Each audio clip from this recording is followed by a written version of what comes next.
quickly do this. I was going to do this at the end of last stream, but I literally had to go. The moment I finished my direct stream, I had to go and paint my house, and we finished the painting. By the way, it was very good. I don't think I have any more paint on my knuckles anymore. It was paint is a nightmare to wash out. But we're gonna quickly go through this. Mario Luigi, but obviously, you know, that's a bit. It's a bit of a give me. It's a bit of a give me. Nintendo World Championship NES Edition. It's one of those games where I think it's cool. I put it in cool. You know, like this. I'm happy that Nintendo are making this sort of game. I'm probably not gonna buy it though. You know, like I'm like, yeah, if you like it, I'm fine with that. I'm fine with that. Fairy Tale. What was that again? Was that one of the many JRPG games? What's this again? Let me just have a quick skim. Oh, is this Dragon Ball Z, but not Dragon Ball Z? I'm like, okay, yeah. One of them. Should I make another tier, which is a JRPG in my Japanese, an anime game in my Japanese direct?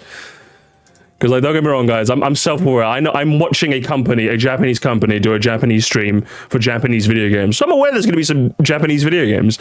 I'm not really interested in a lot of them though. So I'll put Fairy Tale here because it's like, oh, I see this art style, and I'm immediately like, oh, okay. I'm not interested anymore. I'm just not interested. Is that another one? Is this another one of them? Fantasian? Is this another one of them? It kind of looks like another one of them, doesn't it? Yeah, I'm like, yeah, you know, I'll slap this here too. Nintendo Switch, yes! Switch Sports! Let's go. Who's excited for basketball? It's just like I think this is the definition of, huh? Because I'm just like, I thought this game was dead, bro. I thought we moved on. What's happening here? And then you bring back, like, basketball?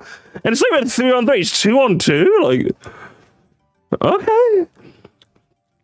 Mio was a game that actually looked really, really cool. Like, it was giving me, like, Hollow Knight-ish vibes. I don't know about you guys. I was expecting, I literally said this on my live stream, I was expecting this cutscene to be animated really cool like this, and then the graphics to be, like, 2D. Like, 2D, like, fucking 8-bit. But this actually looks really solid. If it reviews well, I could definitely see myself picking it up if it goes on sale. It looks really neat. It looks really, really neat. So do you know what? We will be seated. We'll be seated for that one.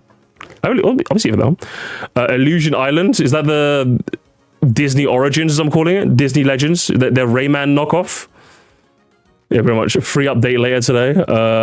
That's another. I'm just like, who cares? Who cares, bro?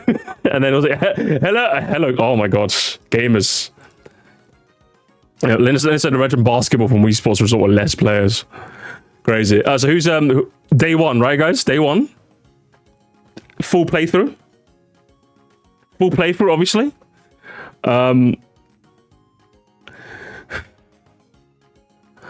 It's like, see, at least with anime games, I can make fun of them because I tend not to like a lot of those kinds of games, right? So I can make fun of them. When a game is so clearly not marketed towards me, I'm just like, I feel bad making fun of it. So I'll put you like, someone will like this. It's obviously not made for me. And then we've got, what's it, Disney Strikers?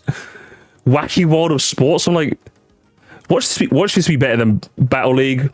Watch this be better than fucking Tennis Aces, like Tennis Aces or whatever it's called. Watch this be better than the golf one. Watch this be better than every other sports game Nintendo's made. That's gonna be better than Mario Strikers, 100%. I'll leave you here. I'll leave you here. Among Us free update. I actually do think it's pretty cool because this has been a thing. And they added like roles. You can do extra roles. This is a thing that mods have been able to do for like years now. I think literally years. But it's nice that if you're someone who doesn't have access to mods, you can play this with the roles and have some extra stuff to do. So, do you know what? It's all right, I see. Someone will like it. I think I kind of did my shift when it came to Among Us, do you know? But to be fair, do you know, actually, it was Among Us that leaked the date. So, do you know what? I'm bumping up to Nintendo Switch Lite Hyrule Edition. I'm going to bump it up a couple tiers just for that. Just for leaking the date for us. You know what? I appreciate that. Normally, I don't like leaks, but we knew a direct was going to come in June. So, if you're going to tell us the exact date, you know, I'm happy for you. I'm happy with that, Among Us. Thank you for that. Big fan personally. Let's go to Farm Mate. What was this? I saw some people like when I was streaming, I saw a couple of you guys getting excited for this, but I couldn't tell if you were being ironic or unironic. This looks like Palworld, but not. What, guys, is this, are you waking up in the morning for this? Really? Is this what you're waking up for? Like, really? So, like, when Walrus says, hell yeah, I'm just like, you're lying to me, Walrus. You're lying to me, aren't you? You're lying to me live on the Sir Musty stream, brother. You're lying to me. Because I'm just like, huh? I'm like, huh? You know? And then DKC, oh, man. Man, do you know what I was thinking they were going to do? I was thinking that it would be like, 15 years ago, we made Donkey Kong Return. 8 years ago, we made Tropical Freeze. And now here he comes in a new adventure. I was thinking they were going to do that, do you know? So that's why I was kind of like, don't fuck with me. Is it a port or is it like, are you doing like the timeline thing, you know, before you introduce a new game? This is one of those. We have to thank Albert Boris for this, guys. I want to say thank you, Albert Boris. Thank you. I think what I'm more excited for this about is the fact that if they care enough to port Donkey Kong Country Returns, maybe they're setting up some hype for like a sequel. Yes, I am huffing copium, but the fact that they even acknowledge this game is like at least better than nothing, right? They plan to do at least something with it. That's what's got me excited more so, because I've played this game to death. I played it on the Wii and the 3DS. Okay, I played this game half to death. I will buy it. Maybe not at full price, but I will buy this and play it again, absolutely. But I've played it like 20, 30 times, okay? So my excitement isn't as high as it would be if it was a brand new game, obviously. But if you've never played it, now's your chance. It's a really solid platformer. Don't listen to Albert, okay? And you guys actually get to play it with normal controls, because the 3DS had screen crunch and the Wii had all of this. Which I don't mind, personally. I actually didn't mind having to shake constantly to super roll, but I get it. We all hate motion controls. I will be seated. I will be seated for that. What comes after that? Dragon Quest? Who was in the chat? Was it CJ? CJ will literally look at this and be like, hell yeah. And I think I said this in the direct when I streamed it. If Pokemon had this art style, I would be so happy. Instead, we've got the shitty 3D models. When I rank every Switch Mario game for the video, this will be the only Switch game I won't have played. Albert. You need to do yourself a favor, okay? You need to do yourself a favor and play this, okay? You need to get on the returns train, okay? That's what you need to do. We waited 3 years for this, easy yes tier. My friend liked the art style. No, I think the art style is phenomenal. Like I said, I think if Pokemon went to this art style, it would be amazing. It's just I don't really care for Dragon Quest, unfortunately. So, you know, I'm gonna put this in somewhere like this, and I'm gonna put in brackets CJ. CJ is the one he is the guy who pogged at this. So, you know, I'll give him that, and then this as well, obviously. Funko there is a father out there right now, chat. It's like, Dad, can I have 50 quid? What do you need 50 quid for, son? Oh, I want to pre-order Funko Fusion. And I'm just like, who is this game made for, bro? Who is this game made for? Because I'm just like, what are we doing here? What are we doing here, man? What's going on? I will not be there for this one, that's for sure. You guys will literally see Freddy Fazbear in any video go, the Freddy Fazbear? That's you. That's literally all of you. I can't believe this. And then Luigi's Mansion 2 HD. Ooh, who will be buying this? Who's going to be buying this, guys? As I said, I like Luigi's Mansion 2. I don't like it. I don't like it so much that I'm willing to buy a port the same way I am with Donkey Kong Country Returns, you know? I played 2 on the 3DS. Very much enjoyed my time. Of the 2, I still haven't played the original, which I know I need to play that. I know. But of the 2 I played, which is 2 and 3, I prefer 3 by like a decent margin. It's not like massive, but I would say if 2's here, then 3 is like, there's a decent gap, you know? There's a decent gap. I still like them both. There's a decent gap. So I'll put it in cool. Actually, I'll put it in Nintendo Switch Lite Hyrule Edition too. I'll leave it there. And then we got, what was it? Is it? I said this was Tomodachi Life for people who. This is Tomodachi Life at home. I have no idea what this is. It just looked like Tomodachi Life at home. So, are you guys gonna buy this? Are you Tomodachi's gonna buy this? Crazy. My bad is because the game doesn't work with Citra for some reason. What? Luigi's Mansion 2? Fair enough. DKC on LM2 are on the same level. Basic ports for people who haven't played it. Basically, yeah. Like, the only reason I'm even getting this is because, you know, Me and Donkey Kong, I will be there. I will be there to support my cause. Like when people like literally say, guys, we have to make sure we buy this game to support the devs. I'm like, oh, cringe. You're just wasting your money to support people. Cringe. But I'm like, no, guys, we have to spend money to support the devs. I am a hypocrite in this instance. What else is next? Temperament, I'm like, I'll just put it in cool, I guess. Metal Slug Attack Reloaded. Someone will like this. I'll just leave that there. Darkest Dungeon 2, though. Oof. I played the original Darkest Dungeon. I played it for a couple of hours. It's actually really good. Assuming the sequel is better. So, I'll put this in Nintendo Switch Lite Hyrule Edition. Because I like the original a lot. I don't like it so much that I'm willing to get my crazy endorsement, but I would say look into this one. If you've never seen this series, I'd say look into this. See if it's your kind of game. Roguelike, very harsh, the gameplay. So it's definitely hard. Was there more games on an NSO? Cool, I guess. I mean, I'm big on Metroid Zero Mission, but I've played it like 20 million billion zero times. Grammy in the chat is going to be so happy that Perfect Dark is back. Also, I like the fact that they had to announce the mature games, just in case there's any kids watching. Remember, guys, these are mature games, okay? For only mature audiences only. Phantom Brave. What the hell was Phantom Brave, bro? What was this? Is it another anime game? Another Japanese game, my Japanese Direct anime game. There we go. Marvel. Oh, what's it? Fucking this game? I said this on the stream as well. I said there's at least 10 people watching this stream right now that are like going absolutely crazy right now. Like they are going, because like this is too old for me. Do you know? Like this ain't my Scribbler member. My main gaming memories are the GameCube, you know, and the PlayStation 2. So like this is a bit too old for me. But somebody's pogging. Someone, see, look, even in my life, look, Travis, fucking, what was it, Infinitian? Exactly. Those are the two, you see? But for me, I was like, yeah, someone will like this. In brackets again. Infinity, if that's how you spell it. And Travis, there you go. There you go. What comes after? We have got Super Mario. Oh my god, Mario Party. Was it Albert that just, who was it that said at the start of the stream? Oh, this game saved the Direct for me.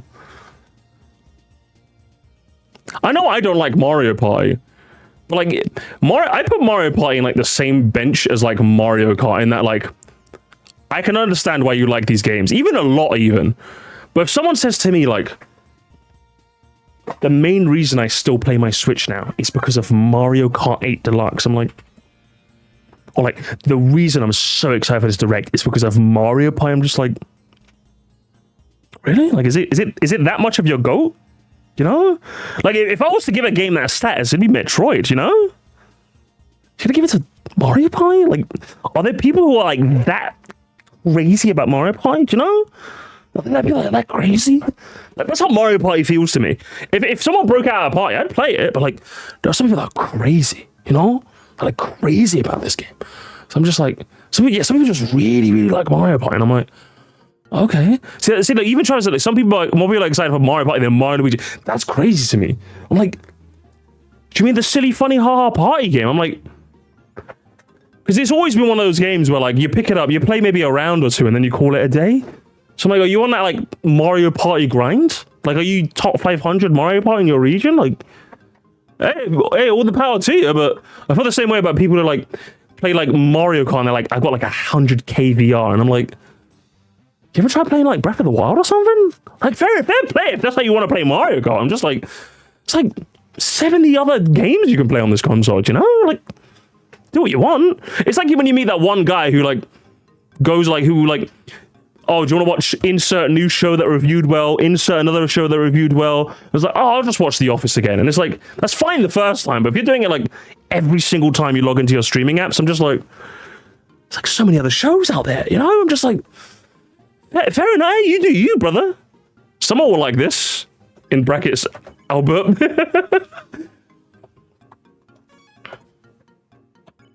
I'm just like, okay. Yeah, it's like, you know what I mean? Like, I ain't judging, but like, it's not one of those things I judge you for, because if I was judging, I would just say I'm judging you.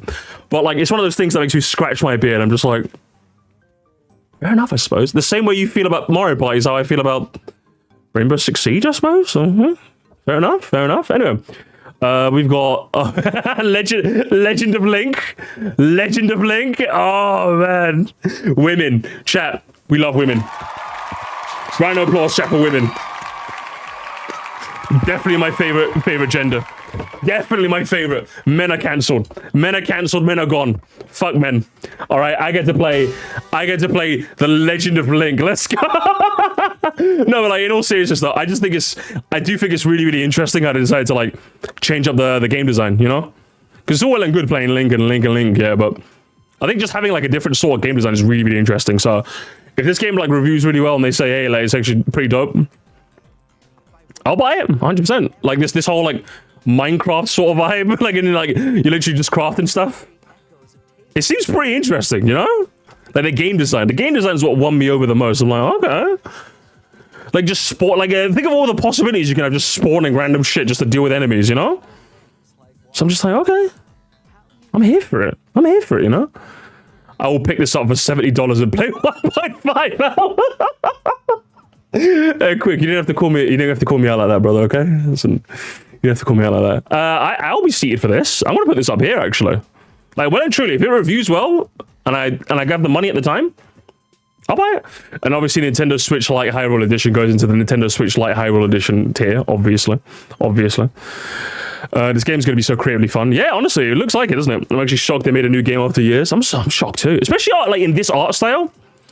I thought they were kind of done with this art style. I know some like Muse. I think Muse in the chat. She's not a fan of this art style. Cuomo, this game's so progressive. Maybe soon women will have the right to vote. Listen, you should have voted for that, Mr. Mayor of New York. All right. Guys, are you excited for Just Dance, guys? Just Dance. Do you like Just Dance? I'm surprised. To be honest, I was more shocked that this is still going. I'm gonna be honest with you. I'm shocked that this game still gets yearly releases. Fuck my life. Because I'm like, Just Dance is fun. Don't get me wrong, but like, I'm just like, fuck man, they're still making these? Like, if you told me, hey Musty, they're like still making Assassin's Creed games, I'm like, okay, that makes sense. Like, people, like gamers buy Assassin's Creed games. Oh, they're still making Call of Duty games. Like, really? I kind of stopped playing after Black Ops 4, but okay, people still like the series. Like, they're still making who's buying Just Dance? Like, is this like, who is buying this? That's what, because like gamers aren't buying this. And like the mums, you know? Are the mums who still like who played it on the Wii still playing this? I'm just like, okay, hey, listen, I'll put this in Lego Horizon Adventures. My main issue with this game is that the main protagonist, her name is spelled Aloy, and instead of being pronounced Aloy, her name's pronounced Aloy. So just for that, I'm sorry, you gotta go in the heart here. Your name is Aloy. I hate the way you pronounce that, I'm gonna be honest. Kind of mid. Stray's pretty cool though. If you guys never played this, hey, I'd recommend it. I think I streamed it when it came out on PlayStation. It's pretty good. I enjoyed my time with it. It's definitely nothing crazy on like I think you're definitely gonna enjoy the game more for like the realism behind like the cat, because the cat really feels like it moves like a cat in this game. It really does feel like it, but it does come at the cost of gameplay. So like the gameplay isn't as intricate. The puzzles are still fun, but like it isn't as intricate as like some other puzzle games you might have played. So if you're someone who really likes tough puzzle games, I don't think Stray is exactly that. But if you want to play as the cat and have some decently tough puzzles, but easy enough where even I can beat them, and I'm shit at puzzle games, I would recommend. I would definitely get this. Is definitely my recommendation. I'll put it in cool. I'd put it higher, but I've already played it, so I don't really want to replay it. Tales of... Is this another... Oh, it's the... Oh my god, Tales of the Shire, Tales of the Shire, a Lord of the Rings game. I'm gonna have to ask Lord of the Rings fans on this one. Hang on, Mr. You'd like to be. Where I live is currently Thursday. Where do you live, brother? Where do you live? That's 7 hours ahead. Are you like Southeast Asia? Jeez, I didn't know my streams go this far. Like save the directs.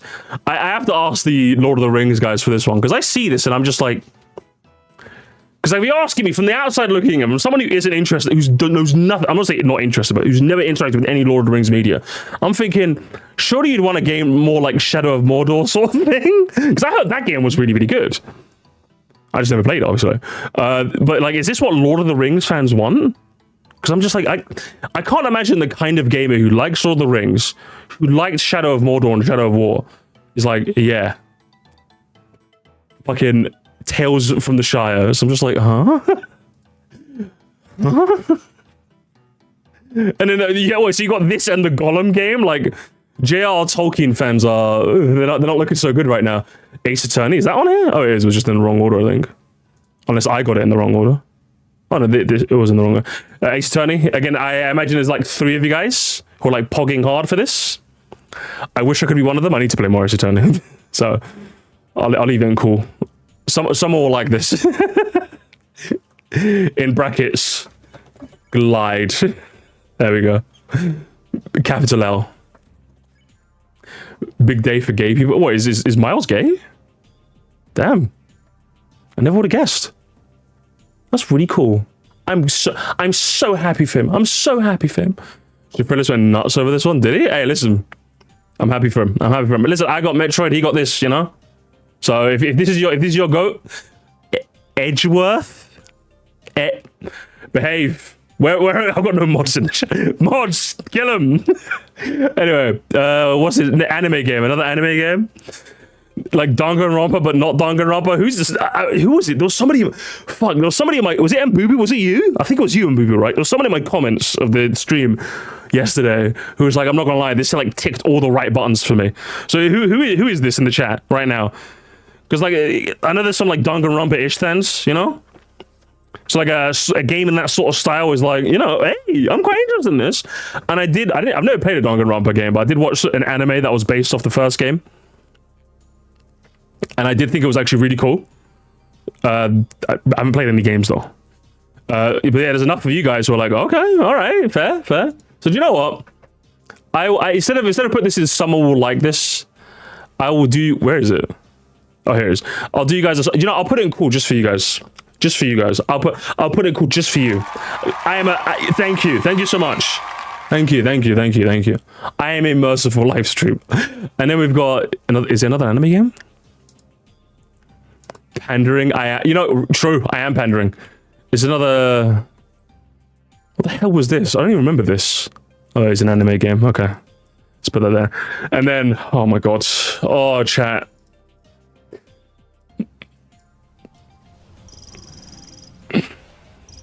Give me the dopamine. Inject it right into my. Can I hear that choir? Pause the. I want to hear that choir. Just one more time, please. Land the ship. Let me hear it.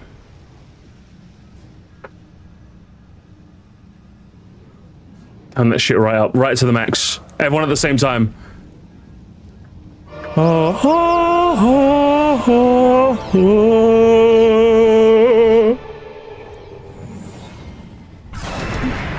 And Nintendo, my beloveds, my Nintendo, my Ninja, my everything, my beauty. There we go. And there we have it. You already knew that was gonna happen. Oh, you know what? Even I always get, for the last like 6 years, I've been like, anime game. Shut up. I've been like, guys, it's coming out. It's coming out, guys. It's coming out. Be patient. But this year, I'm like, listen, I'm getting nervous now. I mean, I generally don't get nervous, but I was getting a little shaky. Do you know? I was getting a little shaky. So I'm just really happy that they showed us something. Even if they never gave us a release date, or release year, should I say? I'm just happy they showed us something. So at least we know it's in the works. Do you know? Because I was getting nervous. I'm like, I don't want it to be cancelled again. So thank the Lord. They gave us a year. They gave us 2025. It'd probably be like December. Whenever they say a year, I always assume it's going to be like at the very end. So it's probably going to be like...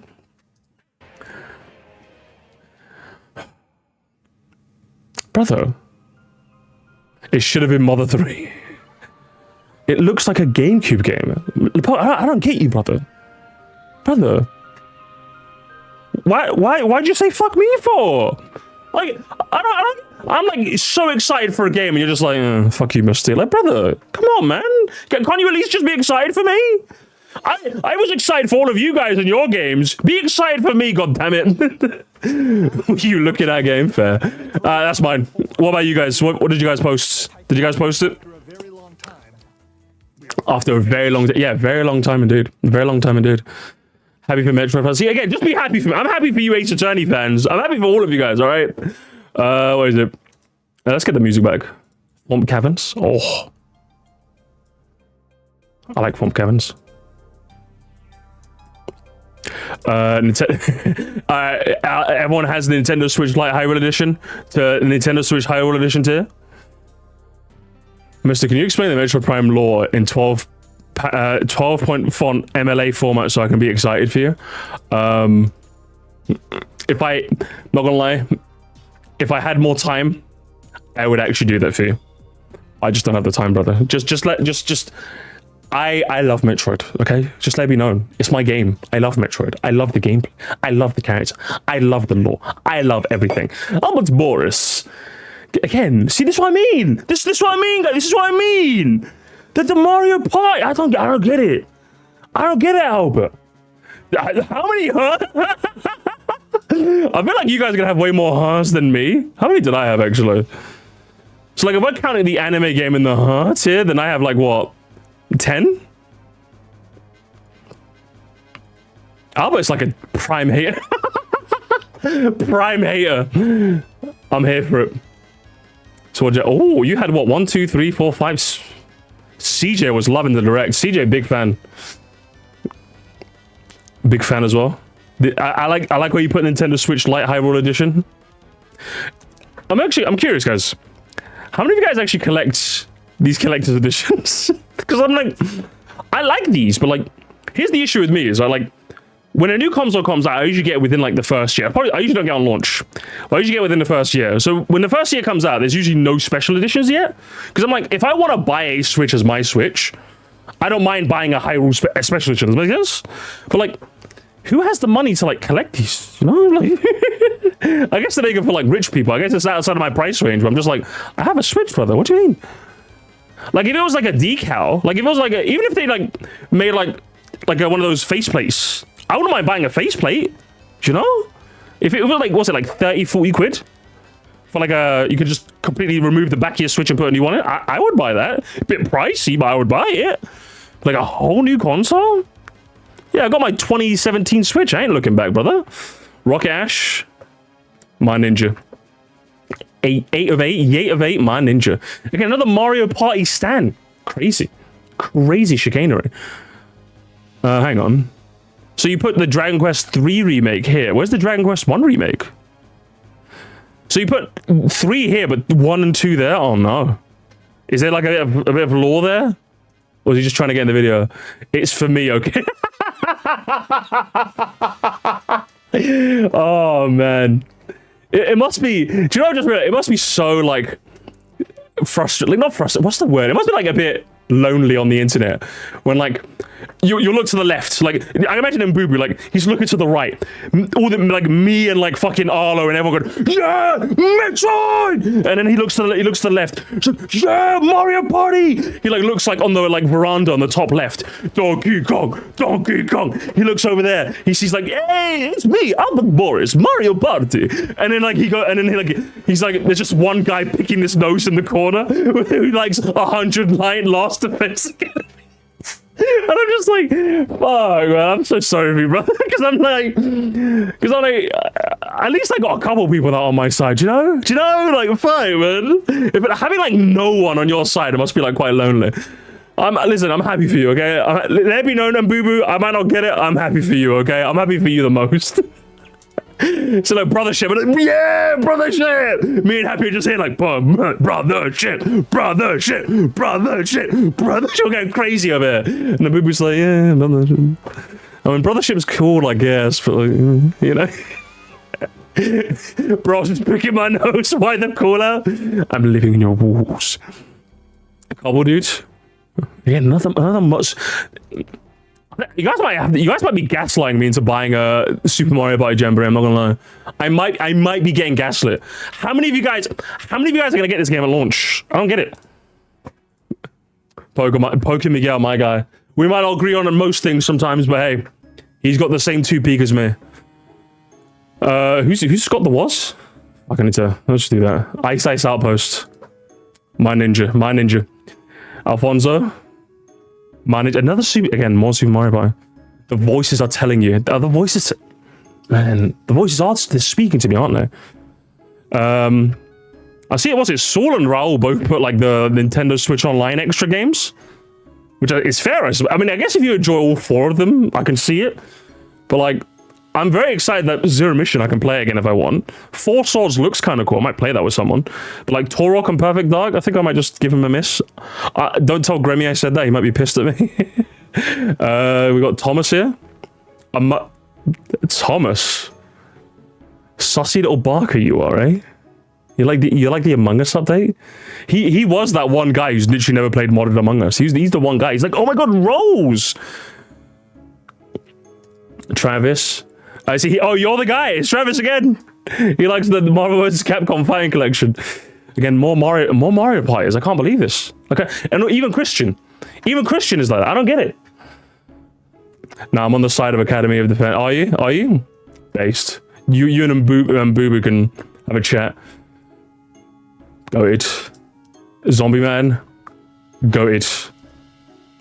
Finley. Hobbit farming. He's trolling, guys. He just wants to get in a video. Magalore. Goated. Finally, the game is real. The One Piece is real. F7. F7. Oh no, there wasn't a single game. There wasn't a oh no. He's the guy who called the direct mid. He's the guy who's like, oh, I'm not gonna lie, guys, this direct was mid. Oh no. I'm surprised you're not excited for Mario Party. Mario Party is just like, as a series, it's not really a game I get excited for. Like, again, I think I explained it. Just to give you the cliff notes, I went into like a long diatribe earlier. But to give you the cliff notes, Mario Party, like Mario Kart, I would put in the same tier of like games I like to play, but they serve a purpose of, I'll play them a couple times and I'll just put it down, you know? Like, these aren't games that I'm like, oh, because like with Mario Kart, I know there's going to be 1 in every console. With Mario Party, I know there's going to be like 3 every console. So it's not something I'm like chomping at the teeth for, you know? And it's not, nor is it something where I play it soft and I'm like willing to get into the nitty gritty. Like games like that for me are like Rainbow Six and like X Defiant, Helldivers 2. These are the games where like I'm playing to like really sink my teeth. Mario Party isn't really that for me, and it never really has been. But it seems like it is for some of you guys. A lot of you guys actually. Superstar again, seems like for everyone. It's literally I stand not alone, but mostly alone. I guess I stand mostly alone. I guess Firefoss is kind of with me, I guess. Can you post my... No, Mr. Stone, why are you in the Discord? Mr. Stone, why are you in the Discord, young man? Unless you are, in fact, a young man, because I think Discord is 13 plus, in which case, don't join the Discord. It's illegal. I don't want to get myself banned. But yeah, that was cool.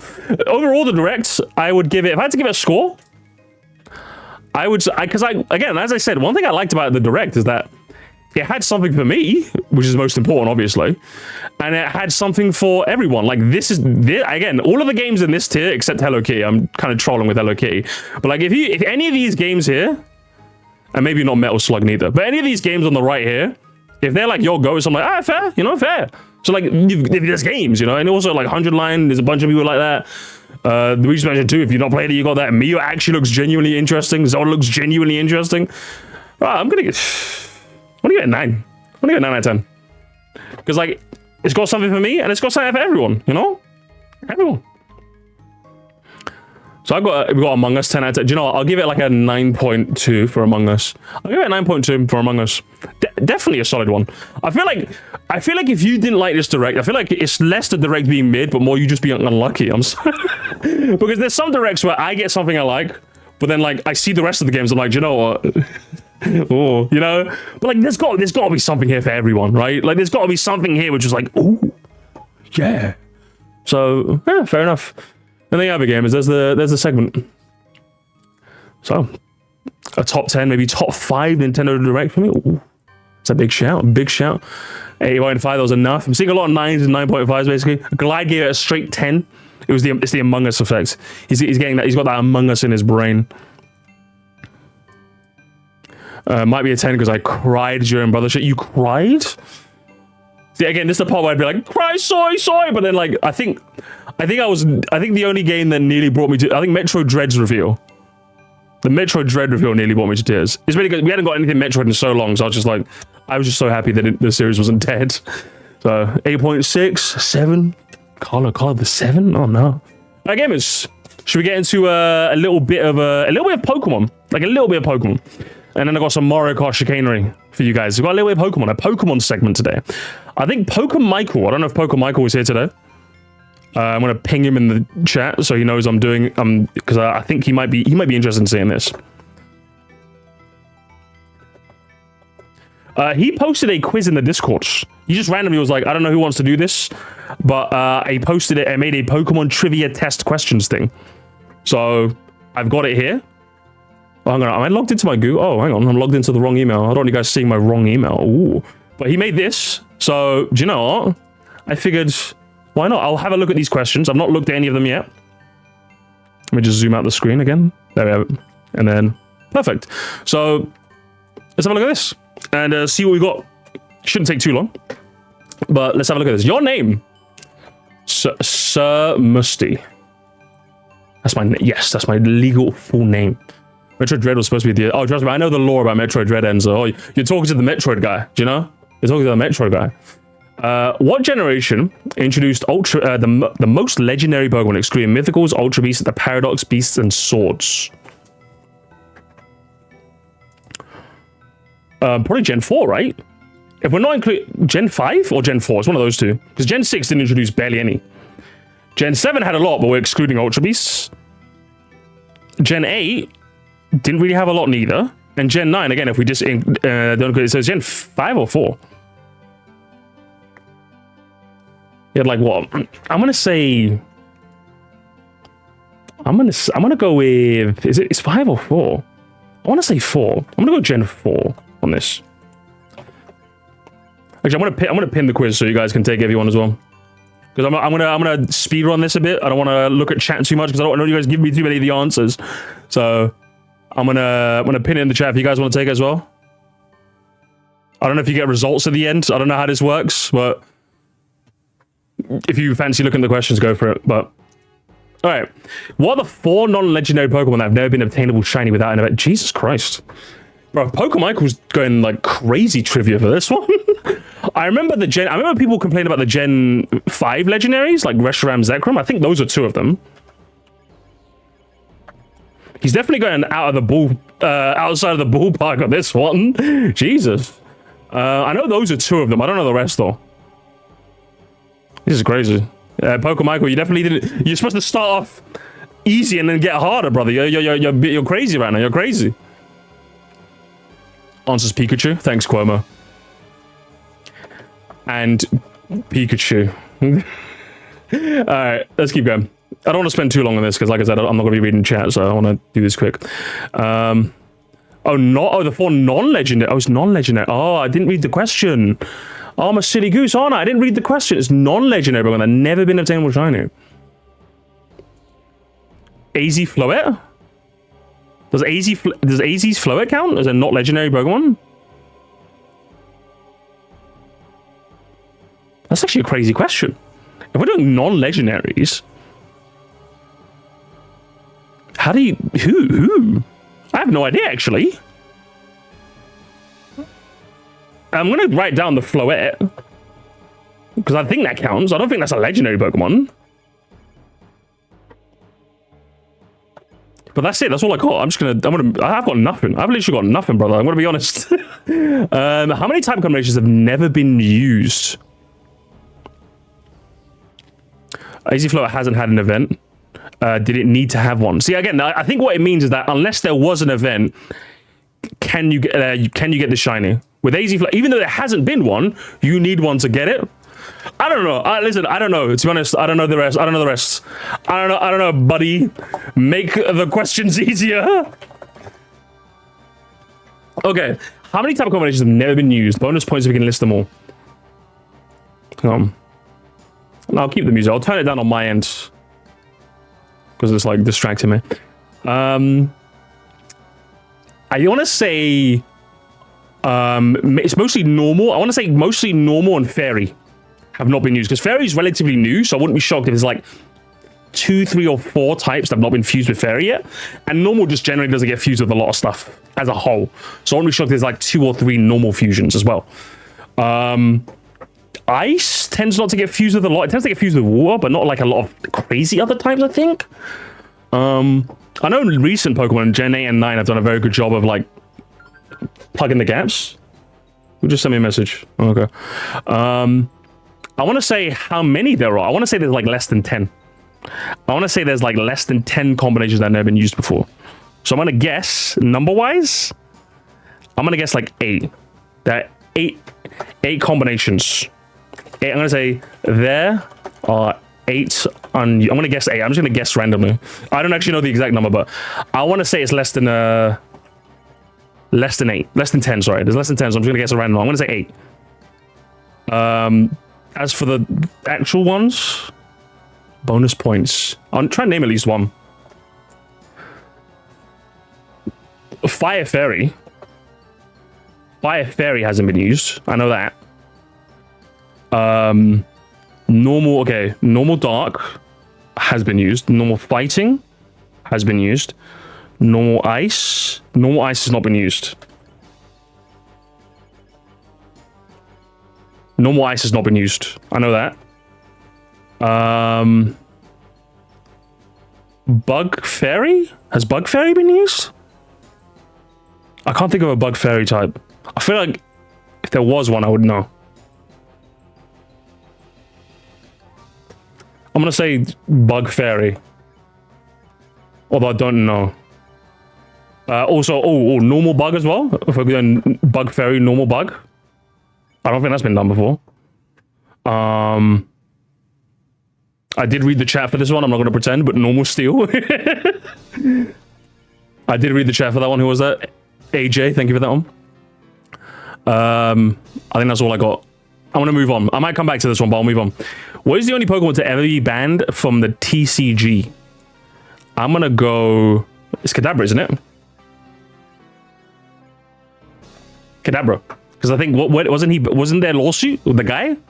There's like some guy who like used to be able to bend spoons. And like as a magic trick. And he thought that Kadabra like infringed upon his like his thing. So they didn't print any for ages. I think that's the law. Which of these Pokemon learns the most moves capable of fainting itself instantly? Interesting. Alolan Golem, Hisuian Electrode, Blacephalon, or Galarian Weezing? Alolan Golem, what can I see? A lot of these Pokemon I don't know. That's the issue. I don't have personal experience with any of these Pokemon. If it was like any old Pokemon, I'd be able to answer this quite confidently. Alolan Golem, what can it learn? It can learn Self-Destruct Explosion. I don't think it has like an exclusive move that explodes itself. Hisuian Electrode? Is Chloroblast an exploding move? I don't know if that's an exploding move. Blacephalon? I think, does Mind Blown count as a instantly faint? Okay, Pokemon, you're in the chat, I need you to clarify. Does Mind Blown count? I'm guessing you're counting Mind Blown, because that move it's an exploding move, but it only takes off a chunk of your health. It does like half your health, I think. Like, whereas Explosion and Self-Destruct instantly blow up your health.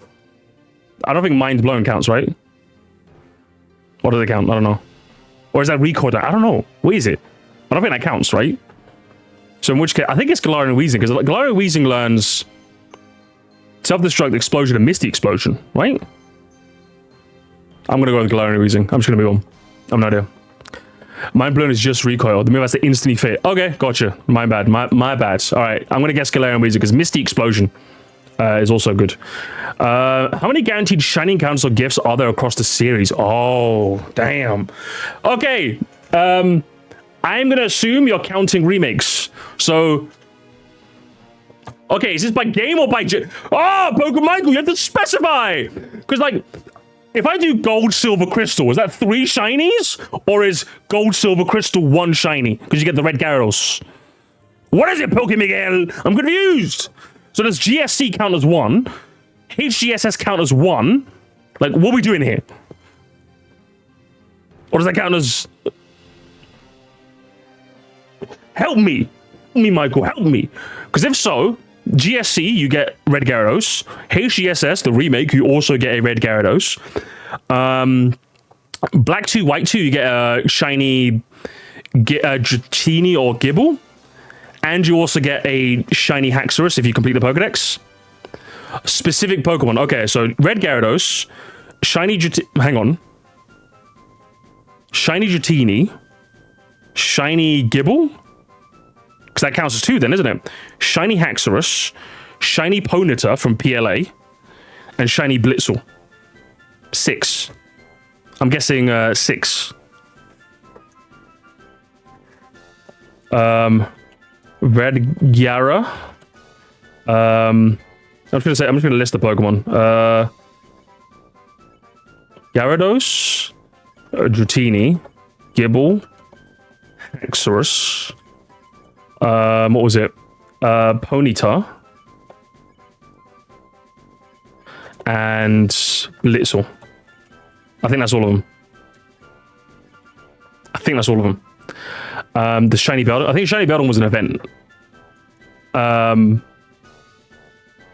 I don't think he's counting events. I think this is like guaranteed shiny encounters in the game. So if we're doing 6, these are my 6. That's my submission. What is the only region never playable in 3D? The only region?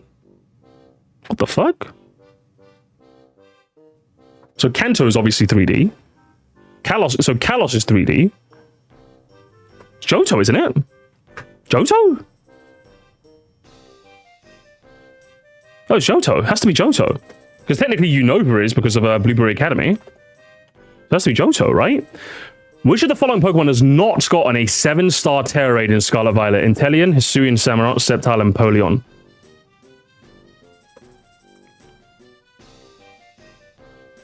Inteleon. I remember seeing Empoleon. I remember seeing Sceptile. I think I remember seeing Hisuian, Samurott. I'm gonna guess Inteleon. That's my guess.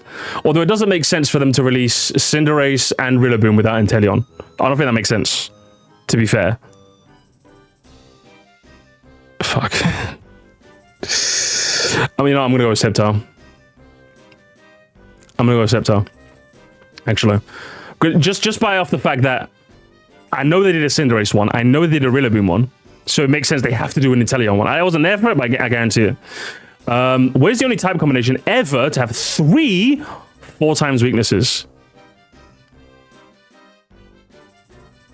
It's not Grass Bug, is it? Grass Bug has fire.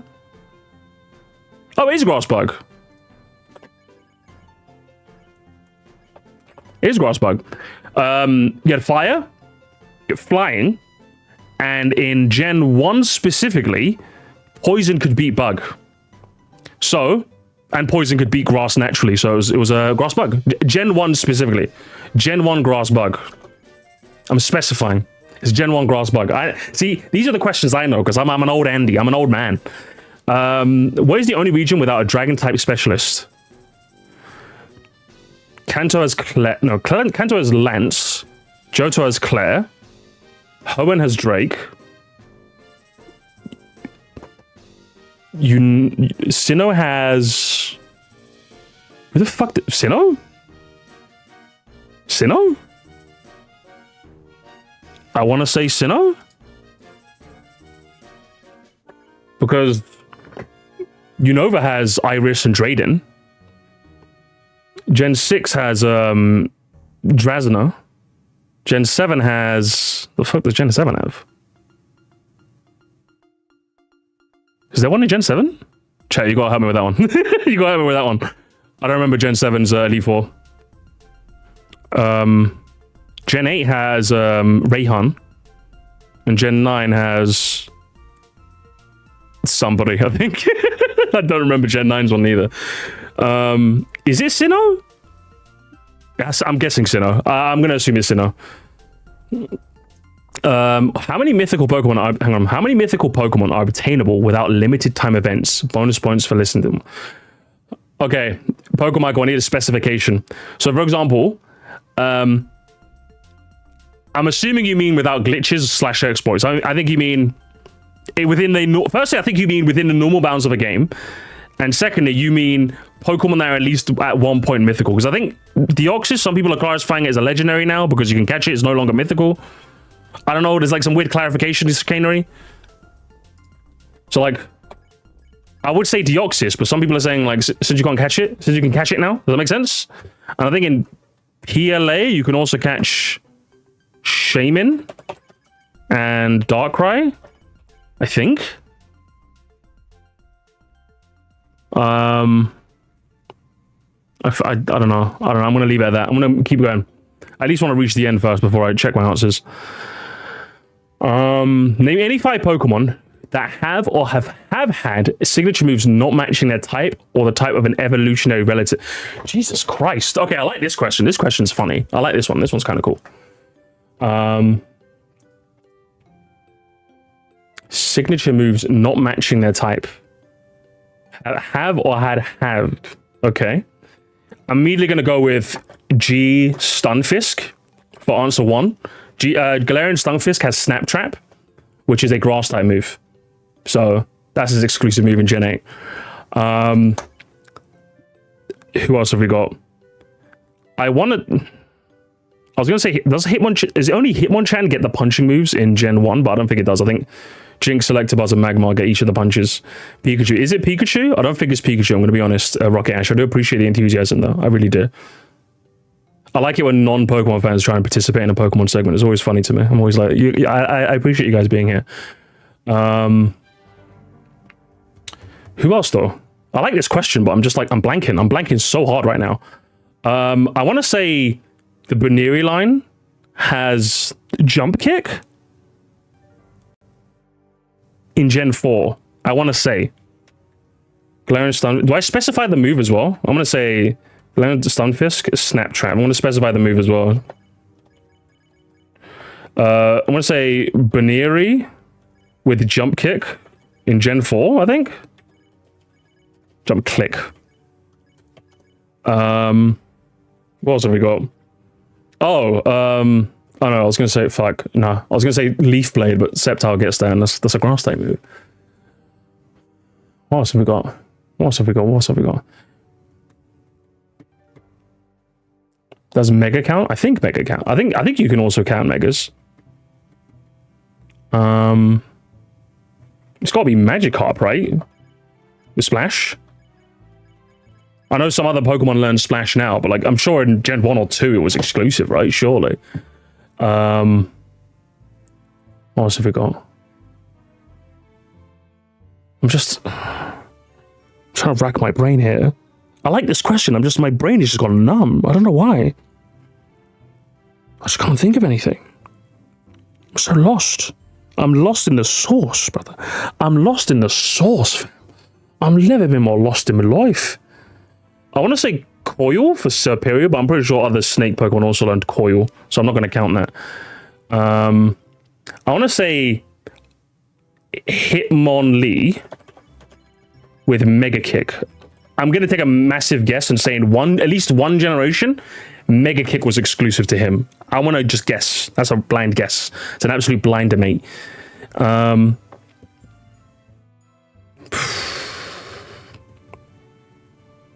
Come on, Musty. Just rack your brain. Come on. Rack your brain, Musty. Rack your brain. Gen... I've got nothing. I've got nothing, chat. I've got nothing. My brain is mush. I can think of signature moves. I'm just trying to think of signature moves that don't match the type. That's what I'm trying to think of, you know? Because I think of loads, but ones that don't match the type is actually a really tough ask, you know? And I'm completely blanking on this. Okay, so let me go through the gens in my head. Gen 1. Are there any in Gen 1? The Raticate line gets Super Fang and Hyper Fang. Obviously, that's... Ghastly gets Nightshade. Rolling Kick for Hitmonlee. Not going to type it. No. I got this. No. Let me take this. I like this question. Like I said, I like this question. Let me cook. I just need one more.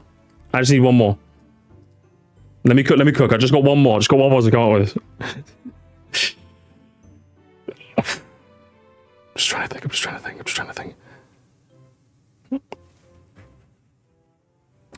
What 5 Pokemon that can only learn status moves? I want to go with a Wobbuffet. I'm just gonna type Wobbuffet there. Don't overcook. I'm not gonna overcook. Don't worry. I just wanted to put those 2 there. That was what was distracting me. Oh, Clefairy. Clefairy, surely. Again, there's another shot in the dark.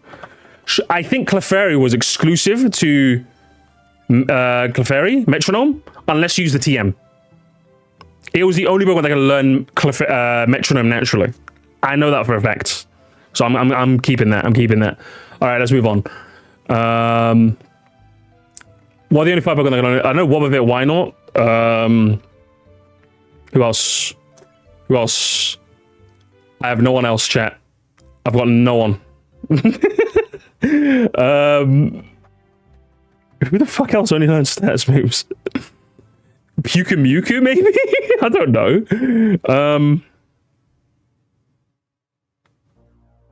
I think it's Mewtwo. I don't know. You know, Pokemon, I can't spell that, so I'm going to assume I spelled it correct. Who else, chat? Oh, Cosmog. I use chat for that one, so if you don't want to count that answer, Pokemigel, that's fine.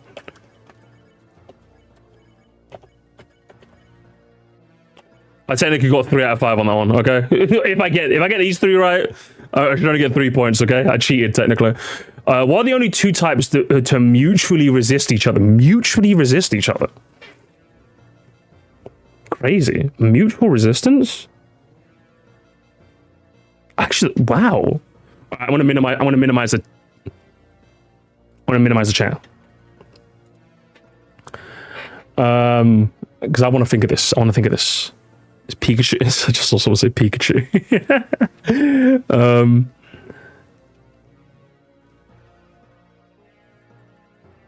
Okay, so it's definitely normal. Doesn't resist anything, so it can't be normal. It can't be ice because ice only resists ice. Grass.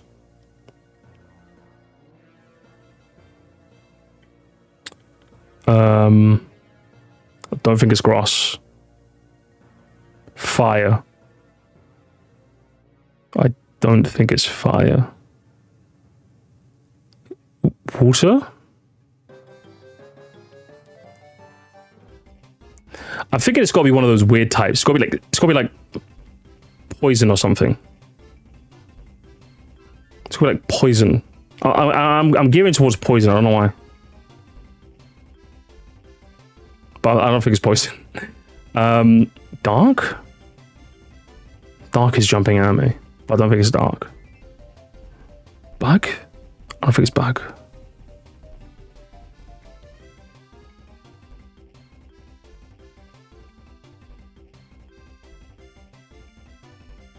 I don't know. I'm drawing a blank actually on this one. So, who the hell is... Brother! We're playing Pokemon here! Get out of here! Get out of here, nerd! We're playing Pokemon! Jesus! You know, where's Glide? Glide? You have been promoted. Kill him on sight, okay? Kill him on sight. Anyway, let's get back to this. What was I thinking? Dark? It's not dark. Bug.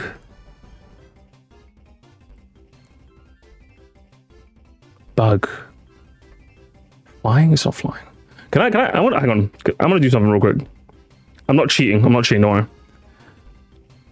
Can I get like a copy paste of all the types? Hang on. I'm not cheating, okay?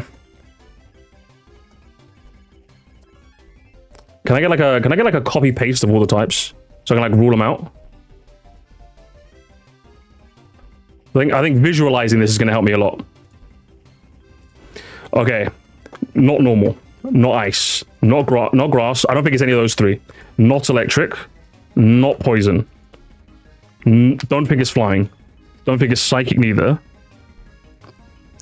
Don't think it's ghost. Don't think it's dragon.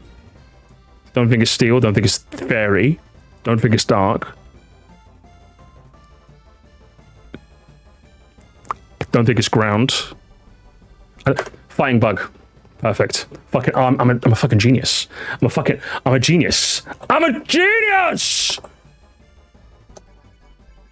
My brain is like massive right now. I'm huge. See that? See what happens when I write stuff down? It's my head that's useless. Yeah, you said, are they just bots? Alright, good job, Glide. Keep killing them. Alright. Listen. I'm focused on what's going on here right now. Alright, chat, you're back. Yeah, I'm famous now. That's how you know I've made it. Which of these spin-off games sold the most? Mystery Dungeon, 1. Mystery Dungeon 2, Shadows of Armia Colosseum. Yeah, 24-hour timeouts. Yeah, do that, that's fine.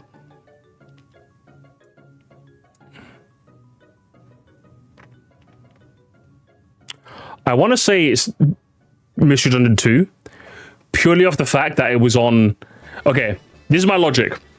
Colosseum was on the GameCube, which was a relatively poorer selling console than the DS. So I don't think it could be Colosseum. Which means, and since Red and Blue Rescue Team were kind of like... I think... Hang on. Shadows of Almia... I want to say Pokemon Mystery Dungeon is more popular than Ranger, if that makes sense. And then with Mystery Dungeon 2 specifically, you've at least got the hype of like a prequel game that did pretty good. Does that make sense? So like you had a first game that did pretty well, and generally the sequels tend to outsell. If the first game was good, then the sequel tends to outsell. That's my logic. Or maybe he didn't. But I'm gonna go 2. I'm gonna go specifically 2. Because it's on the DS, and I think Mystery Dungeon is more popular than Ranger. That's my logic. That's entirely my logic.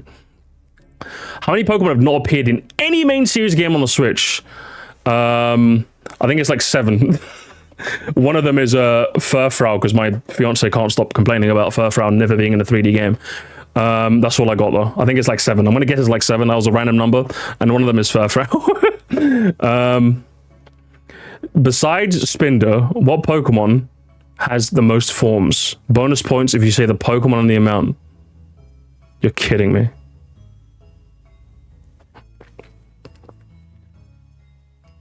Who is this?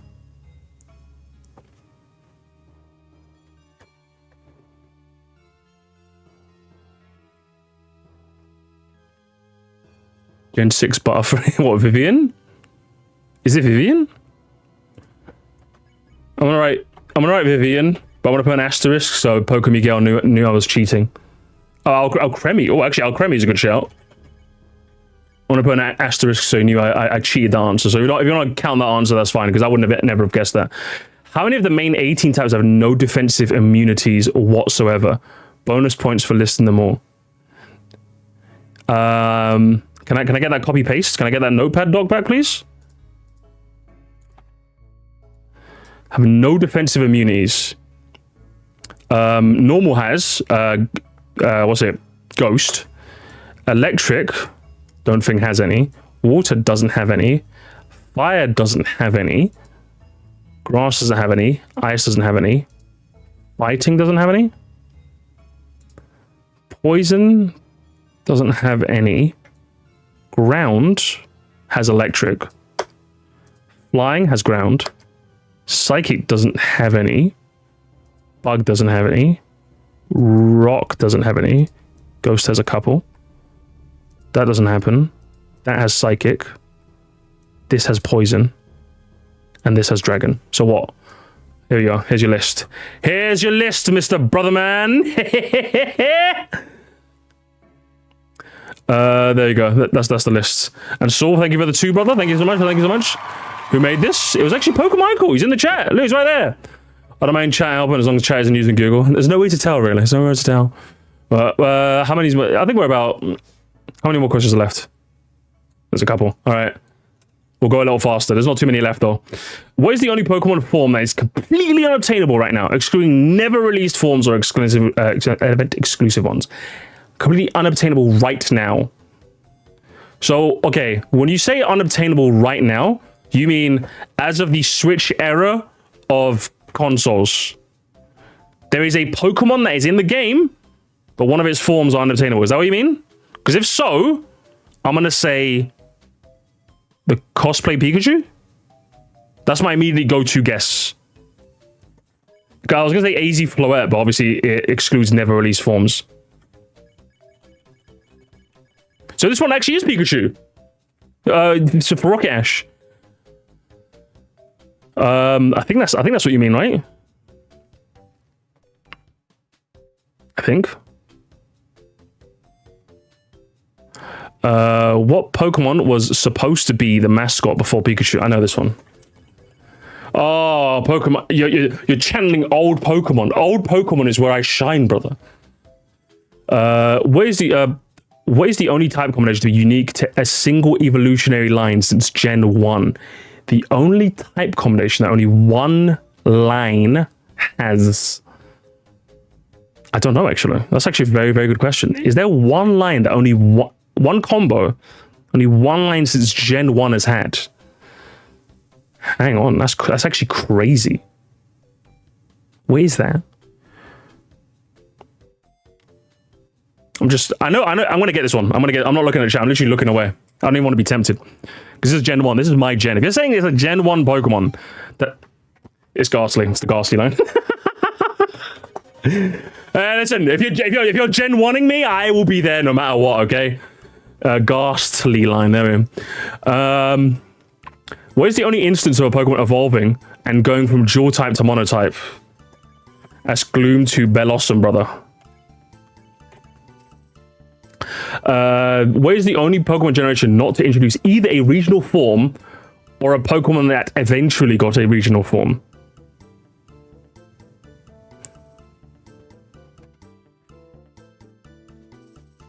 Oh, I was confused by the question. I'm like, wait, Gen 1 didn't introduce regional forms, but a bunch of Gen 1 Pokemon got it. Okay, I get the question. I was a bit confused. Again, I want to say Kalos? Because I think Kalos is too recent, right? I think my initial guess is Kalos.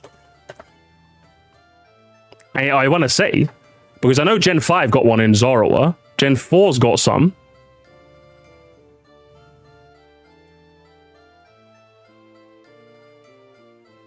Someone really likes Tour Madrid Drive. Oh, man. I want to say Kalos, but I'm not 100% sure. Hang on, let me go gen by gen. Gen 1 obviously had a bunch. Gen 3 had... What did Gen 3 have? I want to say I'm going to rule out Hoenn. Can I get the regions? Can I get the regions on a copy? Hang on. Let me... Okay. Kanto. Johto, Hoenn, Sinnoh,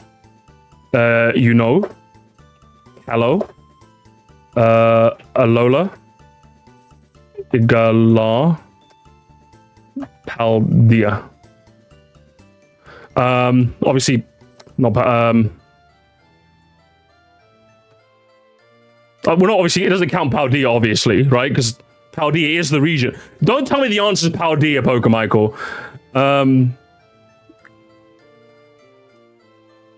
Oh, it has a regional form. I'm an idiot. Sorry. Yeah, it has a regional Pokemon? Okay, I'm an idiot. I'm not reading the question. So Galar obviously has Galar form. So obviously it's not the most recent 3. It's not Kanto. Johto has... Who does Johto have, chat? Johto has a Hisuian Typhlosion. So it can't be Johto. Sinnoh has... Who the fuck does Sinnoh have? That's a very good question. Who does Sinnoh have? Oh, by the way, Hoenn has Obstagoon, obviously one of my favorite Pokemon, so it can't be that. Who does Sinnoh have? I'm like kind of stuck on Sinnoh at the moment. I'm sure there's a Sinnoh Pokemon that got something. Unova has Hisuian Samurott, and Kalos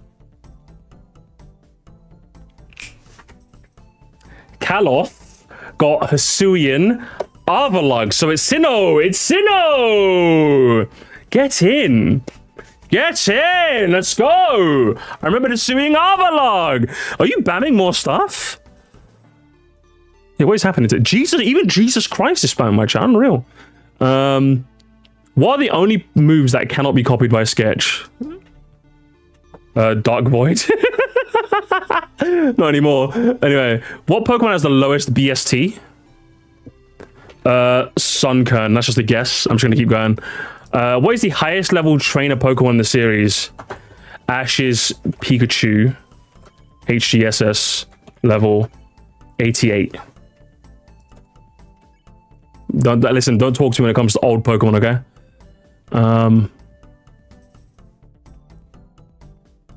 If Pokemon had every single type at once, what is the singular type it would be weak to? Can I get my type sheet back up again, please? Where's the website? Copy. Okay. Obviously, normal is not weak to anything. Fire would be resisted by the water, I think. Actually, hang on. I hate this question. I hate this question a lot. So what you're asking me is, so for example, because you know, like when, what am I trying to say here? I know what I'm trying to say. So for example, let's say for example, I use the poison move on a grass poison type. The poison makes it not very effective. The grass makes it super effective. So it like neutralizes into like normal, right? It's regularly effective. So for example, let's say there were 2 types that resists and 3 types that are super effective. Would that make the move super effective? Is that what's happening here? This question's making my brain hurt. I'm guessing that would make it so, okay, so that's what you're asking me. Gotcha. So fire beats grass. Oh, bro, this will take ages to figure out. I'll try and come back to that one. I feel like I could figure that one out. It'll just take me a load of brain power. All right, a lot of brain power. I'm just gonna plug in a random guess. I'm gonna say no, that's not it. Fuck. I'm gonna guess. I'm just gonna pluck a random type. I'm gonna say rock. I'll come back to that one later. Okay. What is the only instance of a Pokemon getting its type changed that did not involve the introduction of? Hang on. What is the only instance of Pokemon? Oh, that's oh, that did not involve the introduction of a new type. Oh, I was gonna say like Magnemite, the Magnemite line, Magnemite and Magneton, but that when Steel type was introduced. Oh. So what? A Pokemon that just got its type changed just because? When did that happen? I know that's happened to moves. I'm so confused right now.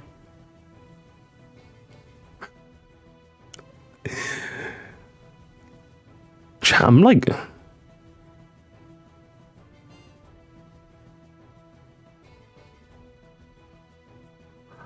Actually, it's never happened to moves without any type introduced. Interesting. Very, very interesting. What is happening? I don't know what... Hey, listen, just keep banning, guys. Keep banning. You guys got this. I believe in you. I actually don't know this one. It's a tough question. Because everyone I can think of is a Pokemon that... I'm sorry, I'm just... The spammers are distracting me. It's actually really funny. I just love seeing them and then Glide just go... Oh man, I love it. It's funny. Glide, keep it up, man. You're doing loads of work. My brain don't work. I'm sorry. Name any 2 Pokemon besides Eevee with multiple evolution relatives across at least 3 generations. Regional variants only count if they evolve into an entirely new Pokemon. Across at least 3 generations. So when you say regional variants only count if they evolve into an entirely new Pokemon, obviously this rules out Persian, right? Because there's Cantonian Persian, there's Alolan Persian, and there's Persica. But obviously, since those 2 Persians are the same Pokemon, essentially, they're not like a new Pokemon. Got it. Okay, I got it. Interesting.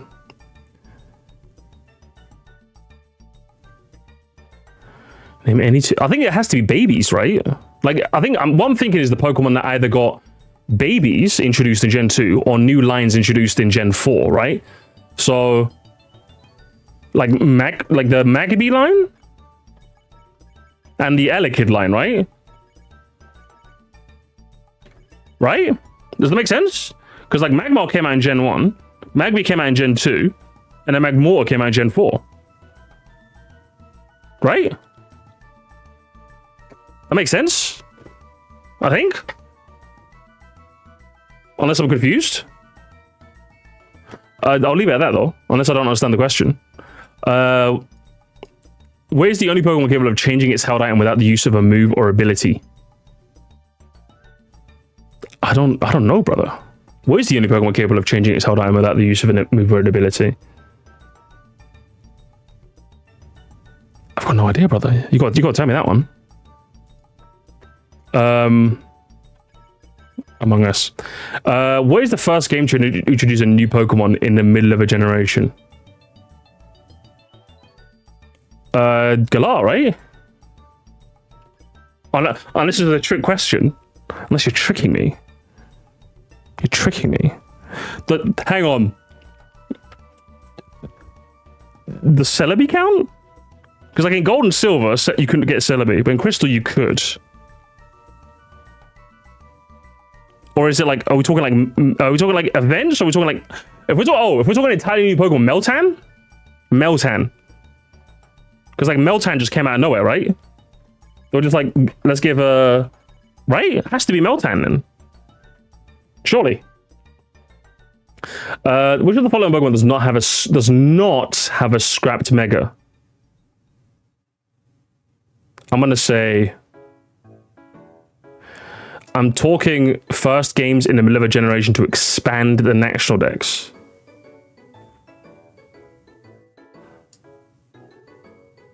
I'm gonna say Jinx for this. I don't know why. I hate Jinx. Jinx sucks.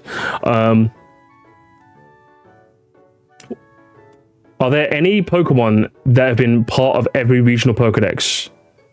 Are there any Pokemon that have been part of every regional Pokedex using the most expanded decks wherever possible? Surely, Pikachu's been a part of every regional Pokedex. If we're talking main line, surely, right? Surely. Is there a... And this using the most expanded decks wherever possible. Okay, so like... Pikachu was in Gen 3. Pikachu was also in Gen 4. Pikachu was also... Oh, he was in a Unova. Oh no. Oh no, game. Oh no. Oh, but like... Does Black 2, White 2 count? I think Black 2, White 2 counts, doesn't it? Because regional Pokedex. So what, the Unova Pokedex in BW2? Right? In that case, it'd be... in that case, it'd be Eevee then, right? Because, it has to be a Gen 1 Pokemon, obviously. I'm thinking Pikachu, but it could also be Eevee, because Eevee was also in BW2. So I'm thinking... Eevee, right? Pikachu as well? I'm gonna say Pikachu and Eevee. All right, that's what I'm gonna say. What is the biggest weight difference between... Hang on, where's my music on? Oh, the music... Video pause, continue watching. Yes! Thanks for confirming. I'm listening to that! What is the biggest weight difference between a Pokemon and its evolution? Fucking... Cubchoo and... No. Bergmite and... Avalok. Oh, no, brother. I have no idea. What trainer battle has the highest average level in the series? Bonus point if you say which battle, and another bonus point if you give the average. It's gotta be red, right? Red? Hot Gold, Soul Silver, red? I think.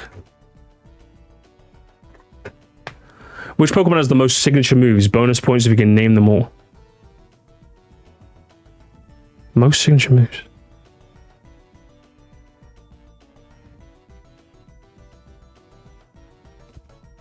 It has to be like a Gen 1 Pokemon, right? Bonus points if you can name them. I don't know. I can't even honest. I just don't know. I just don't know. I'm so confused. I'm a confused little boy. I'm confused. I'm gonna say fucking Pikachu. What is the only non-evolution to not share any types with this pre-evolution? Interesting. The only non-evolution to not share any types with this pre-evo? There's only one Pokemon that does this?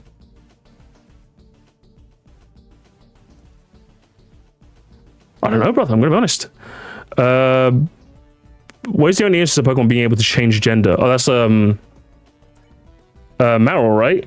The Azuro. I'm just gonna say Azuro line. So I think isn't there a different gender ratio? I want to say the Azuro line. Sussy. Alright, there's my answers.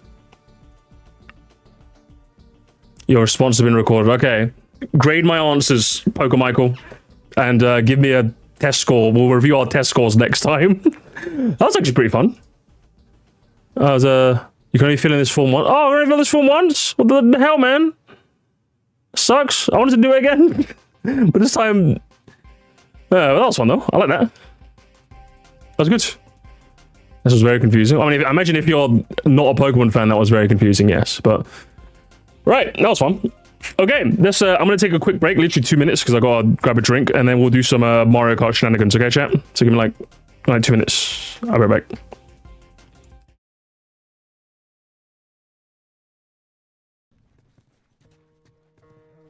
That's crazy.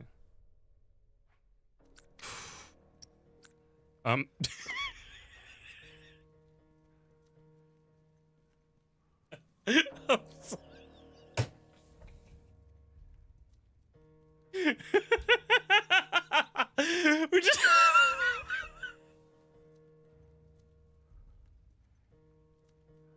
probably one of the most emotional scenes in any video game I've ever watched. It like nearly moved me to tears, right? Finally, she was right foot. Alright, are we ready? Without further ado, chat, I'm gonna need some cat jams, alright?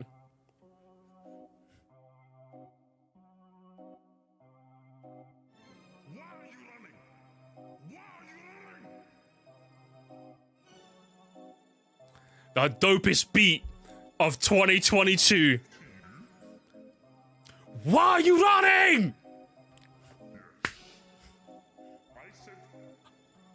You running? Yo, it's 5 nights at Musty's. You're looking very dusty and very, very crusty. Yo, this 5 nights at Musty's was a hell of a game. You had to be there. You had to be there, chat. You did. You certainly had to be there. 2022 felt like yesterday. I think COVID just kind of ruined our time frames. It really did, didn't it? I think it just kind of killed us. Oh, what did I have next? What did I have next on the docket? Ooh, I had something fun. I had something fun on the docket, gamers. I had something very fun. So, someone posted this video on the Discord. Let me... oh, that's my music. Why did I close my music tab? Musty, silly goose.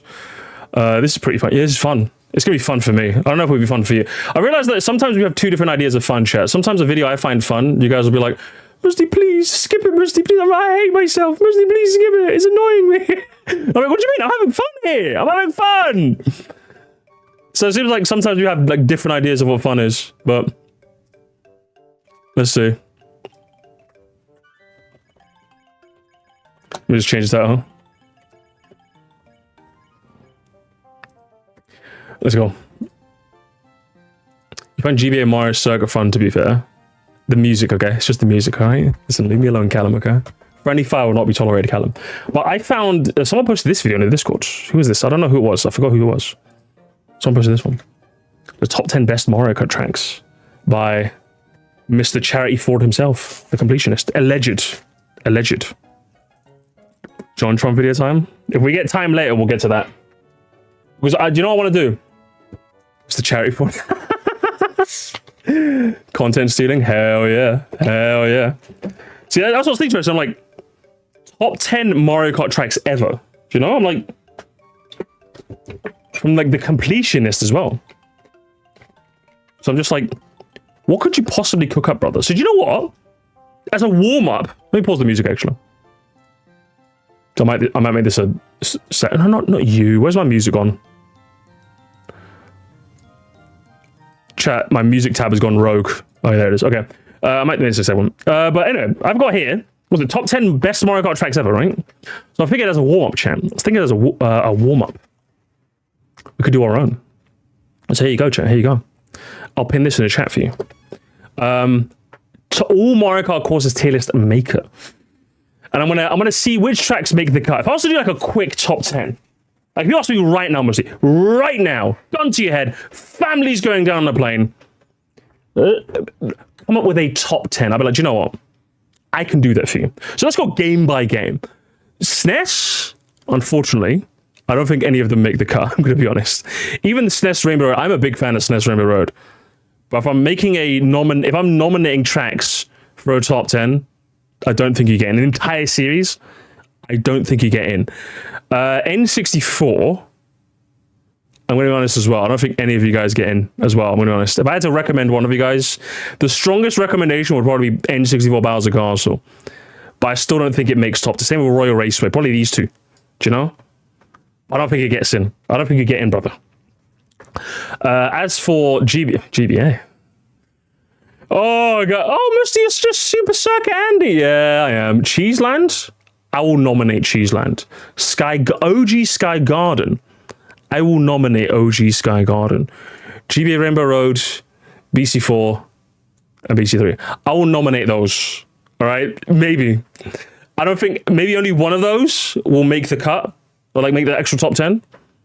But I will nominate those, okay, from GBA. From GameCube, I will nominate Waluigi Stadium, OG DK Mountain, specifically the OG. Even the Wii one, I don't think makes it, but the OG I think has a shout. I don't know if it will. I think it has a shout. This game's Bowser Castle deserves a shout as well. Again, I don't think it's going to make... I think it deserves a shout. Because you got 50% score. What is that, like a D grade?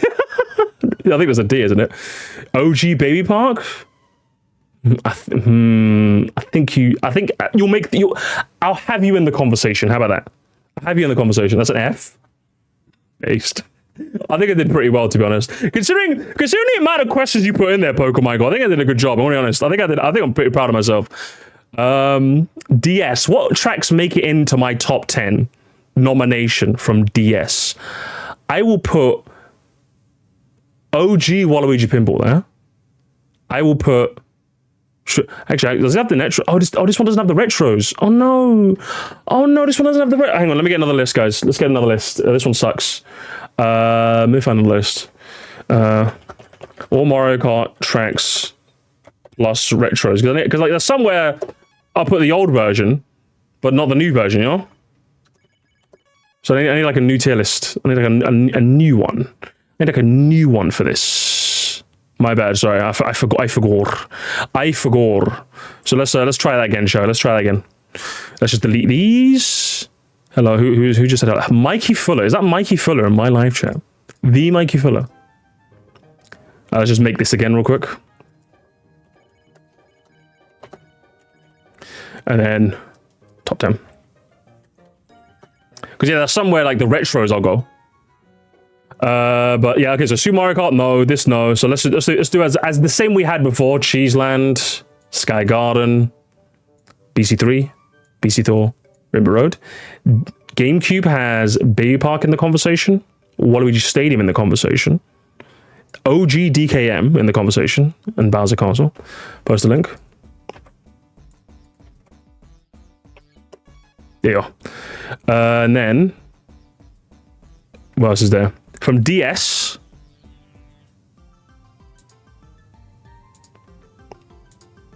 I'm pinning it.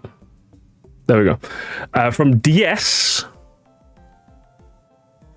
I will put Airship Fortress, obviously. Is that it? I'll put OG Pinball as well. OG Pinball. I think that's the only two from those two games. And then we've got from... No DS Retros make the cut. I'm okay, thank you. And then from Wii, we have... Let me zoom out a bit more so it's easier. Toad Factory makes the cut. What's that? Maple Treeway makes the cut. OG Maple Treeway. Rainbow Road makes the cut. And then I'm going to go DS Delfino Square, the Wii version. That's what I want to do. That's what I want to do. I did not hold Delfino Square. I just prefer the Wii version. because I just like inside drifting inside the square. It's way more fun than the OG. And then any other Wii retros? I don't think any other Wii retros make it for me. Cooper Cape, OG Cooper Cape, absolutely. OG Mall, absolutely. And then I think that's it for Wii. And then from 7 we have Toad Circuit. We have not Music Park. If I'm going to take a Music Park, I'm going to take 8's Music Park. OG Rock Mountain. I think, to be honest, brother, I think you're there for the sake of it. Piranha Plant Slide, the OG. Bowser City, the OG. And then 7, the OG. Any of the retros? I don't think any of the retros in this game. They're all good, but I don't think they make the cut. Yeah, I don't think they make the cut. And then we've got 8s. From 8 we have. I will put Toad Harbor up there. I think it deserves a shout. It probably won't get it, but it deserves a shout. What else do we have? It's so zoomed out. We've got Mount Warrior, obviously. Mount Warrior. What else do we have?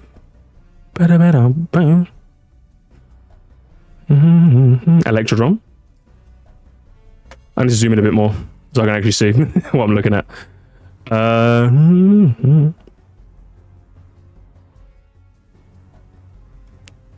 Where does 8 start? Is 8 here? 8 starts here, okay. 8 Bowser Castle, obviously. Oh, where did I put it? Oh, chat, where did I put? I fucking lost it. Oh, because I keep zooming out so I can like scroll up easy, and I keep missing the tracks that I need to take. There's Bowser Castle 8. I think that makes the cut. Bone Dry Dunes. Guys, come on. Stop trolling. You guys are trolling. Oh my god. And then what else do we have? Super Subway. Super Subway has a genuine shout. It does have a genuine shout.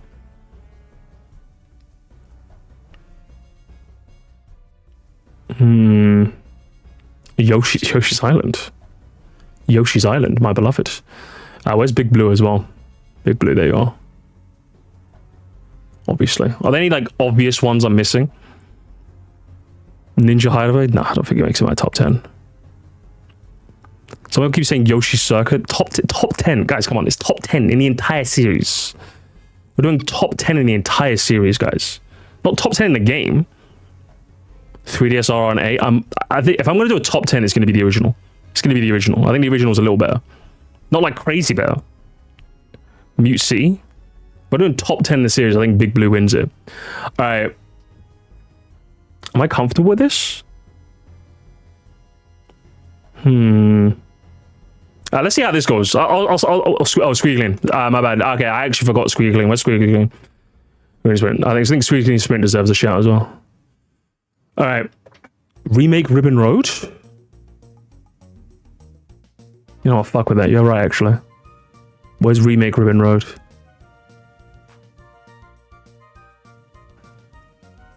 Where are you? You're hiding from me. There you are. Okay. If I'm doing like an OG top 10, if I'm doing like an top 10 right now, just off the cuff, I think some people saying Marco Woohoo? Top 10 in the entire series. Marco Woohoo? No, come on. Be serious, guys. Be serious, guys. Come on. Yeah.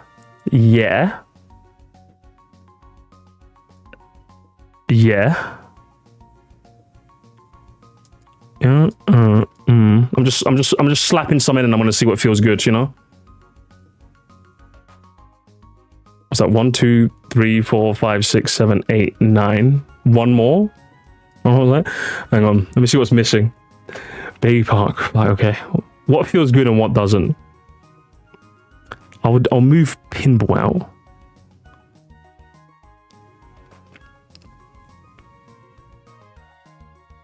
Where's 3DSRR? Okay, I think you have to go up there. Yoshi's Island is so good though. If I'm okay, I'm comfortable with Mount Warrior being my top 1. OG Rainbow Road, 2nd place. Sky Garden is 3rd. Actually, I'll do L-ship there. I like airship there. So Sky Garden 3rd, Rainbow Road in 4th, airship in 5th, Cooper Cape. I'll put that a little lower. I'll do that. Big Blue's there, then Airship Fortress, then Bowser Castle, Mario Kart 8. Or not, actually. Oh, do you know which one? Oh, do you know what we're missing, chat? Oh my god, I forgot. I nearly forgot. Stop. That's the wrong, guys. It's the wrong Bowser Castle. I forgot about yeah. Okay. All right. Now this is more like it. I like this now. I'm way more comfortable with this. So I was gonna make a top 10 right now, without my family on a plane. And I have to quickly make a top 10. I'm kind of comfortable with this. So Mount Warrior, Rainbow, OG Wii Rainbow Road, OG Sky Garden, OG MK7 Rainbow Road, Big Blue, OG Airship Fortress, SNES Bowser Castle 8 Deluxe version, OG Slide, Toad Factory, Cooper Cape. No, Marco makes me sad. Marco's alright. You guys are like, you guys are crying. Marco's not that good, okay? Marco's not that good. Marco's like a prototype of like Mount Warrior, let's be real. You only like Marco because it was your childhood, alright? I'm gonna be honest. No, Maple? Maple's probably like 11. Actually, you know what? Fuck Cooper Cape. There we go.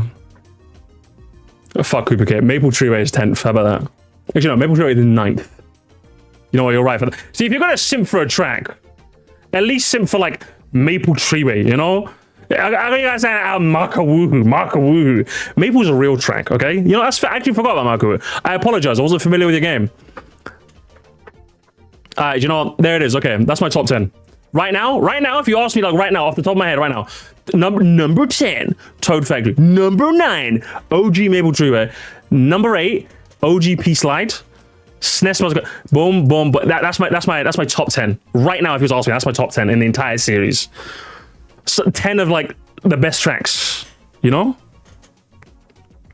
Is Pipeway the second best 3DS track, if you ask me? Absolutely. Right, so that's mine, okay? So, do you agree with it? Do you disagree with it? Am I cooking? Am I not cooking? Let's see what Mr. Alleged Charity Fraud Mr. Charity has to say about the top 10 best Mario Kart tracks. That's gonna be funny. So guys, remember, if you guys said, oh, Musty, you're not cooking with this. Musty, you're not cooking with this. At least you have to acknowledge, every track here I think deserves to be here. Even if you think I've oversimplified some tracks, even if you think, oh, Musty, like you're really glazing Sky Garden, at least you agree it's good, right? I'm not putting any tracks that are like, hang on, what is a polar bear doing in Arlington, Texas? Do you know? At least these are tracks where if you might not put in top 10, you at least know why I've put it like top 20, top 30 at least. Does that make sense? Toad Factory is something that's beyond glazing? I disagree, brother. I disagree. I think it's fantastic. It deserves it. Anyway, so let's see what the Completionist thinks. When Mario Kart first pulled up... Okay, I'm gonna be honest. I don't want to... Maybe it's because I've done too many reaction videos, but I'm bored with the preamble. Let's just get to the meat of the bones, brother. Let's get to the meat of the bones, okay? When Mario Kart first came, I remember being so enamored. I'm going to start my next Mario Kart video with that. Guys, Mario Kart was so much... Let's go. Top 10s. Number 10. I have a mixed relationship with Mario Kart Wii. Same! While I am happy with its new version of the kart system, I really hated the motion controls, and for better or for worse, I hated those plastic wheels. Mostly because when I worked at Best Buy, I had to sell them all to everyone, and people went crazy for them. But the best part was... Do you know, I'm going to be honest. I think motion control haters need to get a personality. I'm going to be honest with you. Because are we all in agreement that like the motion control era of video games was a bit... But like, I think if you're gonna hate, what year was this actually? Before I say anything, that's still too late. If you're hating motion controls in 2021, I'm sorry, brother. You need like a personality. I'm gonna be real with you, because like we're all in agreement that like, was it a weird era? Yes, but this isn't like the mid 2000s where like it was kind of cool to hate motion controls. I'm like, you know what, fair. So the mid 2010s, right? Where like, the Wii was like 8 years old at that point. We're all really sick of it. We just wanted some traditional control. I get that. That was fine, right? It's been like 8 years, brother. I feel like this is the same way I feel like Odyssey Central, like getting angry at DS Mario Circuit for taking Airship's slot in the booster course pass. I'm like, brother, it's been months now. Let it go, all right? Let it go. It's therapy. You need to take therapy, brother, you know? All of the new courses offered, especially Coconut Mall. Coconut Mall is A definitely... Coconut Mall 10th, yeah? Well, it did make my supercut, so do you know what? Fair, actually. Fair. You know what? Fair. one of the weirdest courses in all of Mario Kart. Just the idea of a mall in the Mario universe seems kind of strange to me. Can you imagine any of the characters stepping to an H&M or a Hot Topic? Besides Waluigi, of course. Fortunately, the track is just as fun as it is surreal. There are a ton of different paths you can take that have you driving over fountains, through the parking lot, and even some of the stores for a shortcut. The course also has 2 levels. Can I say the O word? I don't think you can, Lipok. I'm going to be honest with you. Is it maybe a bit annoying that there's a lot of people that like this track if you specifically don't? True, but I think you have to acknowledge exactly what people like about this track. So I think when you say, can I say the word, I'm like, nah, I think that's fair. I think that's very unfair. I think it's a well-designed track with an exceptionally unique gimmick that pulls it off very, very well with like the Mii's and what have you. Interesting shortcuts, a lot of variants, multiple paths you can pick from. It's basically got everything you would kind of want in a Mario Kart track. So even if you don't like it, I think saying overrated, you're just being different. I think you're being extremely different. Levels to it. I wouldn't put, again, it's not in my top 10. But if it's not in your like top 20, I'm looking at you weird, you know, like you're a bit shaky, mate. Like most malls, meaning you can take either one depending on which is necessary at the time. All of this creates a ton of variety every time you race, since none of the choices are actively better or worse than the others. It's just a bunch of cars racing through an incredibly populated area where people are just living their lives. Essentially, this is the twisted metal of all of the Mario Kart levels, and that's why I love it. That and the absolutely killer tune that plays throughout. Oh, and one more weird thing. The course is filled with piantas from the Isle Delfino and Mii's. Does this mean the Mii's exist as species in the Mario universe? Or am I just overthinking this? I think you're overthinking it. Number 9. Well, that's cool. Whenever a course has a character's name on it, Where's Rue? Is Rue in the chat right now? I'm seeing Shy Guy Fool's gameplay. Rue, are you in the chat? I'm hungering and hopeful for a healthy portion of personality present. Some are fairly tame, like Luigi's Circuit for Game Boy Advance. Cool. Luigi, you got a blimp in the background. Very excited for you. Hop off my goat, bitch! Others are abstract, such as Mount Wario, which I'm not sure how Wario ties in, but sure. While some tracks and their names Hey, hop off my goat again! Leave me alone! stakes are much more literal. Yoshi's Circuit is just shit. Yoshi Circuit, top 9 across the entire OG. I saw someone in the chat say, "What about Yoshi's Island? Yoshi Circuit?" I did see someone say that in the chat. That's crazy. That is crazy. Shaped like Yoshi, and that's hilarious. Just goes to show how cute Yoshi is on site, since they are the only characters to have a course shaped like them. There's no DK track shaped like DK, which is probably a good thing. Fortunately, there is more to the course than just being... I think it's definitely, I would say, if you ask me right now, I would say it's probably the best circuit. Like, it's this versus OG Royal Raceway. OG Yoshi Circuit versus OG Royal Raceway for the title of best circuit, I would say. If you ask me right now, top 9 in the entire series is crazy, though. Shaped like Yoshi. It features a ton of clever shortcuts, including an awesome jump you can only access with the mushroom. Although the Mario Kart 8 version looks absolutely gorgeous, I think my favorite is still the original from the GameCube. This is mostly because of the hilarious Yoshi helicopter that flies near you. But best of all, this course doesn't have a giant Yoshi copter mentioned course, so that easily makes it the best Yoshi track ever. Don't say it. Number 8. I remember getting Mario Kart 64 as a kid. Super Mario 64. Oh, he's gonna have an N64 track on the list. An N64. Hang on, can we zoom out, guys? Remember, this is what the remember, all of these are what the N64 had to cook with. All of this chicanery is the childhood Andy poking through. I mean, to be fair, hey, some people might say, "What's Sky Garden doing up there, Musty?" And I'm like, you know what? Fair. I just love the OG Sky Garden. 64 was one of my favorite games of all time, so I already knew I was going to buy this game. Then I was driving along Royal Raceway, and I went off that big jump. And do you know what? Fair. Do you know what? If you are gonna pick a track from N64 to be in your top 8, I still think it's crazy. But Royal Raceway is pretty good. I like Royal Raceway in this game. There it but was. That's 2 circuits, though, brother. Two circuits, Jeremy. 2 in your top 10. That's unreal behavior, Gerard. Not as unreal as the chat. Castle in all of its glory, and I knew I would love this series forever. I tried dozens of times to get inside. Oh, he's one of the. He's one of the. Oh, he's one of those. Oh, he's one of those. He's one of those. He's one of these. He's one of those. That castle, but to no success. For some reason, this fleshed out the entire Mushroom Kingdom for me. What was happening past the invisible walls of Peach's castle in Super Mario 64? A go-kart race, obviously. So yeah, the track itself is very enjoyable. Being able to access the castle single-handedly ensures Royal Raceway is on this list. It is massively nostalgic for me. And so, don't get me wrong. Listen, nostalgia be damned. Okay, nostalgia be damned. I'm gonna be honest with you. But you get one. I got one. Okay, I got one. You get one as well. If I see another one on this list and you give me, ever since I was a child, I remember my father would come home and he would say, Gerard, what are you playing, young man?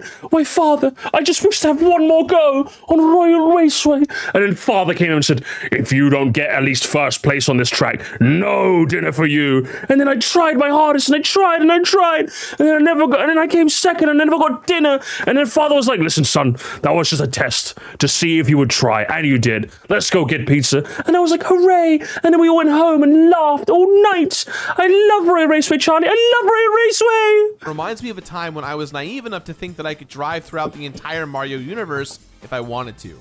This course, like Yoshi's Circuit, has most recently been featured in Mario Kart 8, but behind its most recent iteration and its glossy finish is an unforgivable sin. Yes, the stage looks miles better with he's gonna, oh, don't say it, you fucking fraud. swan boats and hot air balloons, but the castle is completely gated off. Come on, man, stop killing my childhood whimsy with your superior technology. Get out of here, nerd. Unraceable. Get out of here. Goodness and call it a day.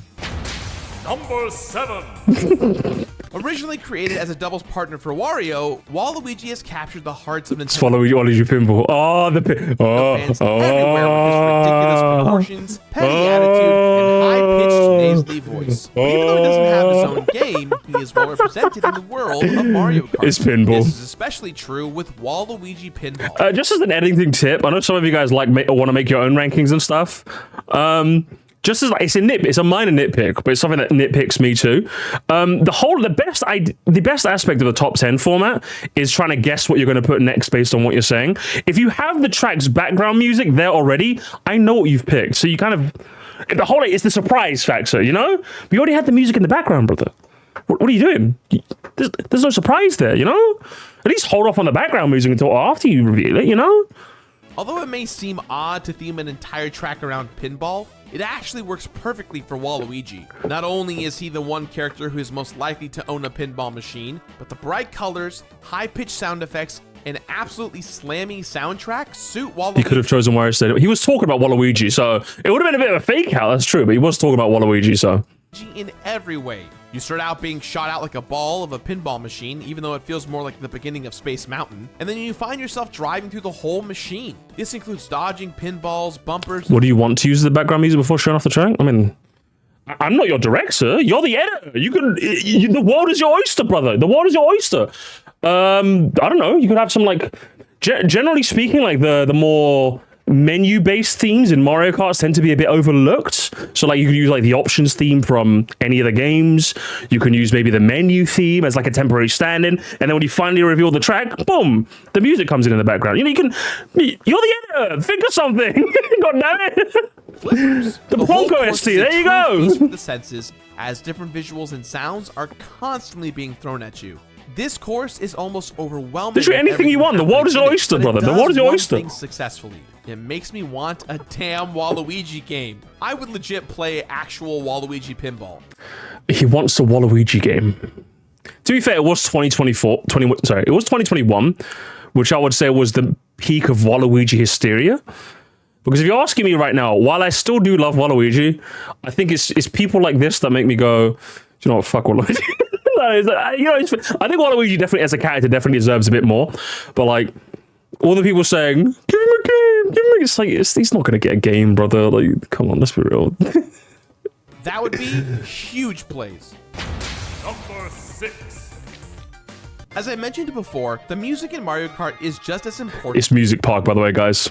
as the courses themselves. 'Cause the music's in the background. Appropriate that one of the tracks on Music this list Park? be completely themed around music. Music Park is one of the happiest courses you'll see in Mario Kart. As you drive through the courses, Music Park, yeah? Music Park. I do love Music Park. I don't think I forgot to put the OG, like I think I forgot to put the Mario Kart 8 version in my cut, but sorry, my bad. Sorry, guys, I didn't realize. Sorry, chat, hold everything. I didn't realize I had virtual Oris in my chat. Melody Motorway. My bad. Sorry, guys. Sorry. Thank you, Albert. Thank you for that. Thank you so much. Melody Motorway, guys. Melody Motorway. You'll pass giant brass instruments with sentient music notes all around, drift across piano keys and xylophones that accompany you, bounce off of drums. We are British here. We're Europeans after all. Bouncing, cheery eighth notes. This course is pure musical bliss. I can certainly understand that some people love the Electrodome level more, but I gotta disagree here. It's cool, don't get me wrong. I like them but both. everything about The goats Music can Park coexist. makes me grin from ear to ear. In a game where people can just get so unbelievably competitive, it's nice to just have a track that is just themed so perfectly. Music Park is an absolute delight and is easily the happiest track experience. Wait, did he say? Hang on, no, hang on, Chad. Did he say it? Don't tell me. Don't. Hang on. Let's listen to it, guys. I'm turning up.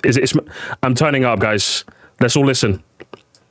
Bouncing cheery eighth notes. This course is pure musical bliss. I can certainly understand that some people love the Electrodome level more, but I can't make heads of chat. You're gonna have to help me. It does sound like he says dome, but it also sounds like he says drome. Let's try again. Pure musical bliss. Hang on. I can certainly understand that some people love the Electrodome level more. That definitely sounds more like dome. He didn't put enough emphasis on the R. VAR check. You're a fraud, mate. You're a fraud. You're an absolute fraud, Gerard. I'm gonna be honest. I bet you haven't even completed a game in your life. I said it. I bet it's all just smoke and mirrors. Fraudulent, absolutely fraudulent. It's Electrodrome. Okay, guys? I'm very particular about that. It's Electrodrome. I gotta disagree here. It's cool, don't get me wrong, but everything about Music Park makes me grin from ear to ear. In a game where people can just get so unbelievably competitive, it's nice. And I didn't pause it on this line, but I'm just like, who are you playing Mario Kart with? But like, who are you? Like, again, I know there are people that like take Mario Kart seriously and like to play like really understand. Yeah, but like, who are you playing with, bro? Like, I don't know. Like I said, I think that's like an entirely different world. But anyway, he's playing again. He's smart steering as well. That's what confuses me as well, because I'm like, you've obviously got smart steering on, so you're obviously not like that good at the game, right? I would on the run of play, I'd probably perform better than you, right? If you're using smart steering and I'm not, I don't say that as a flex. It's probably just how it is. So then who are you playing with? Like, the most competitive person I have in this community is Glide, and he's a homie. Do you know? Who are you playing with, brother? Like, it's okay that you're using smart steering, but when you say a game that gets unbelievably competitive, like, who are you playing with? That's what I'm wondering. What kind of tournaments are you joining? Anyway, let's continue. Then you must feel something dead inside. And you know what the exact opposite of Mario Kart is? The Sega Genesis. As a Nintendo kid, there are quite actually a few Genesis titles I never touched. So, what should I complete? If you join the Completionist mini... Guys, join the Discord. Join the Patreon, okay? You get a lot of stuff, apparently. Here on Patreon, you can submit what game I Also, hang on, can we just try that again, please? Can we try that again? I just want to try it one more time, chat. Let's listen. If you don't smile when you're playing this level, then you must feel something dead inside. And you know what the exact opposite of Mario Kart is? The Sega Genesis. As a Nintendo... I'm gonna give that transition like a 2 out of 10. Do you know? I'm not gonna be honest. If someone does a transition to their Patreon plug well enough, I can give them props. But you know what? That's like a 1. I'm actually giving it a 1. I'm giving it a 1. I'm gonna be honest. Or you just... Do you know the opposite of Mario Kart is Sega Genesis? Brother, that was... Come on, that's a poor transition, brother. I've seen some people do some really smooth segues to the point where I don't even know I'm being advertised to. Do you know? That's the kind of transitioning I want, you know? Just like your transition to being an absolute god gamer. If you join the members club for £2 a month, you get the videos early and maybe some extra content if I can be bothered to make it. Join the members. Kid, there are quite actually a few... Let's skip ahead. Car 64 is Wario Stadium. It's a fun, muddy course that makes you feel... Hang on, let's go. Where were we? Number 5. Number 5. One of the standout courses in Mario Kart 64 is Wario Stadium. It's a fun, muddy course that He's picked Waluigi Stadium, by the way, guys. makes you feel like you're actually driving a track made for dirt bikes or quads. But you know what's cooler than dirt bikes and quads? Monster trucks. Waluigi Stadium perfectly captures the Waluigi spirit Stadium, of a huh? monster truck rally. There are insane jumps, flaming Waluigi Stadium, huh? OG? He's showing a lot of Wii. I like the OG bit. I don't know, like there's some more slippery controls. Makes you feel like it's tougher to race on. It's more fun in the original. But to leap through and a ton of dirt. 5th? You can actually ride up the curves at some points and perform tricks off of them like a quarter pipe in Tony Hawk's Pro Skater. You can even use these to dodge piranha plants and flame bars. Pretty awesome. But what really this is great, but top 5? I can see it. I think the only thing so far which has made me like squint my eyes was having 2 circuits. Do you know, yeah, the Yoshi circuit and Royal Raceway. Just like, those are the top. Waluigi Stadium, I can see it. I can see it, you know? I think it's a big shout. I can see it. got me when this course So I'm not gonna first fight him came too out was hard, how much you it know? felt like a course you could see in the real world, albeit with some Mushroom Kingdom flair. Yeah, there are some courses that could fit in with the Indy 500 or Le Mans, but how Railway many actually feel like a legit dirt course? Waluigi Stadium is high energy, unnecessarily flashy, remarkably competitive, and is criminally underrated. And yeah, it's wild that I have two Sorry. Did he just? Hang on, did you just say the words? remarkably competitive and is criminally underrated. And yeah, it's wild that I Oh, how many times do I have to tell? How many times do I have to fucking tell all of you guys? How many times? How many times? Mr. Completionist, you're on trial. And not the trial you're already on, you're on my trial, okay? For the use of the word underrated. You put a track in, you put Waluigi Stadium. You know what, actually, chat. I'll let you have it, okay? I'll let you have it, chat. Do you think, I'm gonna ask you, I'm gonna ask you, just a quick yes or no. Do you think this track is underrated? I would say, because if you're asking me, I would say it is correctly rated in that it's pretty good. So I don't know why he would say that. And the jury is in, gamers. The jury says no. So, Gerard, I sentence you to 7 years of only playing Sonic Forces, and you have to never use the boost button. That's your punishment. have two Waluigi stages already on this list. Maybe I just have a soft spot for the guy since he's never getting into Smash. Number 4. Mario Kart 8 brought something new that had never been seen before. Excite Bike Arena, huh? Excite Bike in your top. Okay, this is crazy. This is crazy. If you guys thought it was crazy before, we're getting into the chicanery now. In a Mario Oh, Kart Lord. game. DLC. Not only did this bring in some exciting new and retro tracks, but there are also courses based off of separate existing Nintendo properties, which brings me to Excite Bike. While a straightforward loop, Excite Bike Arena. Now, hang on. I just want to make it very clear to all of you guys. I am Excite Bike's biggest defender. All right, me and him go way back. Top 4 is insane. I'm with you guys on this one. All right, the 4th best track in the entire game, brother. Top 4. Brother, I like this track. I think it's solid. Really fun. B tier? Yeah. A tier? Yeah. S tier? Pushing it a little. S plus? Okay, crazy. 4th best amongst 200 tracks in the series. Okay, brother. Bike captures the feeling of the NES Classic to a T. All of the jumps and mud puddles are there from the original, and it is exactly how I imagined a 3D Excite Bike would look like. Seeing a classic get such love. See, as he Minister Chicken brings up an interesting point. I just realized there isn't room for Big Blue, Mount Warrior, or both RRs. So the top of the list is going to get we're going to get very chicanerous, guys. We're going to get very chicanerous. Then Care makes me excited for what the future holds for a seemingly dormant franchise. But then again, there's Mute City. Okay, wait, no. Number 4. Mute City successfully brings F-Zero to the modern day and reminded me why everyone wants a proper follow-up to F-Zero GX. Oh, was he Bright trolling neon before? colors. Oh, he was trolling. So this is the actual number 4 is Mute City. Over Big Blue? Over Big Blue? He was trolling with Excite Bike. Okay. It's not coming back. But let him listen. Let him hope. Okay, let him hope. Musty, you know. Okay. All the speed boosts and the gravity-defying level design make for a truly epic course. It makes me think of new directions that F-Zero could be taken in. Wait, hold on. You know what? Never mind. Put Big Blue up instead. Number 4. Big Blue. He's great, guys. He's trolling us. He is trolling us epic style. Manages to take the single lap course and completely. Oh my god! I forgot about Hyrule Circuit. There is. Hang on. Okay, that.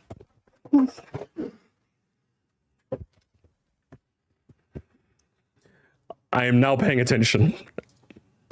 You literally drive through Hyrule Castle and right past the Master Sword. You see enemies and the coins are changed to rupees. It's a brilliant homage to the series and it looks dazzling. And the Animal Crossing course.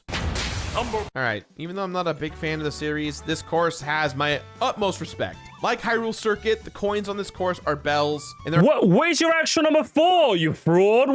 This guy's a hack fraud. I can't believe different this. seasons every time you race. What's happening? Further making it feel like the game that inspired this course. Okay, you know what? Here's how I'm gonna solve this. Number 4. I'm gonna give this spot to every single DLC course based on a different. That is actually the.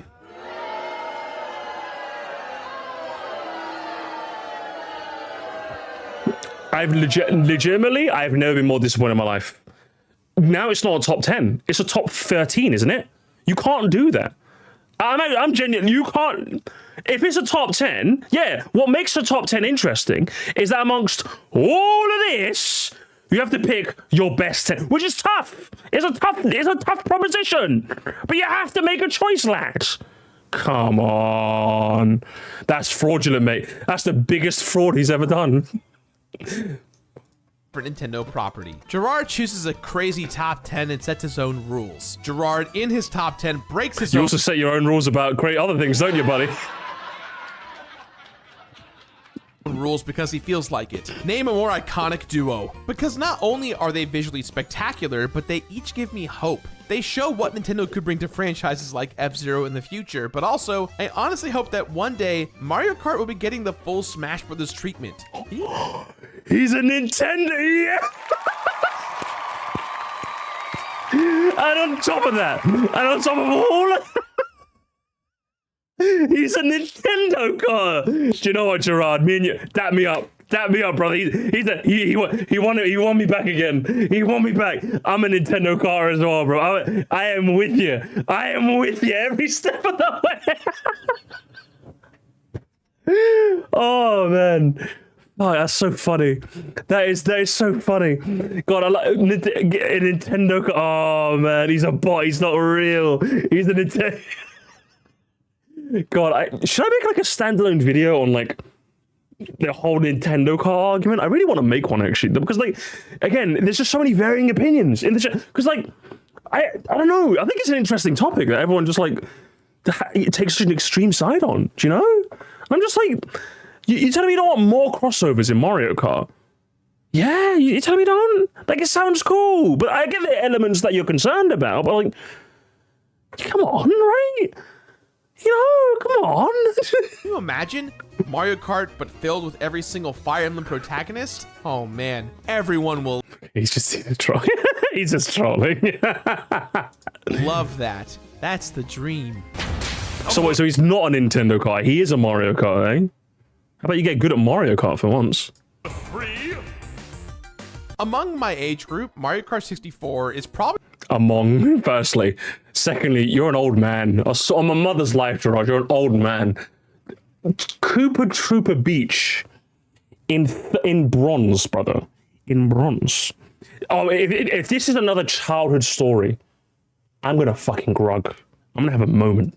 the most synonymous iteration of the franchise and has a ton of iconic and nostalgic courses. And one that constantly welcomes me back with warm sunshine and a cool sea breeze is Koopa Troopa Beach. Yeah, there are always chill beach vibes happening on this course, but it is one of the few tracks that isn't loaded with obstacles. There are a few crab. Oh my lord. It's literally just the skill issue and nostalgia, isn't it? Like, and the worst part is as well, I'm not even that good at Mario Kart. That's the worst part.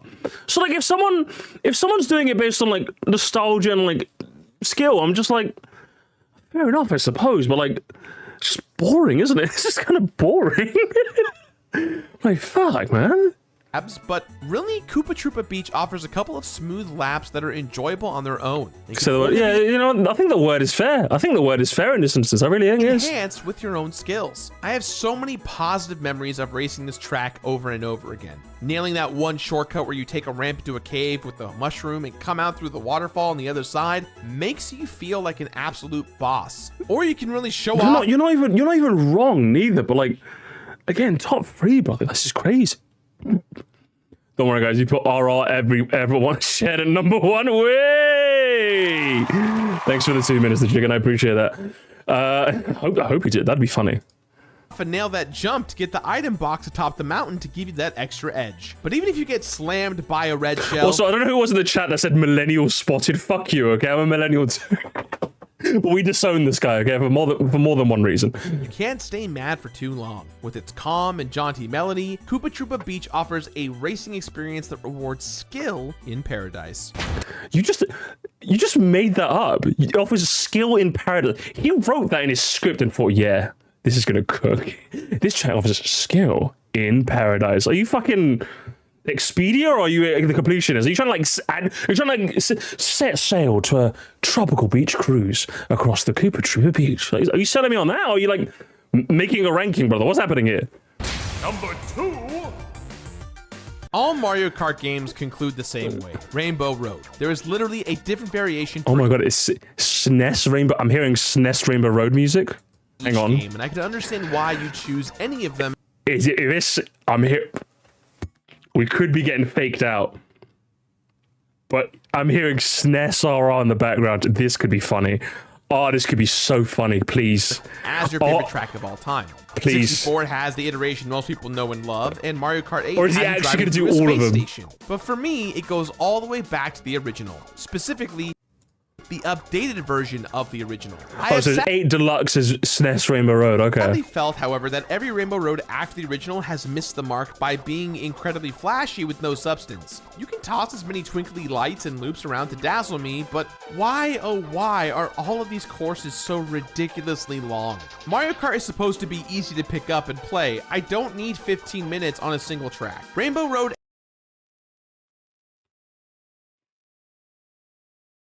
My ninja, you can't be serious.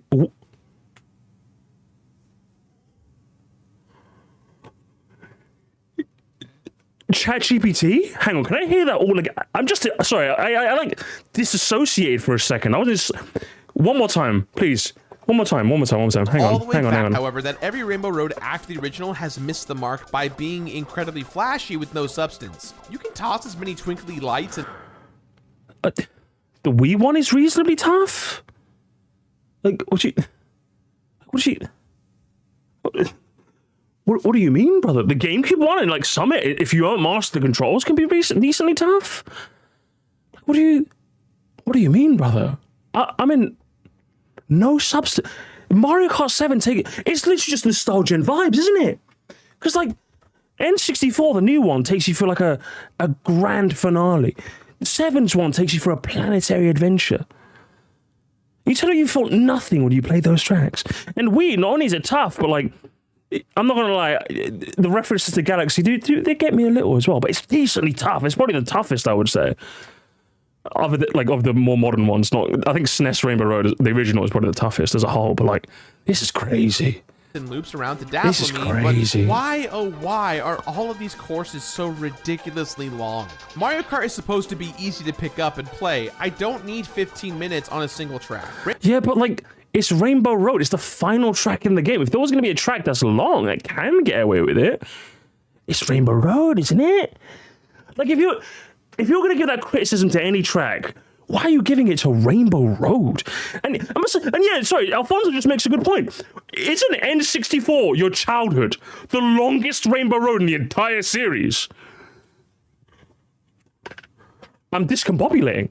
Rainbow Road SNES doesn't have this issue. It's about the same length as all the other courses, and there's minimal bullshit. The turns are incredibly tight, forcing you to have mastered drifting at higher CCs, and the jumps serve as an ideal opportunity to take advantage of any mushroom you get. The Mario Kart 8 version updates this classic course perfectly. It looks absolutely gorgeous, especially with the LED light effect on the different colored cubes. I also love the moon in the background, giving the whole track this mystical feeling. And the ripple effect from the thwomps is a great way to create variety on such a simple course without going overboard. The worst part is I don't even disagree with his analysis. I think his analysis is spot on.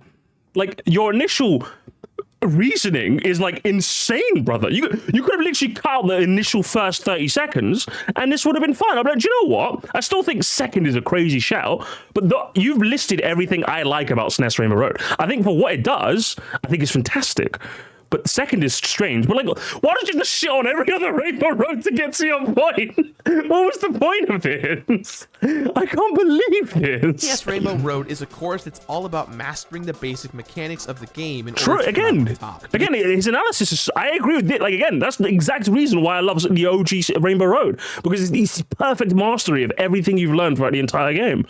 Is really what any final level should be all about. It is easily my favorite Rainbow Road course of all time. So you basically hate it because you hate every other Rainbow Road. All I got from that is you hate every Rainbow Road because there's slightly longer. Gerard, when the Rainbow Road takes 1 minute longer, mate, the Uber driver's outside. He's gonna eat my food. What is this? Brother. Just go in the YouTube edit and just cut that bit out, brother, and you'll be fine. Jesus Christ, brother, that's insane. It's like all over again. You agree with everything he's saying, but the placements are insane. It's not even the placement is insane. It's what he said before that. I'm like, every other Rainbow Road is shit. That's essentially what he said. I'm like, the only one that I would agree is like shit is the N64 one. The rest of them at least have, even if I'm not big on them, the rest of them at least have something. Good lord, what is number one? What is number one? Number 1!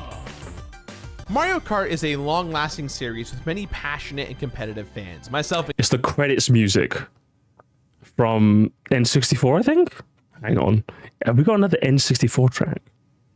included. Community leaderboards have changed time and time again around time trials. Everyone's this would be vying funny. for the optimal routes, and only the most skilled racers can master the nuance of these tracks. Some tracks offer clear exploits, others more hidden. Some tracks reward the highest level of play, while others require optimal item management. But the best Mario Kart track of all times, yes, every timeline, is none of these things. My favorite track is Baby Park.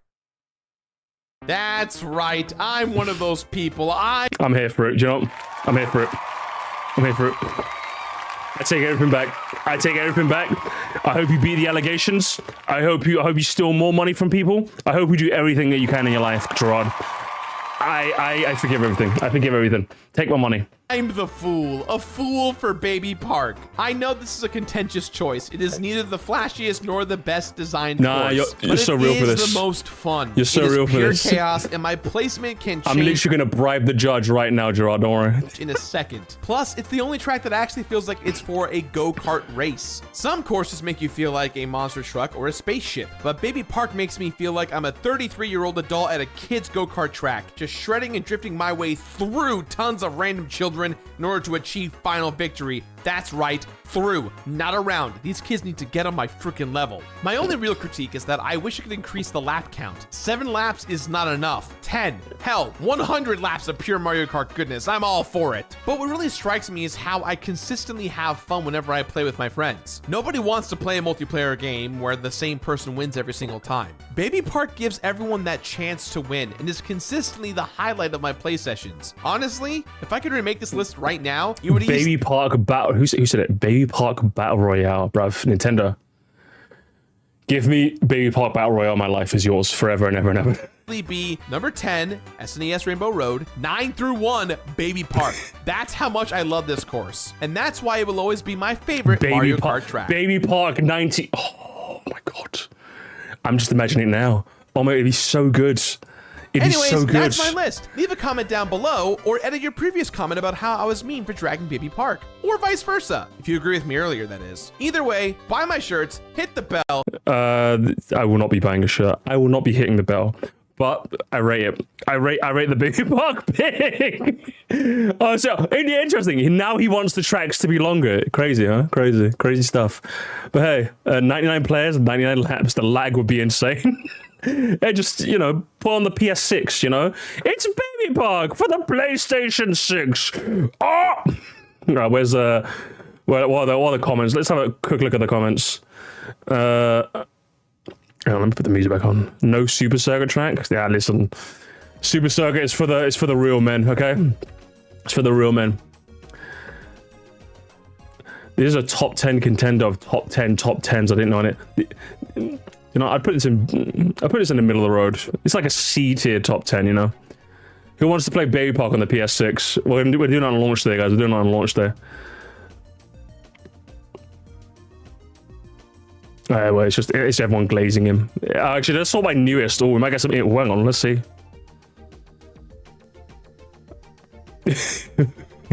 Who's mad? Why isn't there Maple Druid or 3DS Rainbow Road? You're okay. All right, gamers.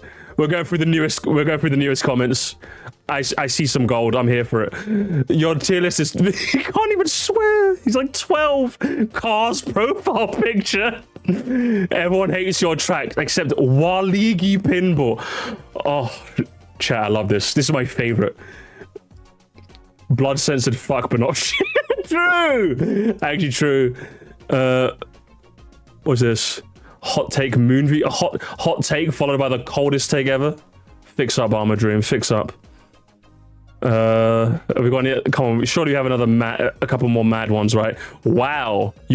Wait, have I seen this guy in my comment? I think I recognize his name. I think he subscribed to me. Drafty Dafty. I think I recognize that name, brother. He was hating a year ago. Do you recognize? I think I've seen that. I recognize the name, not the picture. But I recognize the name. Crazy, brother. Crazy. Let's go with one of the worst ones I've witnessed. George. George is not a fan. George is not a fan right now. You could. Atmosphere with a funky profile picture. You could not say. That's just mean. Ooh, you can't say that. That's mean. That's very worst list ever. With a what is that? What picture is that? I have no idea what profile picture that is. I hate Baby Park. It's so boring. Circle C? It's not circle. It's Circle C. Really, and to top it off, it's never been chaotic. All my friends agree. The ones I have anyway. I'm here for it, chat. I'm here for it. So, I love these comments. These are my favorite comments ever. Oh, give me some more. Give me some more.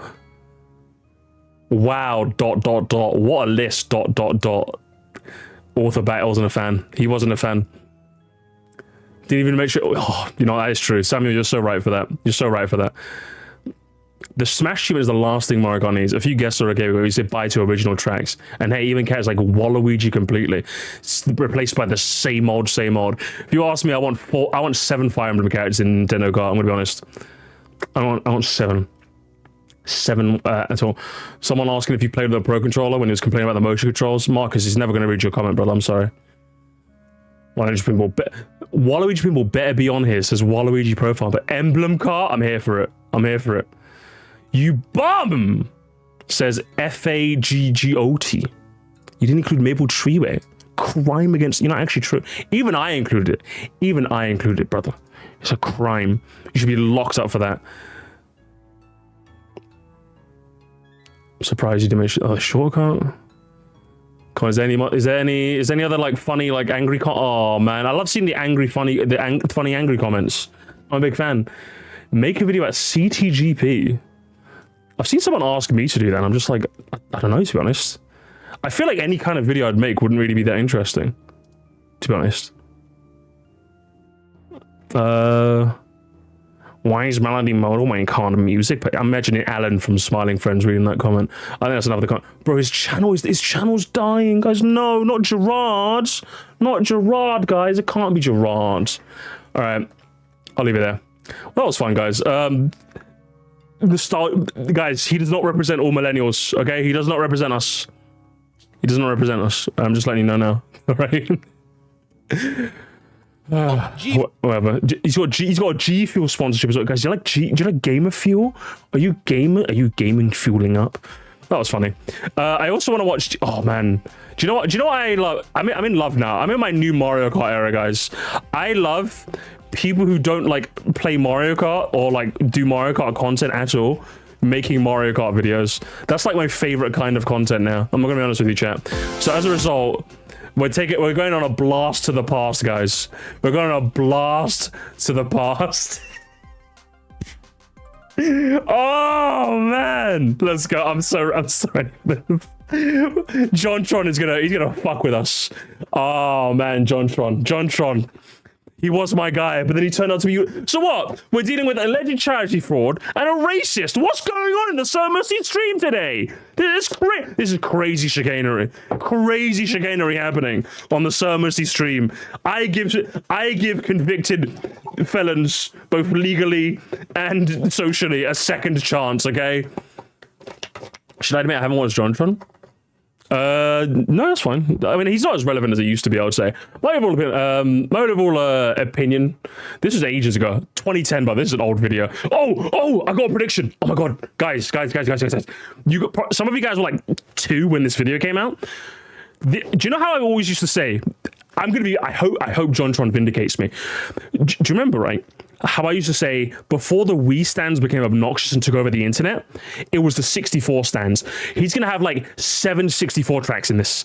Guys, I'm telling you, this is what I used to deal with on the internet before you fucking Wii stands took over and ruined everything. The 7 stands are coming in now. The Wii stands are kind of dying off. It's the 7 stands.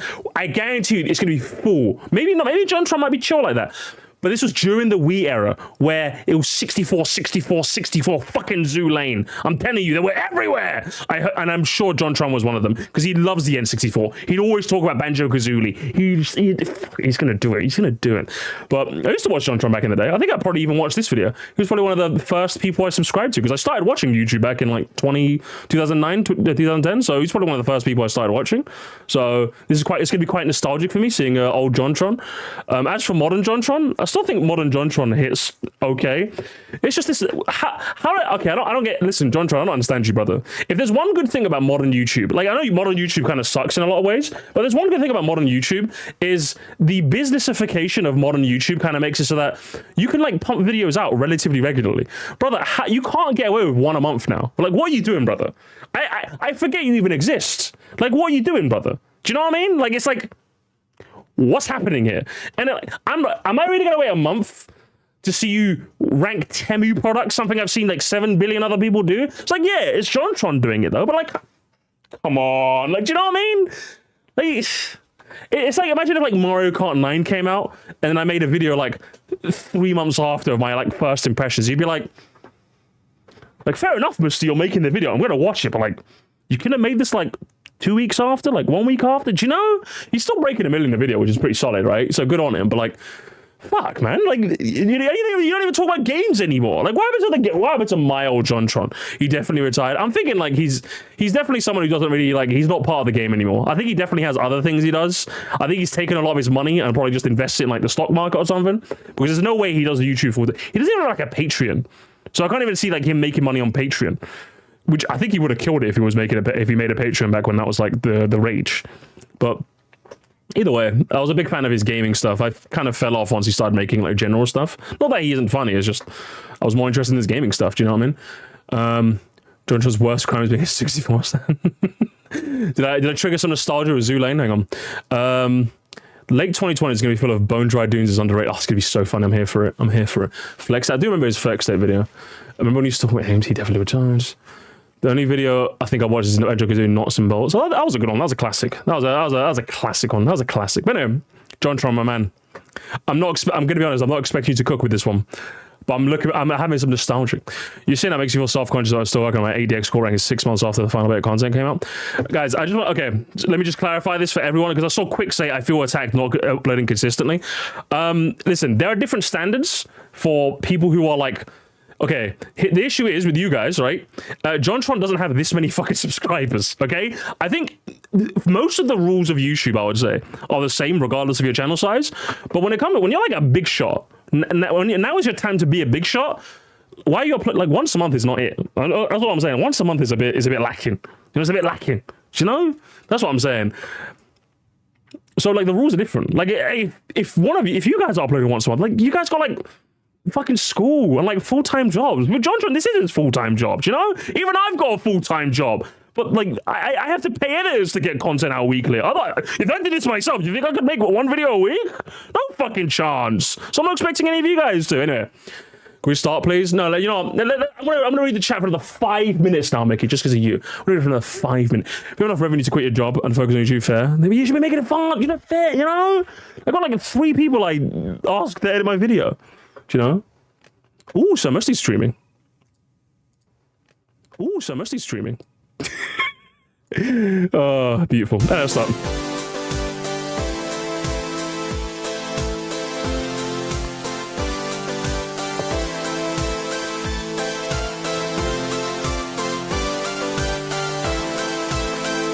Jontron. Top 10s. Oh, and there's Jock as well, he's birds. Oh, it's the bird. Oh, it did take me back. Oh, gamers, take me back to 2010. When, like, most of you guys were, like, 6 years old watching Adventure Time. Take me back. Welcome to part 1 of the Jontron Halloween special. The top 10 Mario Kart Tracks! Oh, back when breaking shit was funny. Oh, man. This was such a simple era of YouTube. Now everyone's all corporate and not funny anymore. Number 10. DK Mountain is one of those immersive tracks that plays out as much like a story as it does. Okay, oh, immediately this video's already taken me out. Immersive? Brother, flips through the thesaurus. Immersive, got it. A racetrack. First, you make your trek up the side of the mountain before hitting a cannon which sends you skyward. Please notice that this constant velocity maintained is definitely physically accurate. After reaching the top of the mountain, you make your way back down the rocky path while satisfyingly pummeling the enemies ahead of you. I've always liked this level because it stands out from the rest. It's not just flat, it's multifaceted, allowing for much strategy. With its colorful backdrop, expressive scenery, and varied terrain, DK Pass holds up a solid number 10 spot on this list. I should get some, like, Mozart music playing in the background the entire time, you know? Definitely.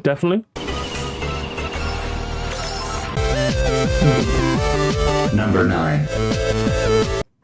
So, did I miss something? I was trying to look up some classical music to play. What did he call it? Hang on.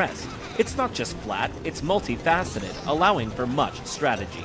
With its colorful backdrop, expressive scenery, and varied terrain, DK Pass holds up a solid... Oh, John. I wonder, bruv, do you think I could pull John in a Discord call and be like, brother, what were you cooking with this? What's going on? Take me through your head, man. Let's react to old Jontron together. That'd be kind of funny. Number 10 spot on this list. DK Pass, bro. Really? Yeah, back when YouTubers did one take for their lines. These were the standards back then, you know? Number 9. What's that? 64, Andy. Question marks? That's right. Oh my god. Hang on. What's that? Bruv. George Bush fucking barely forgot to crop out all of the white on the PNG. Oh, this is old YouTube. I love this. I love this. This is taking me back, guys. Question marks? That's right. Yoshi's Valley was a level so complex that the computer Yoshi's Valley? couldn't actually figure out who was in first place. With winding roads, multiple paths, and porcupines? What? Yoshi's Valley will always be remembered as one of the fuckiest of all Mario Kart tracks. You'll know you went the right way if this ends up happening. What exactly? This video is I made a mistake watching this video, guys. Why I always hit you? Oh, I'm being aged. Oh, back when Rage comics were the meme. Oh man, some of you guys are probably seeing this and like, what is this image? I have no. What are you laughing? What are you laughing at? I don't know what this is. What exactly me sipping on the Coke Zero Sugar Cherry notices Jontron puts Yoshi Valley 7th. Fuck! is this dancing egg doing here? Me buying second controller for Mario Kart. Damn, this would be so good for the two of us to play. Realizes there's no one there. Forever alone. Oh man, I love this. Upon replaying this track to get the footage for the top 10 you're currently viewing with your own two eyes, while drinking milk and holding a green sandwich while bouncing on a big red ball in space, I realized that this just track say random stuff. The error, I love is it. perhaps a little more frustrating than it's worth. But whatever, I already wrote the damn script, so fuck it. With the stage's godly music pounding in your ears, you'll surely get lost a few times on your way to the finish line. And don't call me Shirley. Number 8. Oh man, Daisy Circuit, guys. Innovation is the word that comes to mind when I think Innovation. Like my life. Innovation is the word that comes to mind. What are you talking about? What do you mean, Musty? Are you talking about like the original iPhone? Or are you talking about the printing press? Are you talking about the PlayStation 2? No, I'm talking about Daisy Cruiser. of Daisy Cruiser. Innovation Fuck indeed. my life. With most Mario Kart tracks taking place in a geographical location, Daisy Cruiser takes place in the middle of the ocean. On a fucking boat! Daisy's boat, to be exact. By the way, who gives a fuck about Daisy anymore anyways? Yeah, I know. This is back when Daisy was literally irrelevant. Like, she barely had anything to her name. Bro, I rate you, Jontron. Tell the say it loud in the back. Travis is at the back. Say it louder. Say it louder. She was in Mario Land, but still. Don't we already have one annoying princess in the Mushroom Kingdom? Do we really need a palette-swapped clone? Peach. Daisy? Peach. Daisy. Anyways. Jontron hates women confirmed. Jontron hates women confirmed. Damn, brother. Crazy. In this level, you zipped your way through all the ins and outs of this brown-haired fuckhead's cruise liner, with some of the more memorable portions being the pool, the lower deck, and finally the awesome dining hall, which had tables that would sway from side to side with the rest of the ship. All in all, this was a ride that will be forever burned into the minds of Mario Kart fans alike. Do you know what's sending me, guys? I don't think I said it. Do you know what's sending me? It's the flowery language he's using. Like, if you're telling me, hey, Musty, like even some of the tracks I like a lot. I think innovation, creativity, versatility, mind-bending, linkativity, creatisimo. Like, brother, we're talking about Mario Kart. Number 7. Choco Island, really? If you asked me what it is that's so awesome about Choco Mountain, I'm gonna have to put. I think I have to. I think I have to pull out the dictionary for my. I'm gonna have to.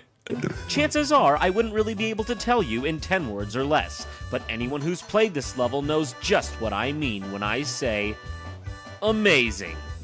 I don't. John, do you want to explain that by any chance? Something about the music, something about the atmosphere, something about the ground, something about those boulders, something about that horrible fog, something about knocking... A Justin Bieber PNG... Good Lord. Good Lord, have mercy on my soul. Oh, do you guys even remember that? I'm not even taking the piss neither. Do you guys actually remember when he was like the most hated man on the internet? Good Lord, what I'm... Oh, this is sending me for a loop. Hang on, guys, I'm getting like a very important phone call. Give me a sec. I need to take this. Tell me how the video goes, okay? Fog, something about knocking your opponents down that cliff. Something about this level is fucking sweet. Unlike some of the more unfun chocolate-themed levels, Choco Mountain was always a smooth ride all the way through.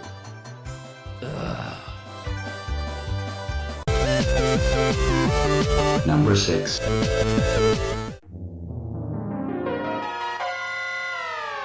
Bowser's Castle has endured Mario game after Mario game as a staple that brings the series together through each succeeding iteration. This fact is no different when applied to Mario Kart. Bowser's Castle serves as an anchor point in the series, reminding you of just how much you really do love the Mario universe. Do we know which Bowser Castle is yet, chat? Ones on Super Nintendo were challenging, and the background was just kind of mystical, while the one on the N64 was grand and epic. And the one on Double Dash was a constant reminder to the awe and inspiration behind Bowser's architecture. Sure, maybe if you strip these levels of their colors and themes, they would be nothing special, but that's MFG kill me. not really what Mario is about, now is it? These levels were a constant reminder that when a developer puts their time, effort, and love into this is back when everyone glazed me. Oh man, guys, I loved it. I love and hate this at the same time. This is back when everyone loved Miyamoto unconditionally. Like now people still love Miyamoto, but like I think we're aware of his shortcomings in that he's sometimes a bit too different for different sake as opposed to just doing what works, you know? But like this is back when everyone glazed Miyamoto. That quote, what's that quote go? Oh, a delayed game is eventually good. A bad game is bad forever. You would see that image everywhere on. Oh, if you guys don't remember, like again, now it's like a bit more okay to criticize Miyamoto because like again, we've all realized that he does have his shortcomings as much of a genius as he is. But fuck, man, that image is. I see that so much. I was guilty of Miyamoto glazing as well, but in the modern day, if you're glazing Miyamoto, you're a bit weird. I think he's a good game dev. Obviously, he's a genius in that regard. But I think his constant need for like some form of innovation is sometimes, you know, he's aged out a little. You know, I love that. Let the young ones come up and give us some good ideas. You know what I'm saying, Miyamoto? You done your bit. I respect it. You know. A project, something amazing can happen. Perhaps the best times we've all had playing these games are the times we felt we were really a part of the Mario universe, and the Bowser Castle levels are a true testament to this. So which one is it? In Mario Kart, Mario World, or other, Bowser's Castle will always live on in our hearts as a solid foundation to why we play video games in the first place. This is just Thesaurus, the video. Brother, which Bowser Castle is it? It's all of them? John, you can't. Gerard already did. All right, guys, I'm gonna make a top 10, but I'm gonna start doing this. If I make a top 10 video in the future, I'm gonna do this. But like, guys, I can't pick between one. When I was a kid, and I'm gonna give you like, I'm gonna give you multiple fucking ones in one. I'm gonna give you the sad lore backstory. I'm gonna do all the things. I'm gonna give you like 3 minutes of I'm gonna do all the things that annoy me about these kinds of videos. Preamble, lore dump, trauma dump, putting a bunch in the same place. I'm gonna do all of it, okay? I'm gonna do all of it. And there's no way. See, the N64 glazing, the big words about the thesaurus. Firstly, the N64 glazing goes hard. Banshee Boardwalk, though. Good Lord, have mercy on my soul. Who is it? Is it Callum? It's Callum, isn't it? Callum is loving life right now. Man. In Mario Kart Tracks, style and atmosphere are king, and was Banshee Boardwalk filled to the brim with those elements. A take on the classic Ghost Valley level from the Super Nintendo title, Callum is so winning right now. This is the biggest dopamine high he's gotten this week. Boardwalk had dangerous ledges, wandering boos, and a fucking giant piece of shit cheat sheet. Okay, guys, I'm gonna tell you how the hot dog's made a little. I know that one of Jontron's biggest inspirations was the Angry Video Game Nerd, and if there was something that the Angry Video Game did or not, he worked in threes. So you will notice this whenever you watch an old Jontron video, maybe even a modern one.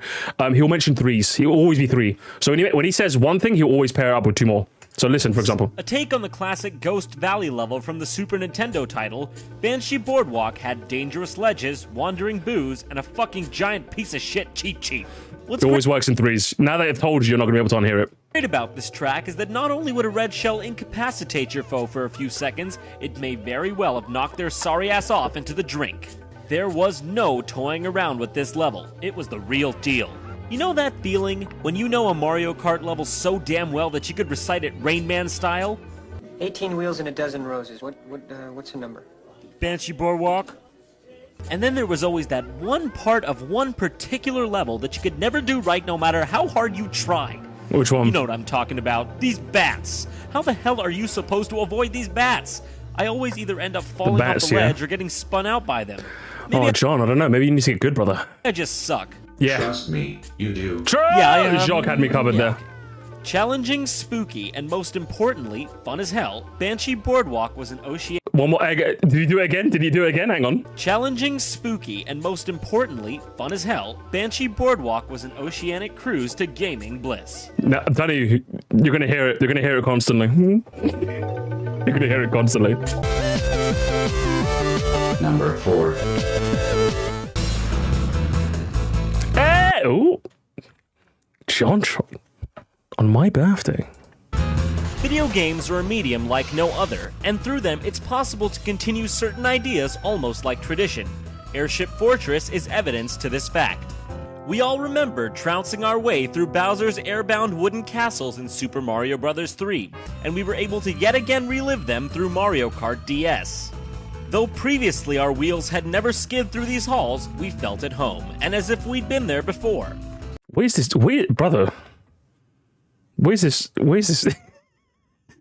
Use the drift button, mate. Our wheels had never skid through these halls, we felt at home, and as if we'd been there before. The level design here is also superb. Starting off with the airship in sight, you know you're in for a wild ride. Lower areas filled with fiery pillars, upper areas with skyward cannons, and the ever-dreaded Monty Mole ready to trip you up and prevent you from your perfect time. He did it again. I'm taking a drink, gamers. I'm taking a drink every time he works in threes. I'm taking a drink. I'm pouring one up. Careening through the spiral corridors of this track, you really felt as if you were caught in the midst of warfare. And with a large roster of players, there was much fun to be had with Airship Fortress.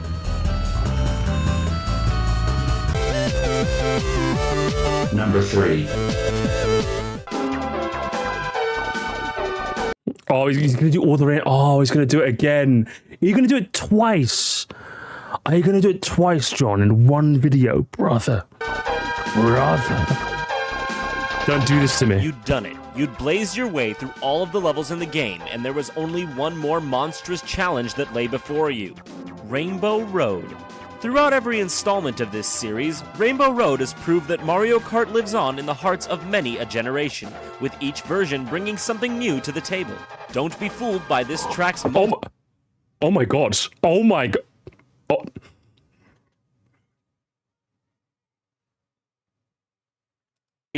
With each version bringing something new.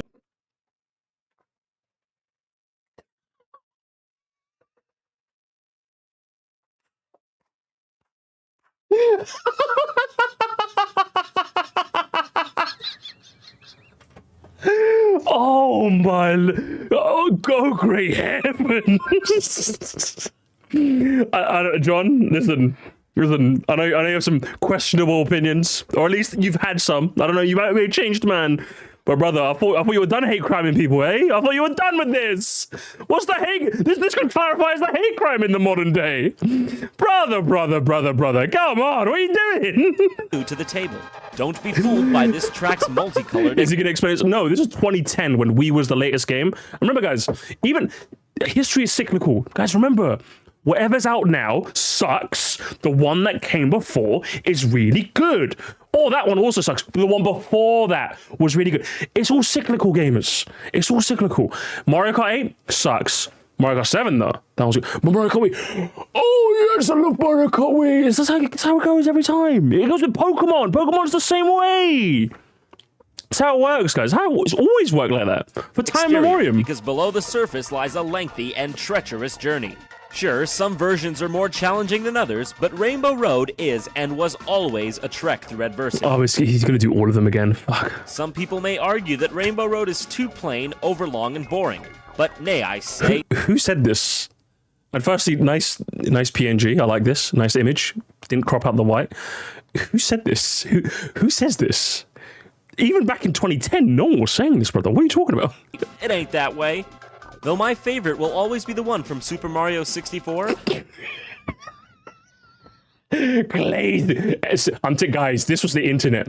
Do you know what this is so sad. This is so sad, guys. There was an era of the internet where 64 was getting glazed. There's an era of the internet which is, I would say, coming to an end, where Wii was getting glazed. There's going to be a new era of 7 being glazed. Where was Double Dash? Where was Super Circuit? This is why I stand strong for my games, okay? Because I never had an era. I was the forgotten child. I was the forgotten generation.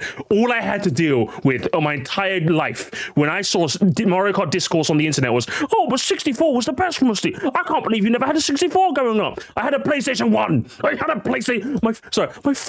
My father came back to me one day and I said, Father, I would like the Nintendo 64-bit console. Please. No, son. He smacked me across the face and he got me a PlayStation 1 like the real man. He said, oh, the N64 was a baby console. I have to trauma dump if I want people to be on my side. I think these levels bring a sort of cohesiveness to the series. The graphics were always dazzling and enchanting, making you want to sit and stare at their beauty for hours upon end in gamer ecstasy. One thing that always stood out to me was the texture of the road on the Double Dash version. It felt very real, almost like you were power sliding on Disney Princess Wishes. Not to mention the music on these tracks. Always a delight. Some things can't be definitively judged by skill or quantity, and Rainbow Road is such a thing. Did they not glaze the GameCube back in the Wii U early Switch era? Did they? If they did, I missed it. I must have missed it. What year would that be then? What year was that? Early Switch era? It was like 2017? Yeah, I think I stopped paying attention to most internet discourse by that point, so I kind of plugged out, you know? He said Super Mario 64. Oh, did he? Did I miss it? Sorry, my bad, guys. Let's go back a little. I must have missed it then. To me was the texture of the road on the Double Dash version. It felt very real, almost like you were power sliding on Disney Princess Wishes. Not to mention the music on these tracks. Always plunging than others, but at Rainbow Road, though my favorite will always be the one from Super Mario 64, I think these Super Mario Oh, John, you're too busy putting the black sassy PNG of a woman that way that you forgot. Though my favorite will always be the one from Super Mario 64. Super Mario 64. You like Rainbow? Right? That's like I'm not much of a 64 Andy. I've only played the DS remake port. Enhanced port thing, a remake remaster thing. It doesn't matter what word I use, somebody gets antsy with me once, but I even remember that Rainbow Ride was fucking shit, lad. So John, you take a massive L for that, brother, I'm gonna be honest. The thing that always stood out to me was the texture of the road on the Double Dash version. It felt very real, almost like some things can't be definitively judged by skill or quantity, and Rainbow Road is such a thing. I can't tell you my exact reasons, but I know that my gaming brethren and sistren would vigorously agree with me. Nice PNGs again.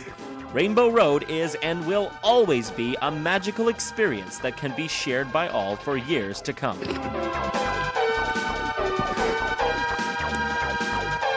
Are you guys having fun? I love this video. This is my favorite video I've watched ever, I'm gonna be honest. Number 2. Wario Stadium? Wario is such an anomaly.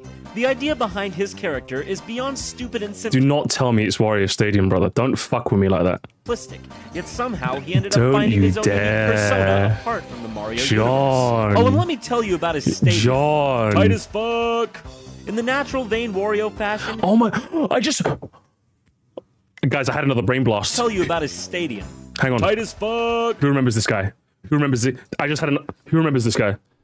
Oh my lord! I had another millennial brain blast. This video went like everywhere.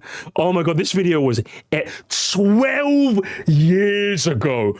Oh my god, this video went super mega viral. This guy. Rapist in Lincoln Park. He's climbing in your windows. He's snatching your people up, trying to rape them. So y'all need to hide your kids, hide your wife, and hide your husband because they raping everybody else. Everyone, like that word was everywhere. That was like old school brain rot. Everyone, hide your kids, hide your wife. Everyone said that Oh my lord, I'm aging. Does Gen Z, do the Zoomers know about this one? Okay, at least this. Also, I like that arm is cut off in this PNG. In the natural vein Wario fashion, you can see his head pasted endlessly along the walls. It's actually Wario State. Oh my lord! The glazing, brother. This is glazed donuts. It's like I thought he was trolling. I was waiting for him to say, "Oh, it's actually like DS Wario State." He's trolling. Oh my lord, he's trolling. The glazing goes so hard. Oh my lord. This beats every Rainbow Road, by the way, guys. Just clarify. This is better than every. For anyone who's joined the stream now, this better than every Rainbow Road in the series. Dirt bike themed track. Whether this was due to low cartridge storage space or pure inspiration, we'll never know. But what we do know is that Wario Stadium is one of the few straightforward levels in Mario Kart. Other levels tended to have some sort of gimmick, but this one had a more realistic race feel to it. Yeah, because that's what I want in my Mario Kart, right? Really, what are you typing in that thesaurus of yours, John? Realist? Who is he? To be fair, he's putting up a better defense than I've seen anyone do, but fuck my life, brother. Skill and the occasional lightning bolt were all you needed to take out the competition. Yes, there were a few glitches to exploit, but they were only for the weak. One of my favorite parts of the— Oh, this is glitch hater as well? What an odd thing to say.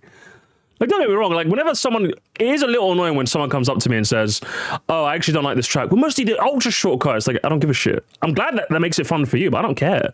But, like, actively hating them? Brother, that's crazy. This track was the fact that if you could pin someone with a red shell right as they were nearing the jump in the middle, you could knock them down and warp their position intensely backwards, as they had to start all over from a previous position. That's pretty funny, actually. Stadium. I don't know how it happened, but throughout my years as a Mario Kart fanatic, this simple level seems to have taken my heart for keeps. No, you're just a nostalgia Andy, I'm gonna be honest. Chat, just imagine for a second. Just imagine for a hot minute I put dry desert in my like top 2, and I just went, my father. Father, I'm not gonna do it anymore. But you know what I mean, right? Imagine if that's what I did.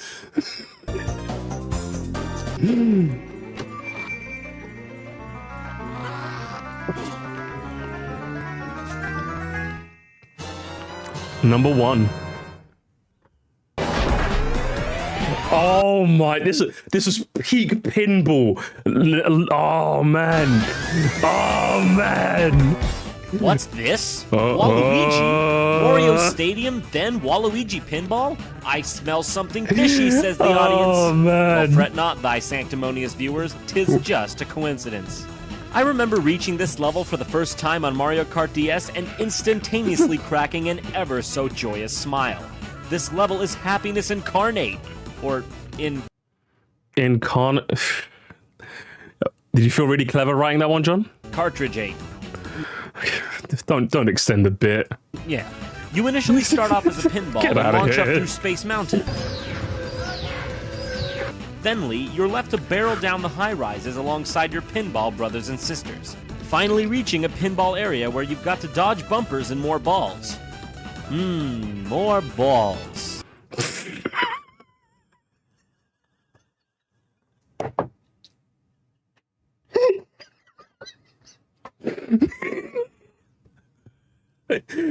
Fuck my life, man.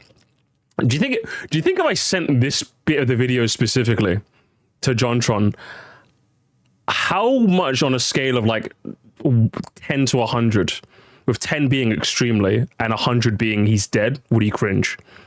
How much?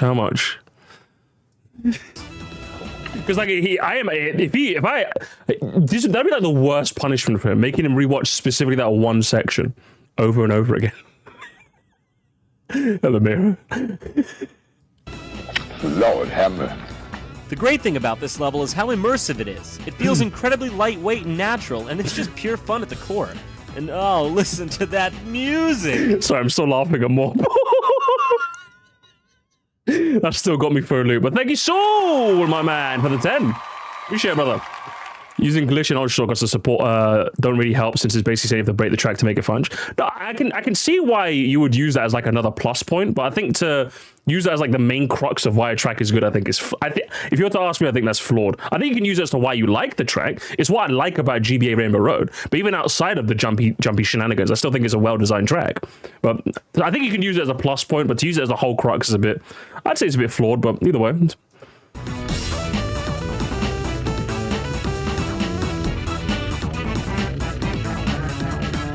It's got that sort of Sonic the Hedgehog casino feel to it. And what's great is that the sound effects change from the normal and convert to this arcade feel. True. Only on this level, too. I have no idea why, but it's awesome. You know, it's not particularly long or that complex, but something about it is so addicting and fun. Okay, I very rarely do I actually pay attention to the gameplay. I know people in the chat will always whinge if the gameplay is poorly done. I personally do not give a shit. But this whole video, brother, you've not pressed the R button once. So I'm going to conclude your controller's broken. Because now it's starting to bother me a little bit. I generally don't care. I don't care how shit your gameplay is. I'm listening to what you're saying. I'm not really watching what you're driving. I know it's just B-roll as far as I'm concerned, but at least put some drifting on, brother. What are you doing? Hell, I'm not even sure if any of you out there agree with me on this, but I'll tell you. And is this even your footage? I see a German flag there. Jontron. Is this a reference to how you hang on. Chat. He's got a German flag. Is this a reference to how he went on a live stream once and said that poor white people commit more crimes than rich black people? Or was it the reverse? Is this the same? Is this a reference to the fact that he said that we need to close the border once? Is this a reference to the fact that he doesn't like race mixing? Oh man, Jontron. You alluded to it all the way back in 2010, brother. That's crazy. As it stands, Waluigi Pinball is for sure my favorite Mario. By the way, those are all statements he actually said. I'm not slandering. Kart track.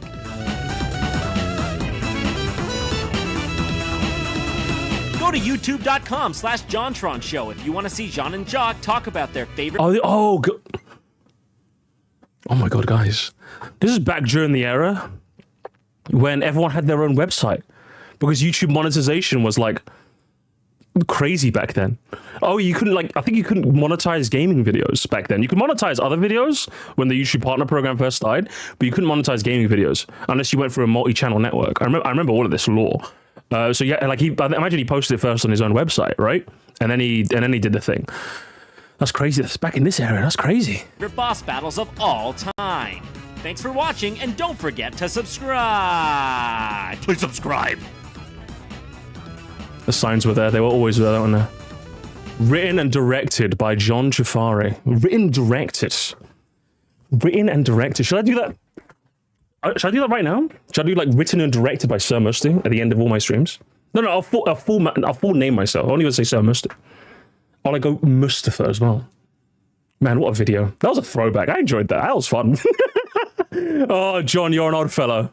But I must say, you make a funny video, that's for sure. You make a funny haha video. Speaking about funny haha videos, Mayro, where's your video? I need more content to steal. Biff Wee told me I have to wait till December for his ranking. Where's yours? What's going on? What's going on, Mayro? I'm molding.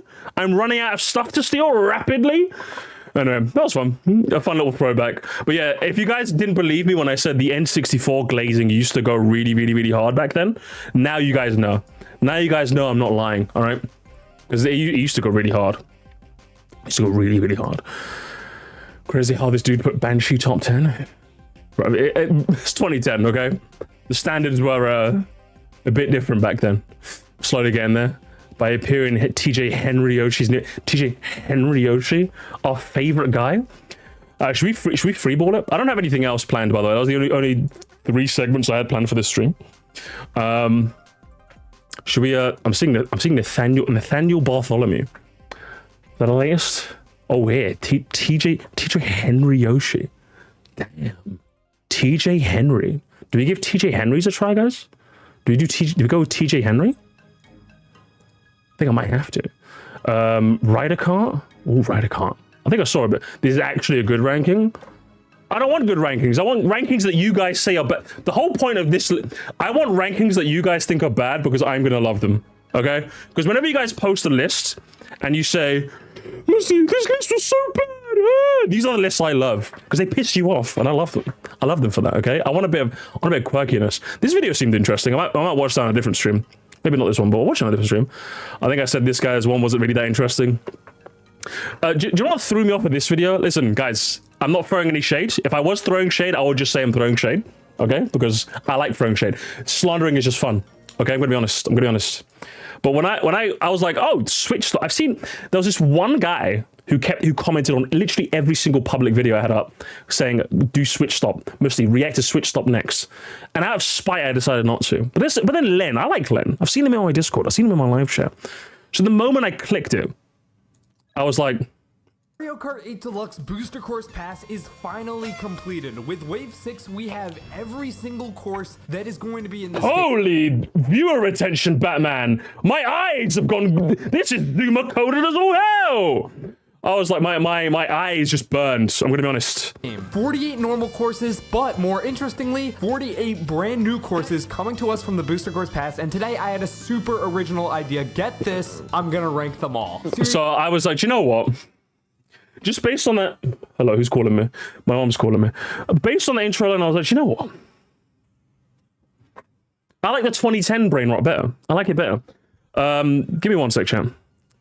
Again, I'm very. I normally don't take phone calls midstream, but I'm moving house and I'm sorting out a bed and a sofa for my new house. So I need to get back to my family. Give me a second, yeah. This is the music. Just give me like 2 seconds.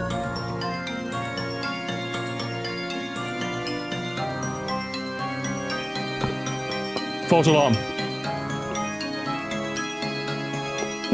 It turns out my mom didn't mean to call me. Okay, fair enough. That makes my life so much easier. All right, we already watched this one. This was pretty funny. Every Yoshi track. I think I'll do this one next week. Should we do like we will rank all the Yoshi levels and then we'll watch his one? Should we do that one? I think we'll do that one now. Should we do TJ Henry? TJ Henry, brother. Oh, no, sorry, wrong guy. Here, TJ Henry Yoshi. Henry, we're gonna have a Henry moment, gamers. He also uploaded this, which I thought was pretty funny. Hijacking Sir Musty's Mario Kart tournament to prove that my credibility. It's a pretty funny video. I did shill it in the Discord. I think you guys should watch it if you got time. It's 16 minutes of me getting owned at Mario Kart. And I thought the thumbnail was just really, really funny. And I'm like, you know, he sent me the thumbnail. I was like, it's not too mean-spirited, is it? I'm like, that thumbnail's hilarious. I don't know what you're talking about. That thumbnail's brilliant. So you better keep it. In fact, highlight those. Put the Sir Musty in red. Put it in red. Put an arrow in there as well. So do you know what? Let's do it. You know what? TJ Henry Yoshi. I'm gonna keep doing that because I know you. All right, gamers. If you want to even wackier ranking, I don't know. We'll have to see Poke Miguel. We have to see. Gamers, oh gamerine, gamers. Oh, hello, gamers. Hello. Lovely to see you. We have got How the Booster Course Pass Taught Me to Love Again. Damn, did he break out the Jontron thesaurus? This one, that's crazy. An experienced player ranks Mario Kart Tracks by TJ Henry Yoshi. My guy, TJ Henry Yoshi. This is a guy who I know from one specific instance, and that's because he's joined my Mario Kart tournament and absolutely ruined it. That's obviously how we all know him. I'm interested to see what he thinks. We'll watch a bit of this and see how interesting it is. So not been pre-watched. Normally I like to pre-approve videos, but I haven't pre-watched this, so let's just go into it. Fuck it. I got more time to spare.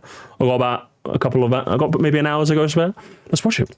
Booster Course Pass. I had a right from the big. Sorry, I cut you off mid-sentence there, TJ. That's very, very rude of me. Let's start again. Before the Mario Kart 8 Booster Course Pass, I had a mostly negative opinion of Mario Kart 8, and as a result, pretty much every track in the game, like I want to say, dramatic recreation half rate each track on release before I knew better.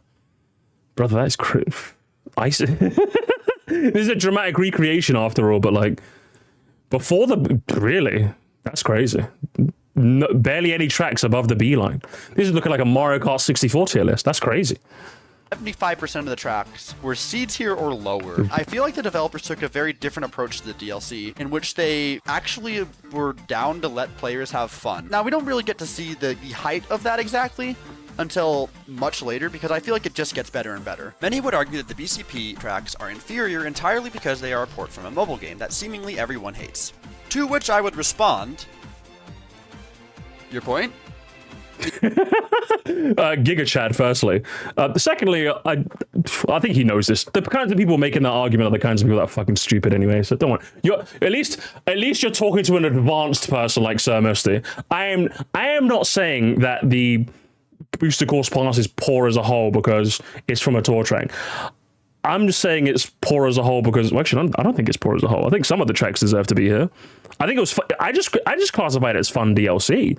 Like when it comes to the Booster Course Pass, I think the one thing that I maybe missed out on was the fact that The art, like one thing I think is probably going to age most poorly about it, at least the people that care. I know Teacher Henry doesn't give a shit, but I just don't like the fact that like the art styles so clearly clash. So it's very, very obvious that this was like a late addition as opposed to something they had planned from the outset, if that makes sense. So I think in that area, it's probably going to age a bit more poorly. But I think on a gameplay front, I think most of the tracks, a good chunk of the tracks, make up for it. There's at least a good chunk of tracks that deserve to be here, you know? So. The entirety of Mario Kart Wii feels cheaply done. It's the broken stuff that makes it fun. It's what makes it have charm. And even then, I'm not just going to hate on them because they made a smart business decision. It's just literally a smart move. Because, like, if you're going to support a game for 10 years, that seems clear to me at least that they've not had a single fucking clue where to take Mario Kart. True. And that's the spot you're going to be actually in. True. And you're going to have this mobile game that's going to celebrate the legacy of Mario Kart for all these years. Whether people want to dogpile it for the fact that it embraces a lot of the modern day gaming features, that's not my problem. Key thing is, they're still remaking all of these tracks. They're going through all the effort of remaking these tracks. So if it comes down to it, it just fucking makes sense. I kind of get you. I'm going to skip ahead on this part. For the most part, I agree with you. I don't think you're talking to me specifically on this bit because I don't disagree. I don't disagree. If anything, I think the BCP was a rather fun addition as long as you don't take it too seriously. So I don't think you're making this for me specifically. So I will skip ahead to Paris Promenade. Paris Promenade. Paris Promenade is a pretty dang good first showing for the Booster Course pack. S. Voulez-vous français? Je m'appelle Baguette. Okay. And even gives you a pretty good split path, where the right path is a slightly more scenic and long route that gets you access to items, and the left path cheekily takes you to the side, cutting through this massive shape that takes up the main minimap. Being faster not necessarily because it covers a lot less distance than the right path, but because the road is curving more, meaning that the natural mini turbos you get is where that time save comes in. And even after you solve that... It's gonna be... I forgot, he's such a gameplay Andy, isn't he? He's such a gameplay Andy. It's unreal. Like, don't get me wrong. I do like the fact that the split paths actually have, like, a conscious choice for you to make. But is that the main reason you're going to put it in S? Do you know what I mean? Like, that's crazy to me. I could see you maybe bumping up a bit more than I did. I put it in B, I think. S? Wild, brother. Wild. Small little logic puzzle to find out which route is better. That's not the end of all the thinking you really end up having to do. Because when the paths reconverge, the people who took the other route will have access to another item, which could leave you wide open. Again, well, true, you're not wrong. This doesn't exactly happen. I think a lot of the video is probably going to be that, isn't it? It's going to be going, that's crazy. That's crazy, you know? Here to make both paths have a reason to exist. And they're not that much of a difference in terms of time saved. It's a basic enough dynamic that already sells that the Booster Course Pass has a little bit of depth to think about, but it keeps things completely tame. And just in case you didn't get the memo from the first 2 laps, you then drive the 3rd lap backwards and see this faster route from a different angle in a way that draws emphasis. At least it's crazy because he likes the track more than the others. I prefer it would be. Yeah, I guess it's quite refreshing to see someone liking the tour tracks. It's a bit like with Albert Boris as well. I think I find it quite refreshing. The pipes.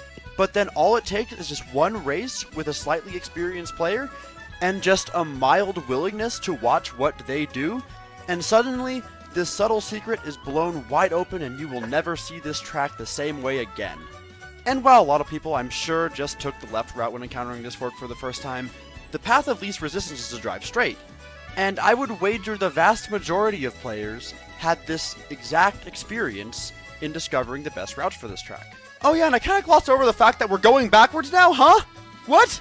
In order to take advantage of the fact that Mario Kart Tour tracks were designed to be able to have multiple different layouts in order to save resources, rather than just picking the one that they thought would work best in Mario Kart 8, they decided that the best way to implement tour tracks into Mario Kart 8 would be to stitch together all the different routes and to create something that is entirely new. And what better way to demonstrate such a versatile track design strategy than to have the first 2 laps play exactly the same way, only to mix it up right at the start of lap 3 with a new route that does nothing but send us right back where we came from, and then have us drive what we've already memorized in the opposite direction.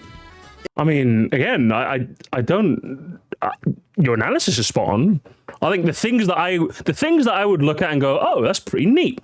You're going, this is insane, and I'm like, okay, fair, you know, fair. It's been fun hanging out. Poker Michael, listen, make another quiz, okay? That was kind of fun. Have a good one, man. It may be the most simple to retract. Also, some of you guys say, do you think in 2030 people are going to be standing Mario Kart Tour? 100%.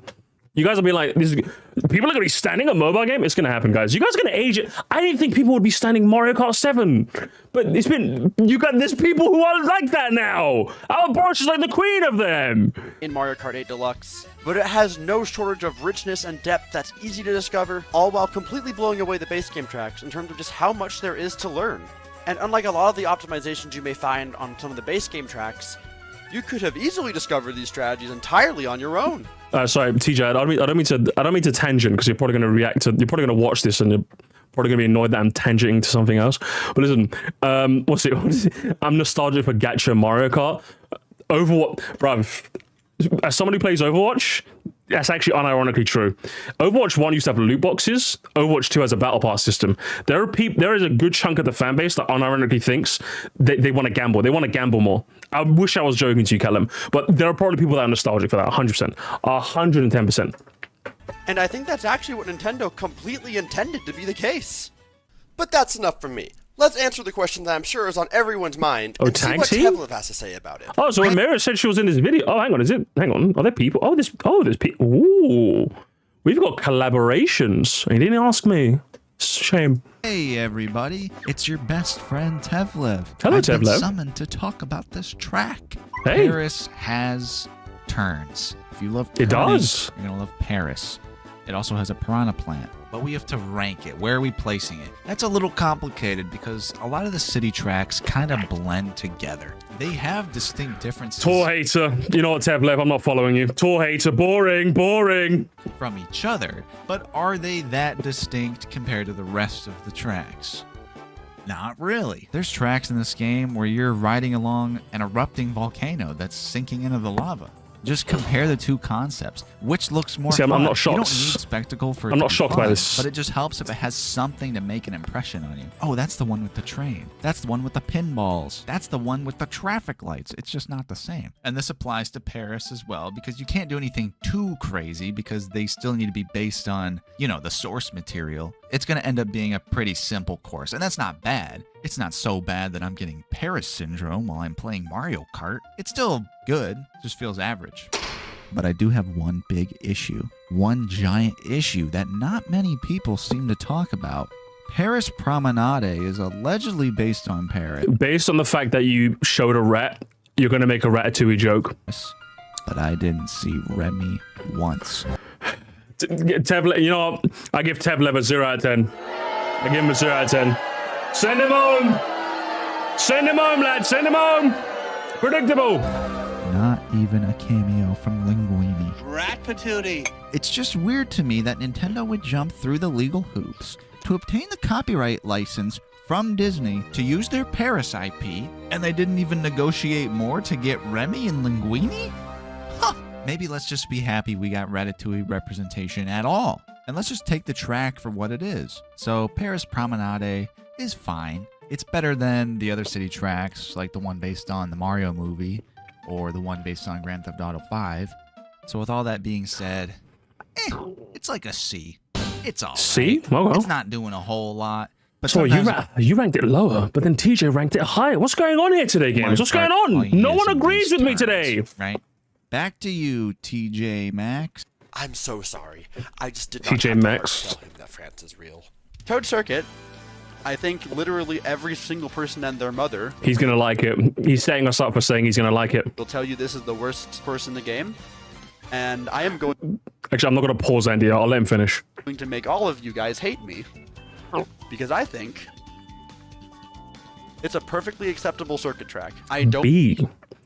Perfectly. No, you're right. Actually, hang on. I'll let him finish his entire point before I interlude. I don't know why people hate this track. Do your whole spiel, brother. An extremely satisfying, just long term that you're just allowed to build up a purple mini turbo on, and it feels very satisfying to release. It has a pretty fun winding section right after the tunnel that I think allows you just to snake, and it ends with a pipe shortcut that actually requires a decent degree of skill to be able to navigate correctly. All of this results in a pretty middle of the road, acceptable circuit track. If you can ignore the pettiness of the grass is grass has more to it. Oh, TJ, you're better. TJ, there's no... Okay, TJ, listen. I hold you in a higher regard, brother. You're better than this. Don't tell me this is the only... If you're going to strawman the haters, at least be right with what we say. TJ, don't do this to me, TJ. Don't do this to me.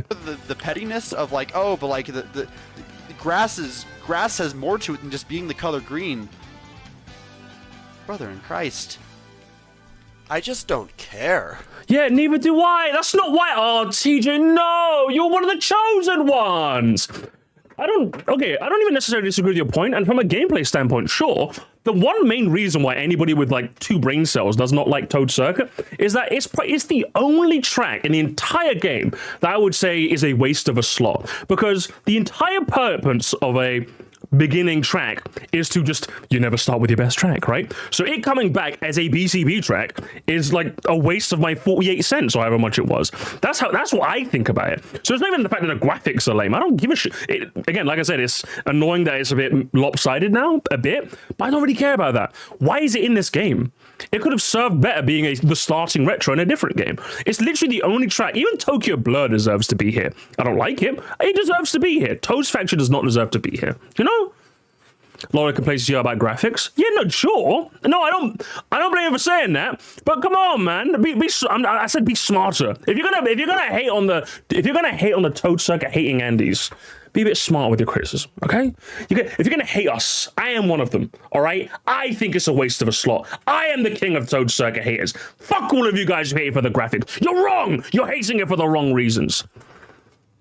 Did I say factory? Yeah, I meant to say factory. Fuck Toad's Factory. Choco Mountain might be a contender for my favorite track in the game. Don't tell me you're going to put this in S as well, brother. It definitely... Triple S. Oh, we're getting into the whack. TJ, brother, is the reason why you're... It's the reason why his background is green. It's the reason why his back... You know what? Just for you, TJ, I'm not going to use the soundboard. I'm going to avoid it. I'm going to use a Vine Boom, though. That's the reason why your background is green. It's the reason why you use a VTuber avatar, right? Because you know what? Because your eyes will be fucking glazing red, brother. Hey! Listen, let me know who you get it from, okay? Is it the good shit? Listen, let's toke up, brother, eh? Only takes my top spot at the moment. I have a okay. Over Choco Mountain. Even your gameplay jujitsu is not going to win. I'm telling you now, brother. Your gameplay jujitsu might win when it comes to Toad Circuit or Paris Promenade. Your mini turbo, that chicanery, that's not going to work here, brother. Your gameplay jujitsu is going to fail on me. I'm going to have that comedic moment where you do a bunch of flip skills, you try and punch me, and I hold your hand like this and twist it, and you're on the floor. That's what's going to happen right now. All right. There was a very short period of my life where I actually did attempt doing competitive Clan Wars in Mario Kart 8 Deluxe. Choco Mountain quickly became one of my favorite tracks because it has the very distinct role of being what's called a drafter track, in which I've never heard this term before, brother. Please explain it to me. Enables a slight advantage towards racers who start in sort of an upper middle spot instead of just being in first, which is a very interesting dynamic because of the way that the track lays out. It just happens to set a lot of the pack up to be able to get drafts off of each other, which results in just this weird shift that I think just offers this dynamic that no other track has. Other than that, it is a contender for one of my 2 favorite Mario Kart songs in any game ever, and it's impossible for me to feel unhappy while listening to Choco Mountain's music. So you can get like fucking boosts a bit. Is that why it's triple S? I don't know what a drafting track is. No, I have sex. But TJ, this all seems like decent enough reasons. I'm sorry, TJ. That was actually mean. I'm not sorry to dry B. Like the track. I'm sorry, TJ. Favorites in the entire game? Yeah, kinda. Everything I mentioned before is in addition to the fact that I think it has genuinely very good races. Unless I'm literally going into the final set of item boxes in last place, it still feels like I have a chance no matter what happens on here. Every single turn offers a very unique setup for item play, and every turn feels incredible to execute. And one of the biggest lessons I've learned when getting really into Mario Kart 8 Deluxe is that a track doesn't need some massive mind-boggling feature in order to be an incredible showcase of this game at its best. And while I won't fault anyone for saying that it's bland, I genuinely feel like this track is better than the sum of its parts. don't really have anything to add, to be honest. Drafting trick, huh? I've never heard that term before. Interesting. Coconut Mall. This is another extremely well-made track. Coconut Mall in Mario Kart Triple Wii S went from being one of my least favorites in Wii to being one of my favorites in 8 Deluxe. And I think that has a lot to do. Single S. Okay. I don't understand a lot of his reasoning here. My understanding comes from being a comp Splatoon player and like looking at the game from a comp standpoint. Yeah, it seems like I just don't have the required lens to right foot creep on this video, do you know? With the fact that Coconut Mall, they focused on exactly the right kind of things. Because in Wii, Coconut Mall kind of had like custom track syndrome, where it felt like just like the world geometry was really weird.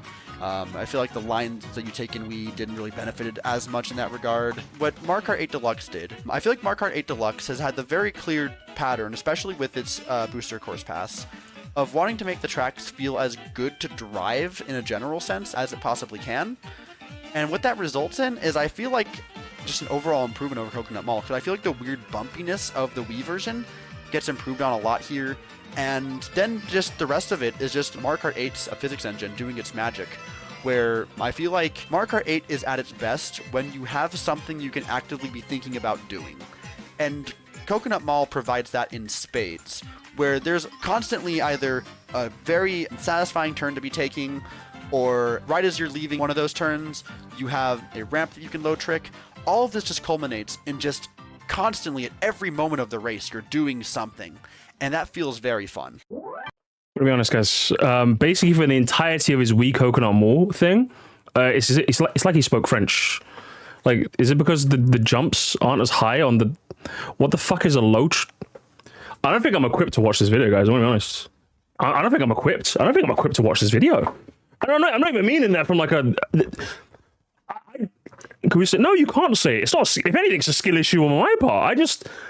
I just like it because it looks like a real mall. And listen, listen, TJ, I come from the school of the escalators don't look like escalators. Okay? that's the school of thought I come from. So you saying, oh, it's got a lot of low tricks. I'm just like, the fuck is a low tricks? Is that like a cereal? What are we talking about here?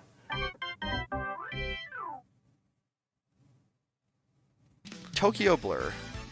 Tokyo Blur, it tries. Man does it try. I think DT, yeah. Okay. See, now you're speaking my language. It really does show that. No. A low trick is a trick. Is an early trick done before a ledge of a ramp, making the boost come faster. Thank you, Glossy, and thank you for the glossary of terms. I appreciate that. It's a Wave 1 track. They wanted to do something with Tokyo So Blur. even the competitive Andy hates it. Crazy. And they certainly tried. In the context of Mario Kart Tour, Tokyo Blur is the worst Mario Kart track of all time. Ooh. There are only 2 item boxes and there is nothing to do for the entire track. It's the worst in the series in Tour. And man, did they really try to make it something in Mario Kart 8 Deluxe, as it being one of the most notable city tracks that doesn't just change on one of the laps, but on all 3 of them. It was the first one that did this, that really tried to push this idea of like, oh, okay, but like these tour tracks are really basic in concept and like what they do, but if you put all of the versions together, you can make something. You can have something similar like a woohoo loop, where it's like you have different things happening each lap. Tokyo Blur really wanted to do that, but it doesn't matter, because Tokyo Blur just doesn't have anything. It's one of the worst Mario Kart 8 syndrome tracks in the entire game. Mario Kart 8 syndrome. Hey, has someone got a glossary on that? Yo, where's the glossary? Hey, who's the glossary? What the fuck does he mean when he says Mario Kart 8 syndrome? What, being a good track? It feels like items do not matter. It doesn't really feel that satisfying to drive on anything except 200cc. On 200cc, kind of fun. Otherwise, it just takes so long to get anywhere. There's no shortcuts, there's no item play. It just doesn't really do anything. Why does he hate base mechanic? Because he hates fun. Well, and it's like, man, I can commend their effort for trying. It does not pay off. Maybe explain that I skipped? Nah, I didn't. What did I skip? Prove to me I skipped. Thank you. Oh my gosh. Thank you for remembering, brother. I appreciate that. It's creepy produce pedestrian. All right, chat. I'm gonna be honest. stop. All right, he's okay. I was ignoring you guys for the most part. He's obviously looking at this from. Look at the title, chat. Why are you getting mad? Am I getting mad? I'm not getting mad. He's obviously playing this. He played this for 10,000 hours, chat. He's looking at this from an entirely different lens. All right, Jesus Christ, relax yourselves, man. Fuck my life. You guys are insufferable right now. Calm down. Shroom Ridge. This is Toad's Turnpike done right. Wait, no, hang on. Toad's Turnpike is good. Shut up. I can't say like there's a whole lot more to it than that, but like, I mean, hey, I don't have any complaints with it. That's like that's gold star. It does what it needs to. It has a variety of shortcuts. It's a traffic course where you actually feel like you need to worry about the traffic, even if the cars themselves aren't that much faster, if at all. They make up for it by the fact that it's a much more windy. I don't think different lenses cover all the points he's made. I think some of them are a bit flawed. I disagree. I think his lens entirely. I think the only point which I would say is fundamentally flawed was like his straw man of the Toad Circuit haters, but I'm not going to fault him too much for that. That's the only point so far which I'm like, okay, like this is you're crazy, brother. You're crazy. So you got to prove it to me, Minister Chicken. I need an essay on my desk upon TJ Henry's desk. I don't really care. Course and pretty narrow too, which actually does make them pretty. Oh, hang on, here we go. Sorry. In case you missed it, Mario Kart 8 syndrome is talking about the boring nature of Mario Kart 8's defensive nature. Is it defensive by nature? No, thank you for that. Thank you for the term, glossy hen. Difficult to avoid because you'll be minding your own business and then you'll be making like a 90-degree turn and then suddenly there's a car right in your face. And like you could technically anticipate that, but like it's all part of the track and it's like, yeah, that's how you do a traffic course. And like, it surprises me that so few tracks are able to succeed at making a successful traffic course. But this one succeeds, and like, yeah, no complaints. It does everything correct. Sky Garden. What? Okay, Enzo, I think you're in the wrong video, buddy. He's just doing the booster course pass, okay? So you're in the wrong video. Secondly, I think viewing stuff from a comp view is very interesting, especially coming from a comp game, so I'm chilling with this right now. I'm interested too. I don't know why chat's not being open-minded with this one. You guys are being weird, man. You guys are weird. You guys are weird today. Take your chill pill. Okay, obviously we all hate this, but what does the competitive player think? A lot of people have a hate boner for Sky Garden. Yeah. They simplified it quite a lot. Yeah. And it's not... Don't fuck with me, TJ. The GBA version that people remember. Don't fuck with me, TJ. That. People hate that, but I think what we're left with is still a pretty good track. If you ignore the... Fuck you, TJ. I hate you now. We are not... I am unfriending you on Discord. Fact that it's a little bit neutered from its GBA version, I think what you still end up with here is an enjoyable track that is fun to race. I think top of B tier is probably appropriate. Because I would compare Sky Garden, the version that we have here, I would elect to compare it to an F-Zero 99 thing, where you have Port Town 2 and you have Port Town 1. I feel like this is the Port Town 1 to what would be the original GBA version's Port Town 2. I understand that people just want... Do you know, it's probably the best thing he's actually said in this video. I get that. I've played F-Zero 99, so I actually get that reference.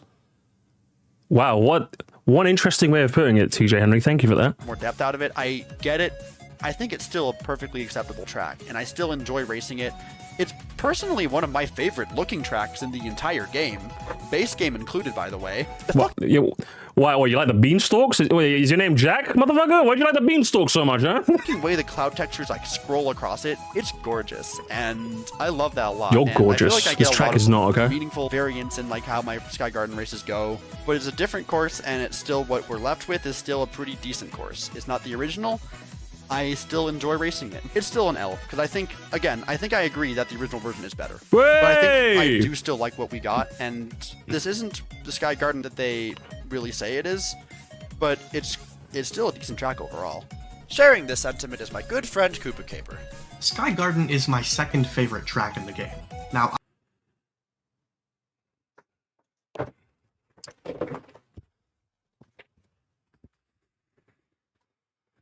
I will be there, gamers. I will be there no matter what.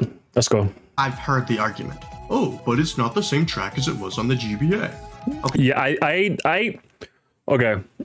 I think the graphics argument from the Toad Circuit haters is a bad argument. I do disagree with the BCP. Like, I do understand the BCP as a whole being less graphically interesting or different. Having a different style is a bit annoying, but I think hating Toad Circuit just for that, I think, is a bit flawed. I think hating Sky Garden for not being what it originally was, I think is justified. I do think it's justified because assuming you have, even though I think we are now aware of the context that a lot of these, that this was basically just them porting tour tracks. I think at the time, I don't think any of us were. At least I wasn't, that's for sure. So when I see Sky Garden, I was expecting Sky Garden. If Sky Garden maybe came in like wave 4 or 5, then maybe the anger would be a bit less because we know it coming from tour. I would have known, oh, maybe they made a shit remake. But even then, I think that just goes to show you that sometimes when they design a track or reorganize a track for tour, it doesn't work the same way it would in a track where you can control the driving a bit better. So I think that's just more of a, it's more of a test in, does something that works in tour also work here? And in some cases, like Squeaky and Sprint, it does. In some cases, like the tour version of Sky Garden, I don't think it does. I think the simplification makes it overall less compelling to play. Even though it's, imagine, even though I think TJ putting it in B is like an overshoot, if you ask me. I still think fair enough, I suppose. But saying the second best in the game, brother, that's, it's like nothing. It's like nothing, brother. Okay, sure, but whether or not it's the same track as the one on the GBA doesn't matter. This track sucks because it's not exactly how it was. Why does that's not the... Holy shit, guys, listen, and you guys have to understand, I love it when you... Listen, I am the opposite. I love it when you straw man people, but at least get our points correctly. What the hell are you talking about, Cooper fella? Doesn't matter. This track sucks because it's not exactly how it was. No, that's, no one has made that point. It's not because it's not exactly how it was. It's because it's completely different from what it was. That's what we're annoyed about. It's like, if they what's it, like, how many tracks have they changed from what they fundamentally was? Like, Shroom Ridge is not the exact same as the old Shroom Ridge because they have extra shortcuts added. But we appreciate it because it's extra. What are you talking about? Get our points right if you're going to straw man me. Straw man me all you want. I think it's funny. I love it when people do that. Just get my point correct. Why does that matter? I don't see y'all complaining about Bowser Castle 3 being different. Yeah, because it's... TJ, why did you invite this guy? What is he cooking? This is unreal behavior. At least from TJ, I'm like, he's looking at it from a competitive lens. So I'm like, okay, like, I fundamentally disagree with a triple S tier Choco Island, but from how you explained it, I might be scratching my head, but I'm like, sure, go for it, buddy. What are you cooking? If you're gonna, again, I love it when you slander, I slander people all the time. I love getting slandered. But if you're gonna slander us, at least get our points correct. What are you talking about? Oh, man. I can understand rating it lower because you don't think the layout is quite as good as it used to be, but one of the worst tracks in the game? Okay, I do think that's harsh. I think when people put it like third from bottom, I think it's mainly your rage getting it. I think I put it in D because I think it deserves that. But I think putting like bottom of F alongside Tokyo Factory. I'm so angry I'm mixing words. Tokyo Blow is a bit harsh, but either way. Wow, this is one of the most fun tracks in the entire game. In the entire... Oh, man. Oh, I love this. I'm awake. TJ, you woke me up. You know, I'm glad. Bring this guy back again, please. The brim with cuttable corners. This is one of the few tracks where it feels like it's anyone's game, even if you're in 12th on the final lap. If you get the right items, you can make huge moves and make it to the... Yes, so if you have the right items, you can make huge moves. May I present to you nearly every other track in the game. Anyway. Front, which makes for incredibly dynamic races where you never really know who's going to win. But the shortcuts... See OG Baby Park. Don't control the entire race. You're not playing the entire game around that final shortcut. If you have the mushrooms to make it through, sure, you're going to make it to the front, but you could still get caught by an item if you don't have defense on you. And if see every other... if you're going first around that last corner, you're not out of luck. I seriously don't understand how you can hate this track if your only criticism is it's not like how it was. It's really not that big. In Sky Garden's case, that is entirely fair. That is entirely fair, okay? I think your point here is fundamentally. I love that phrase so much. It's my favorite phrase ever. It's my, like, you know, Nintendo Land has the word vibes. I have the word fundamentally flawed. I love that phrase so much because it makes me sound so fancy. TJ pinned us from a Mario Kart DX tourney Discord asking for contributions for context. I wasn't like personally invited. Okay, fair enough. Give a deal if there's some minor changes. Even if you think it's a different track, it's not, then judge it on its own merit. It is.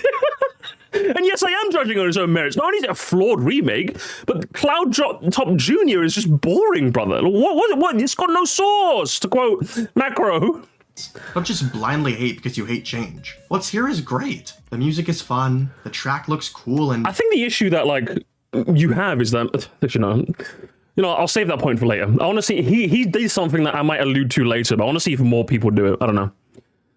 Yo, holy shit, it's my cousin, Koopa Kyle. Anyway, fuck Koopa Kyle, I said it. Rather than lingering on that which was not, let's talk about what is. Ninja Hideaway. The best track My theory was you only like it because Place Japan. What's TJ Henry's take? In the game, Ninja Hideaway. This Triple track S, crazy. Has probably the most degree of decision making that you will make in Mario Kart 8 Deluxe. Every single section in Ninja Hideaway has a purpose to exist. You take the top route if you want to farm coins. You have the main bottom route if you want to focus on speed and you don't happen to get the items you want to have. That or you're just wanting to play it safe with your front run. And you have the shortcut, which even first place can take at the cost of giving up their defense, which I think is an incredible dynamic. And it's like, all right, that's just like the main section, though. What about after you leave the temple? No, after the glider section, it continues because again, you're given the top and bottom route, where you can take the top route for a little bit of slower line. See, again, I'm on the Mighty Aegis Garu side of history, which is I just take the same path every time. Yeah, it's just not that deep for me, but fair enough. TJ, keep cooking. But like, no one ever takes the top route, so you can guarantee you'll be safe up there. And on top of that, if you're playing 200, that top route can lead to probably one of the most badass shortcuts in the entire... Okay, I actually like that shortcut. That shortcut's actually pretty dope. Thanks for showing me. ...series, where you shroom off of that like top rack banister all the way to the line. Probably like one of the most treacherous gap jumps in the history of the series. And all of that while on the bottom route, there's still all these mini turbos and just different ways things can play out. Like every single route has a reason to exist. It's intentional as well, really? Oh, crazy. I actually like that show quite a lot. You can swap between almost any of them. It might just bump into A tier now for me. Thank you, TJ. At like any time. And that is so fucking cool. It's astounding to me that the track with this much thought put into it even exists. This is like some custom track level of thinking where like absolute like Mario Kart Wii Pro would look at this and be like, okay, how can I make every single one of these things matter? And they did it. Way too confusing? Okay, I have definitely heard that it's a very different experience for Inside Drift bike users. I think Inside Drift does struggle a bit more on Ninja Hideaway if my understanding is correct. Look, I can only speak on my behalf. I can't speak on behalf of every single person that exists. I wouldn't want you to, don't worry. Exists, then I'm sorry that the game is the way that it is. I'm playing what feels good. Nah, you got listen, do you know what, next time, TJ, do you know what you should do? Some people who play Inside Drift have a different experience with that track, to which I say to them, and then you move on. That's what you should do next time, TJ. It'd be funnier. To me.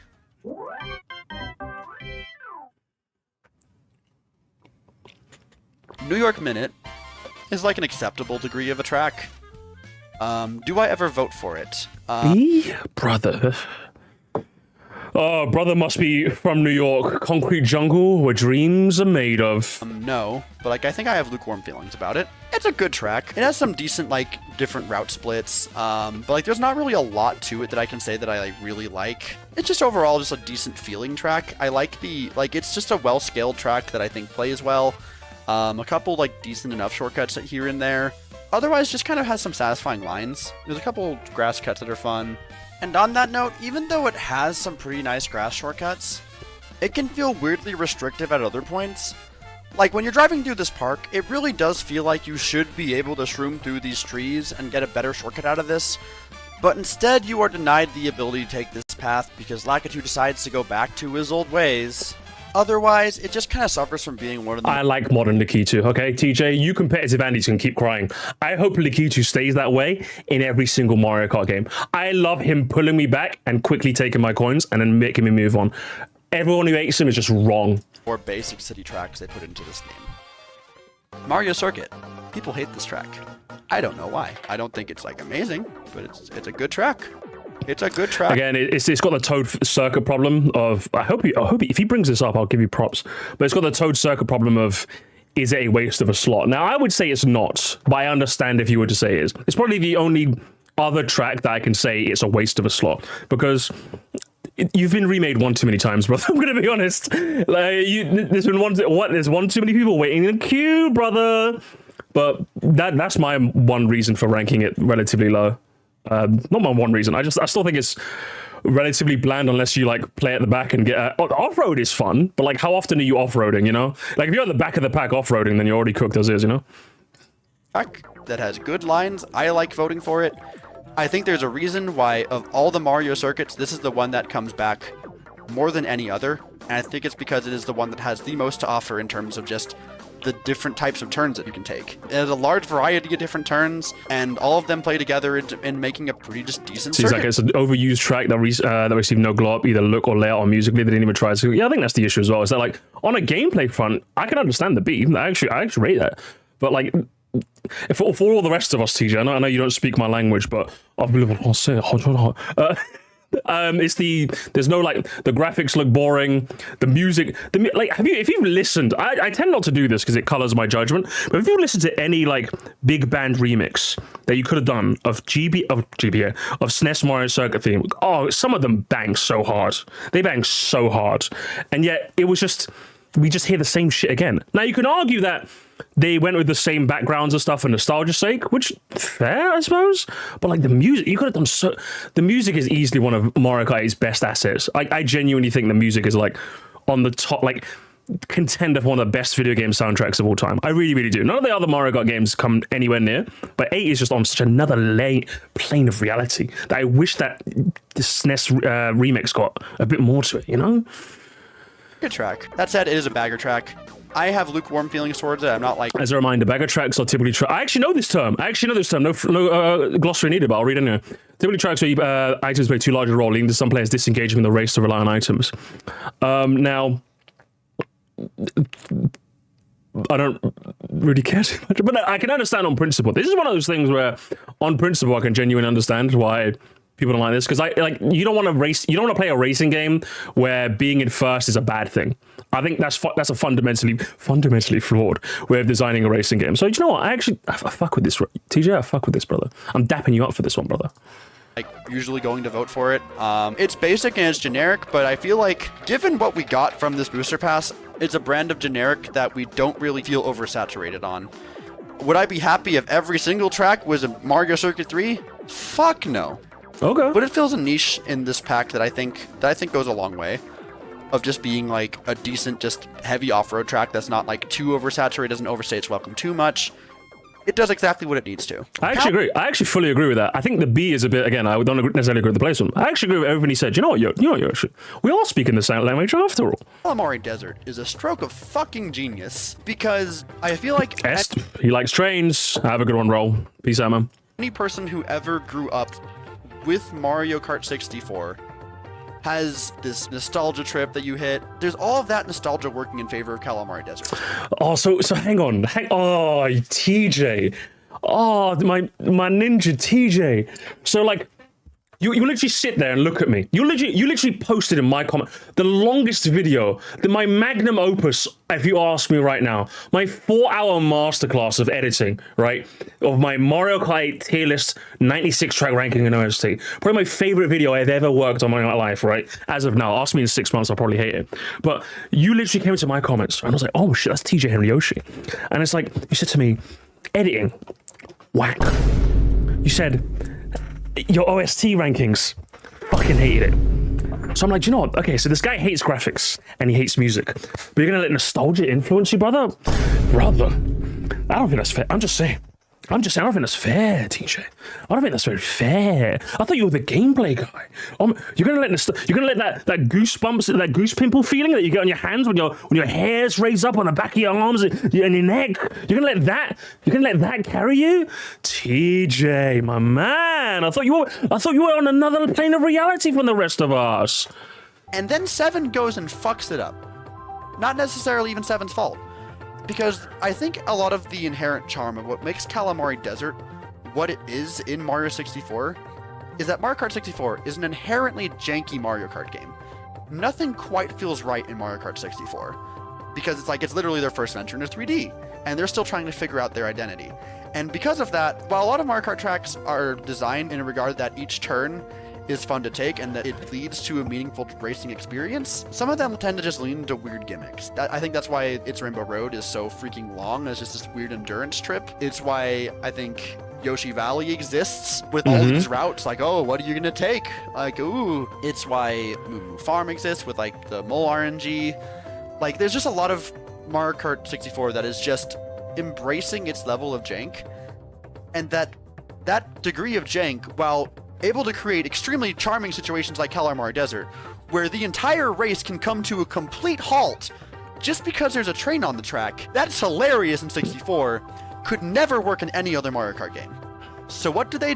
They have the first lap go completely as normal, where you should almost never actually get affected by the train being in your path. And then it's like, okay, well, you're going to take the same route as 7, where it's like you're going to have to either brake, or there's going to be these overpowered shortcuts with the glider ramps. Hold up, TJ. Sorry, I just had a crazy revelation, brother. Calamari is just a chicken nugget with Excite Bike stacked on top. That's insane. I can't unsee it now. Thank you, Mighty. And it's like, no, that's when the second lap decides, no, we're implementing this train as embracing a Mario 64 style of jank, but we're doing it in our own way. Because now, the second lap, you're driving at the train on the tracks. So rather than having the train be this obstacle that forces you to stop the race and wait for it to pass, you are now facing it head on, forced into like what's left of the track for this section. And when you get to the other side of that, you get the opportunity of choosing between staying on the track until you leave it to finish your third lap, or taking the normal route, and actually, if you're not on a good enough pace, having the same thing happen to you that happens in Mario Kart 64, where your path actually gets blocked by the train. You are given the choice on the kind of 64 jank you want to embrace. You can take the slower but safer route of going on the outside line, or you can take the inside line, fully accepting that if you're not on a good enough pace, that you are fucked. So yeah, Calamari does it pretty I'm good. gonna be honest, since I always just follow the train track anyway, I didn't know that like this is an interaction that could happen. So do you know what, actually, that's actually pretty interesting. I'm learning, guys, I'm learning new things today. I love this track. I just follow the train palm, so this is actually quite cool, honestly. About completely rebranding a Mario Kart 64 style of jank completely deserves its own praise. Waluigi Pinball. Fair. Oh, is it? Oh, God. TJ. Oh, inject me with the dopamine, TJ. I need a hit. My dopamine levels are low, brother. Inject me, please, TJ. I'm here. Is a weird one. I don't like Waluigi Pinball, or at least not that much. But I feel it's. See, oh man, yes.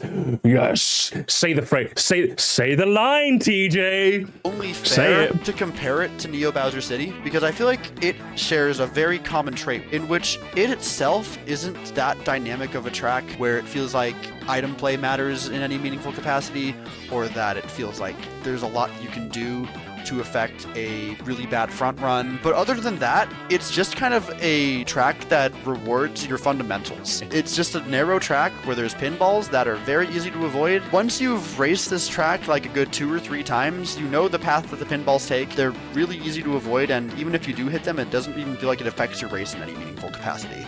It's a cool theming, I guess, but it's like it doesn't feel like it really amounts to anything. I used to genuinely hate this track for exactly the reasons I laid out, in a very similar way that I hate Neo Bowser City. But I've seen the light, and I've seen that it definitely has a lot of appeal to it that I can enjoy.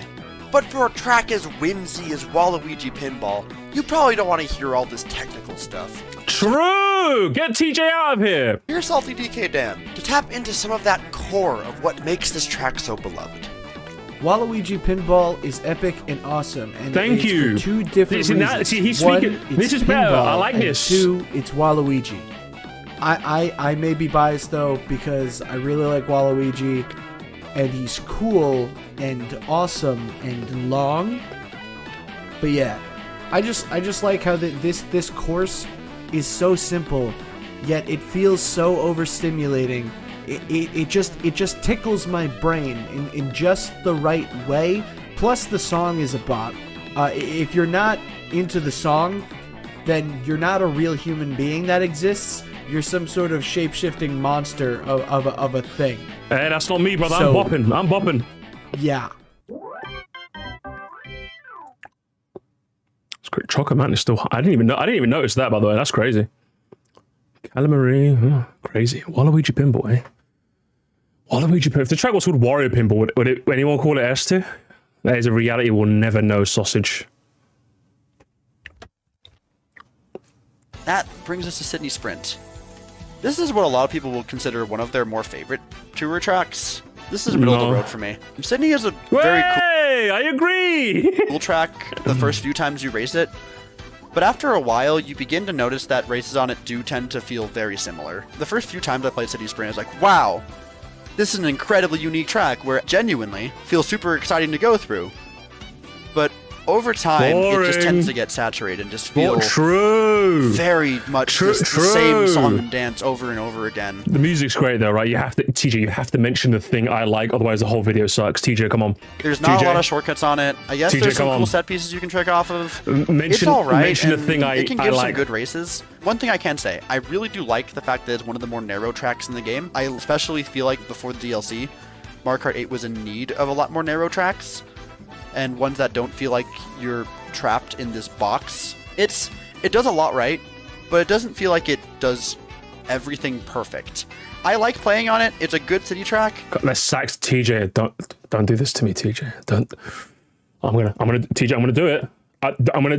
It's happened, TJ. I'm gonna you better mention this sex, man, TJ. Man, I'm gonna do it, TJ. I'm gonna do it. Oh, it's gonna. You're on thin ice, buddy. You're on thin ice. It's not one of my favorites, though. Snowland. He didn't mention it. He's gone, lads. He's gone from the friends list. I've had enough of him. I've had enough of him. Snow motherfucking land. I love this track. I love this track. Oh my lord. Brother. Triple S. Track so fucking much. Oh my god. Before I get too carried away about this, I'm gonna pass this off to Chair G Tables, my ultimate rival, and he will tell you all about how this track is. Wait, shaped. I'm not even the ultimate right. I can't believe this, TJ. I'm just a side character in the lore. I'm like a monster of the week in TJ's fucking lore. Snowland is quite a simple track, but I think it's one of the coolest tracks. I remember playing Mario Kart Super Circuit. I boot up the game, picked time trials because I didn't know how to read yet at that age. But that experience was magical because I didn't even know how to race. All I did was drive around the track, bump into snowmen, laugh at the window that says "Girls do." Some Saturday morning cartoon. I know, right? Could not be saved just because I thought every error window in the computer was super hilarious, along with the fact that the destroyed snowman sprite looked like a funny KO pose to me. Listen, I'm just saying, I would never do this. I would never do this. This is crazy. You will never catch me murdering snowmen. It is indeed a very fun snowland to drive around. Just like with most GBA tracks in Mario Kart 8. They should have called it Skibbity Land. This place feels different compared to how you would originally envision it in Mario Kart Super Circuit. But I wasn't going to say bro sounds like a cartoon character. He's definitely very excited about Snowland, I'll put it that way. I really like what they did here because it feels more like a direct upgrade rather than changing it to a track that feels unrecognizable from the original. The big speed boost early in the track is no longer there, but I feel like being able to do the big ass sexy shortcut was a perfect replacement for it, as it's essentially around the same area too. After that section, you go through an icy road with a hole that you could fall into within that turn. I really agree with this change, as having puddles in the middle of the road in the original can really break your flow sometimes. Another cool change that if anything, that was like one of the few elements I actually really liked. I think the little ice puddles that like you could slip on. It's probably one of the elements that I wish was incorporated into the new one. But was moving the ramp from a wall you can drive straight into to the final turn of the track. This makes a lot more sense with the design of the track. It's just an open section on the wall now, and the ramp was moved to where the bridge is. It just feels more satisfying to jump towards the bridge. I want to take a break from your voice for a minute. This simple track just feels so nice. Deep Impact. Hello, Deep Impact. I want to say hello to Deep Impact. Hello, Deep Impact. I hope you're enjoying the stream. And the design makes it easy to know where to turn naturally. I do miss the funny spinning penguins in the original, but I won't complain about the multiple penguins waddling around together and sliding around the ice. The one big thing that made me sad though is that bumping over snowmen just makes them completely disappear, rather than putting them in that hilarious collapse KO pose. And most importantly, the ghost data could not be viewed!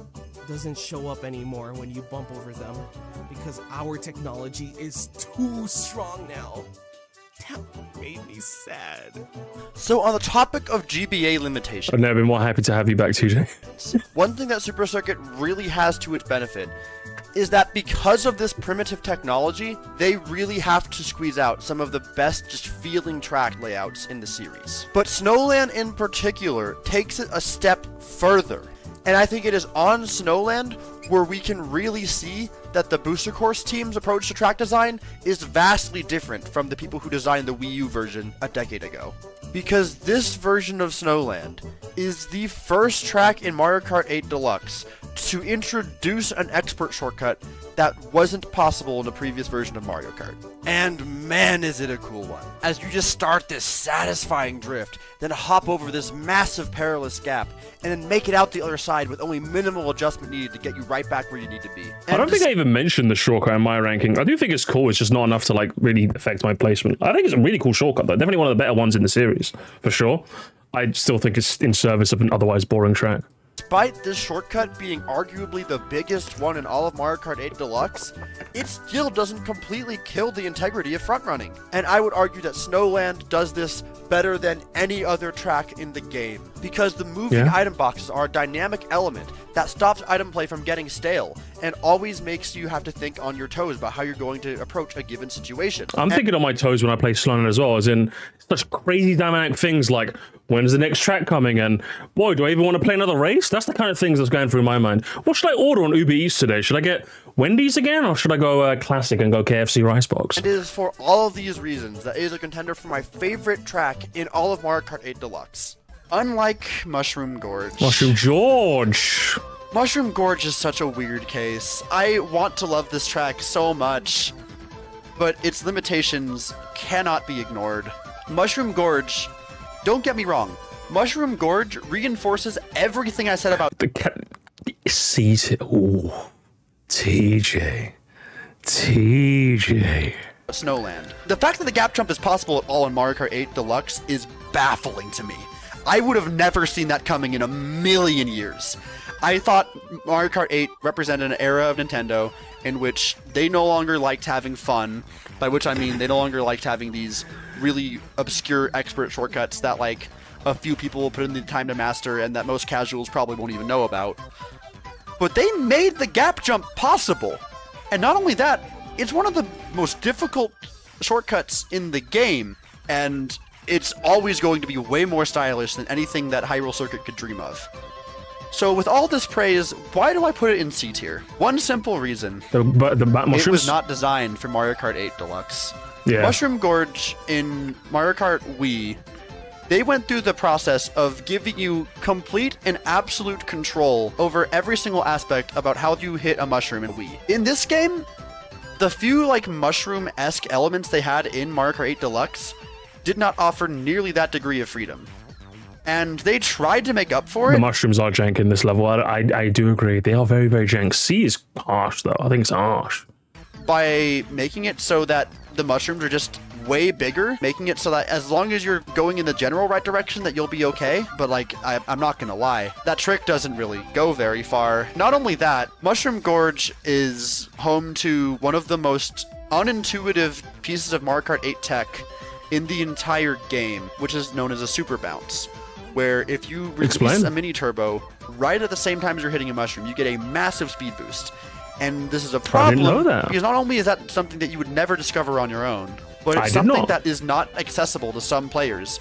For no particular reason, inside drift players just do not get access to the super bounce. This is not actually unique to Gorge, but it's by far the most noticeable here. I never noticed it. Thank you for telling me. Strictly due to the choice of vehicle they use. And that's fucked up. And it's weird because Mushroom Gorge is simultaneously the poster child of the fact that the booster course cares about doing things in a way faithful to the older games that they come from and like the jank that come with them, but simultaneously the struggles of making some of those things work in Mario Kart 8. So as a result, it's high highs and low lows. Sky High Sundae is a really interesting one. Is he going to do like the Sir Musty thing? This is a really interesting track, F tier. Are you going to do that? You going to do that, brother? Arlo memes? You take one look at the layout of Sky High Sunday, and you would probably expect me to say, oh, it's here we go again. It's another Berry Park, or it's another Excite Bike. And while I can't say it's one of my favorites, it at least makes it to the middle of the road. And fair. Actually fair. Actually fair. The amount of people who put this in like F are actually unbelievable. It's just C, brother. It's just middle of the road, I guess. Okay? There are elements of it I like. There are elements of it I don't like. And overall leaves zero impression on me. It's C. Do you know what, TJ? I rate you for this. For the brave take of putting it in the middling C. I like this. I like this a lot. I used to hate the track too, but super bouncers are cool, and I wish all inside drift players are very pick something else. So yeah, that's what I mean. I think TJ Henry, he's being too nice. That's what it is. All right. If I was directing his script, I'd be like, just say, hey, some inside drift players don't get the super bounce. In which case, it's funnier. Help tell you why. Here's It's funny. from Designing for.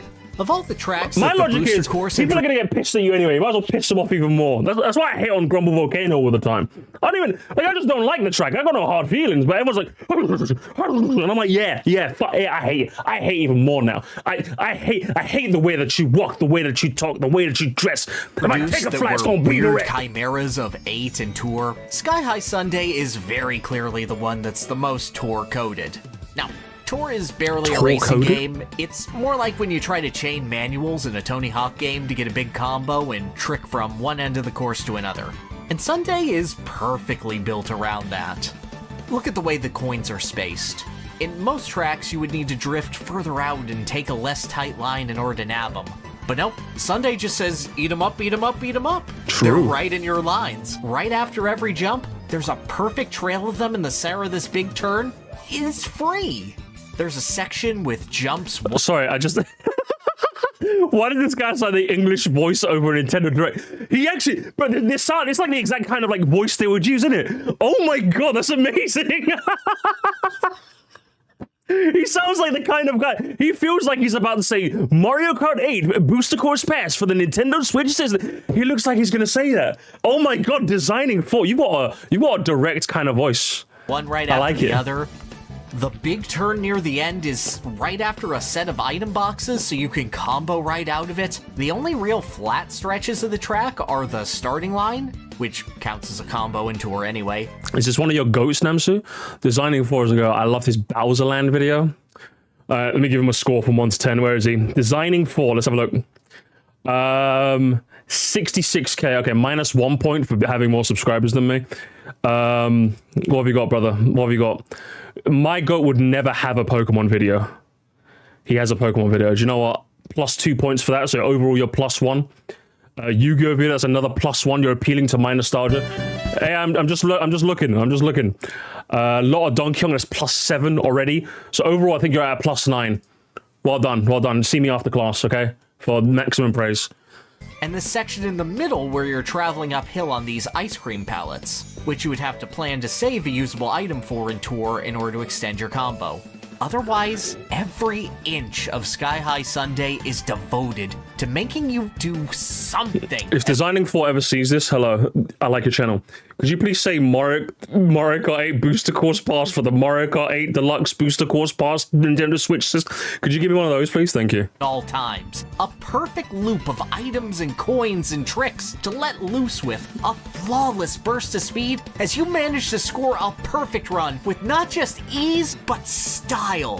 It is perfection. He's going Jontron mode on me. Hang on, I just got to sort something. Yeah, he's going Jontron mode on me. He's like whipping out the glossary for this one. I love it. It kinda sucks, doesn't it? I mean, look at these free Tour assets for Coconut. Oh, he was trolling the whole time. It sucks. Cafe and we don't know what to put here, so here's some paratroopers. Friggin' loop with lots of items and jumps. This is just fancy baby park.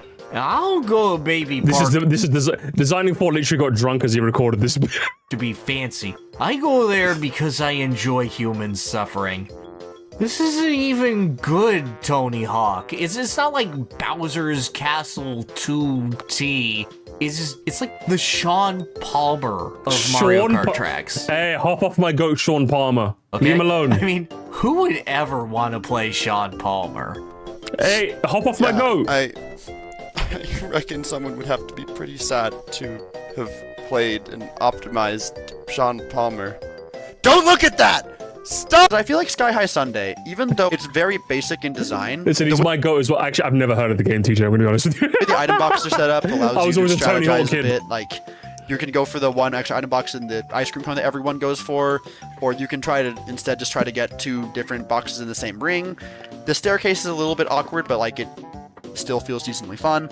Then you have like the part where you feel the anti-grav section, where you can kind of like do something similar to path switching on Mario Kart 8 Rainbow Road. It's not like nearly as good, but it feels fun. Everything I know about Mario Kart tells me that this should be just an inferior version of either Baby Park or Excite Bike. But something on this track makes it actually enjoyable to race on. Maybe it's the existence of fall boundaries, maybe it's the pointless path switching I like doing, or maybe it's just my desperate attempt to say something different from everyone else about this track. Oh my TJ. I'm trigger warning, TJ. I'm gonna do the thing you hate, but TJ, are you telling me you're just trying to get in the video? TJ. Oh my god.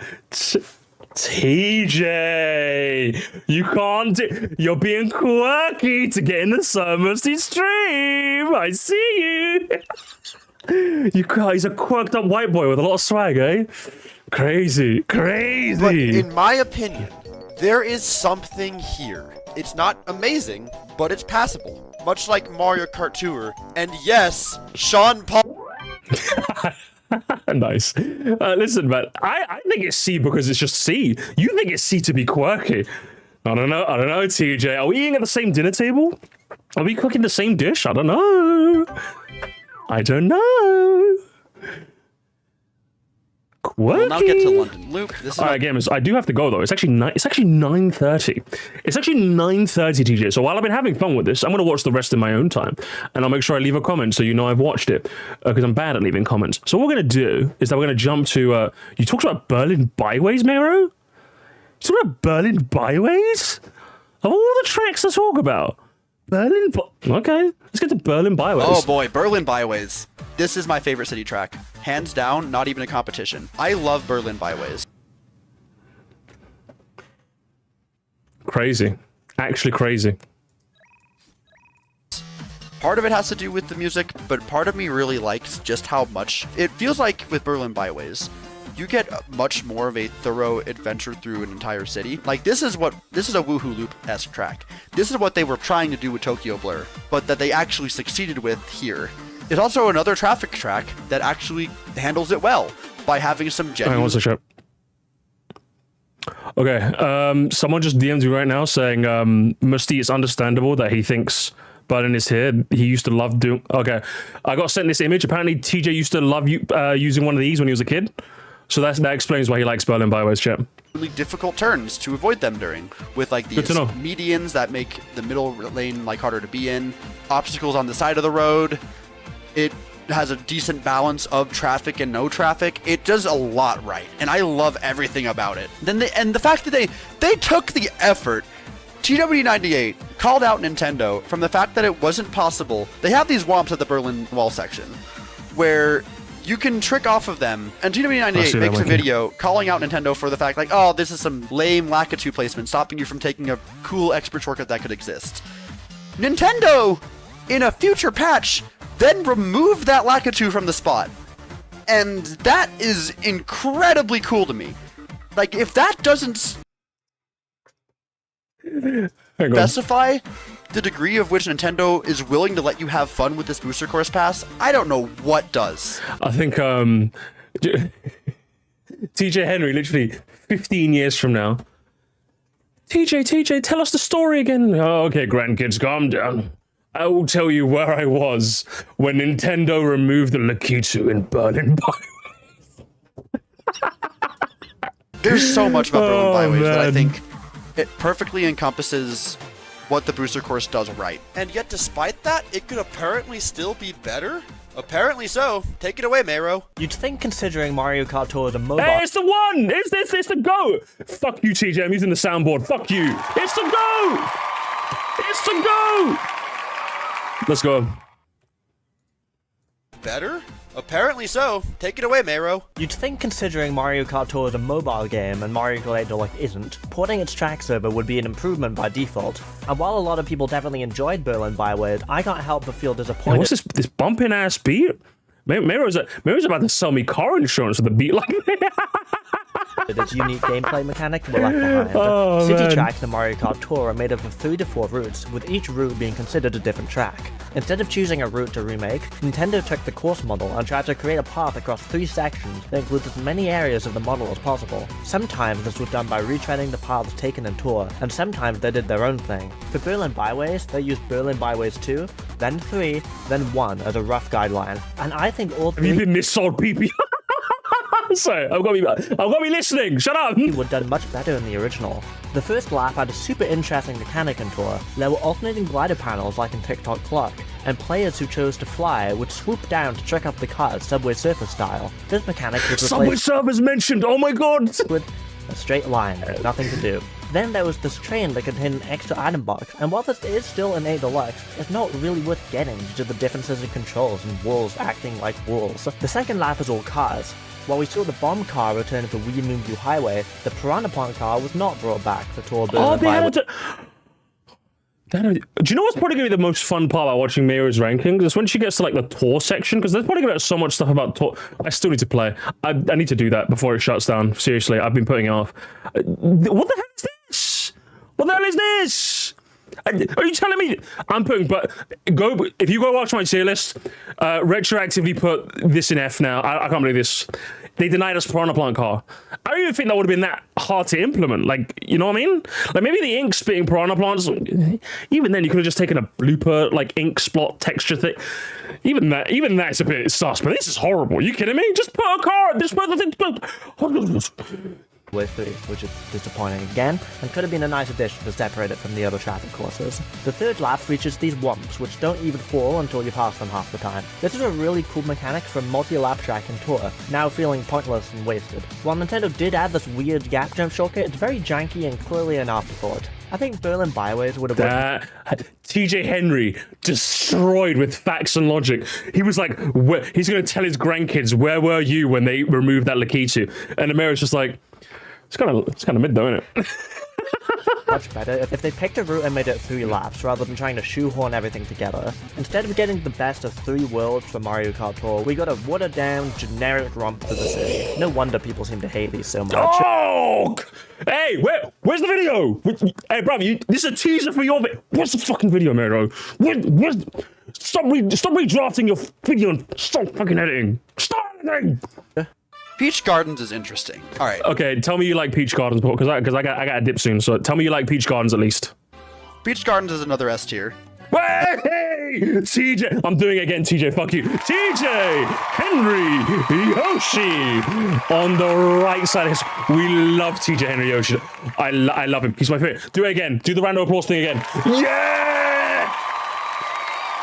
We love TJ Henry Yoshi, chat.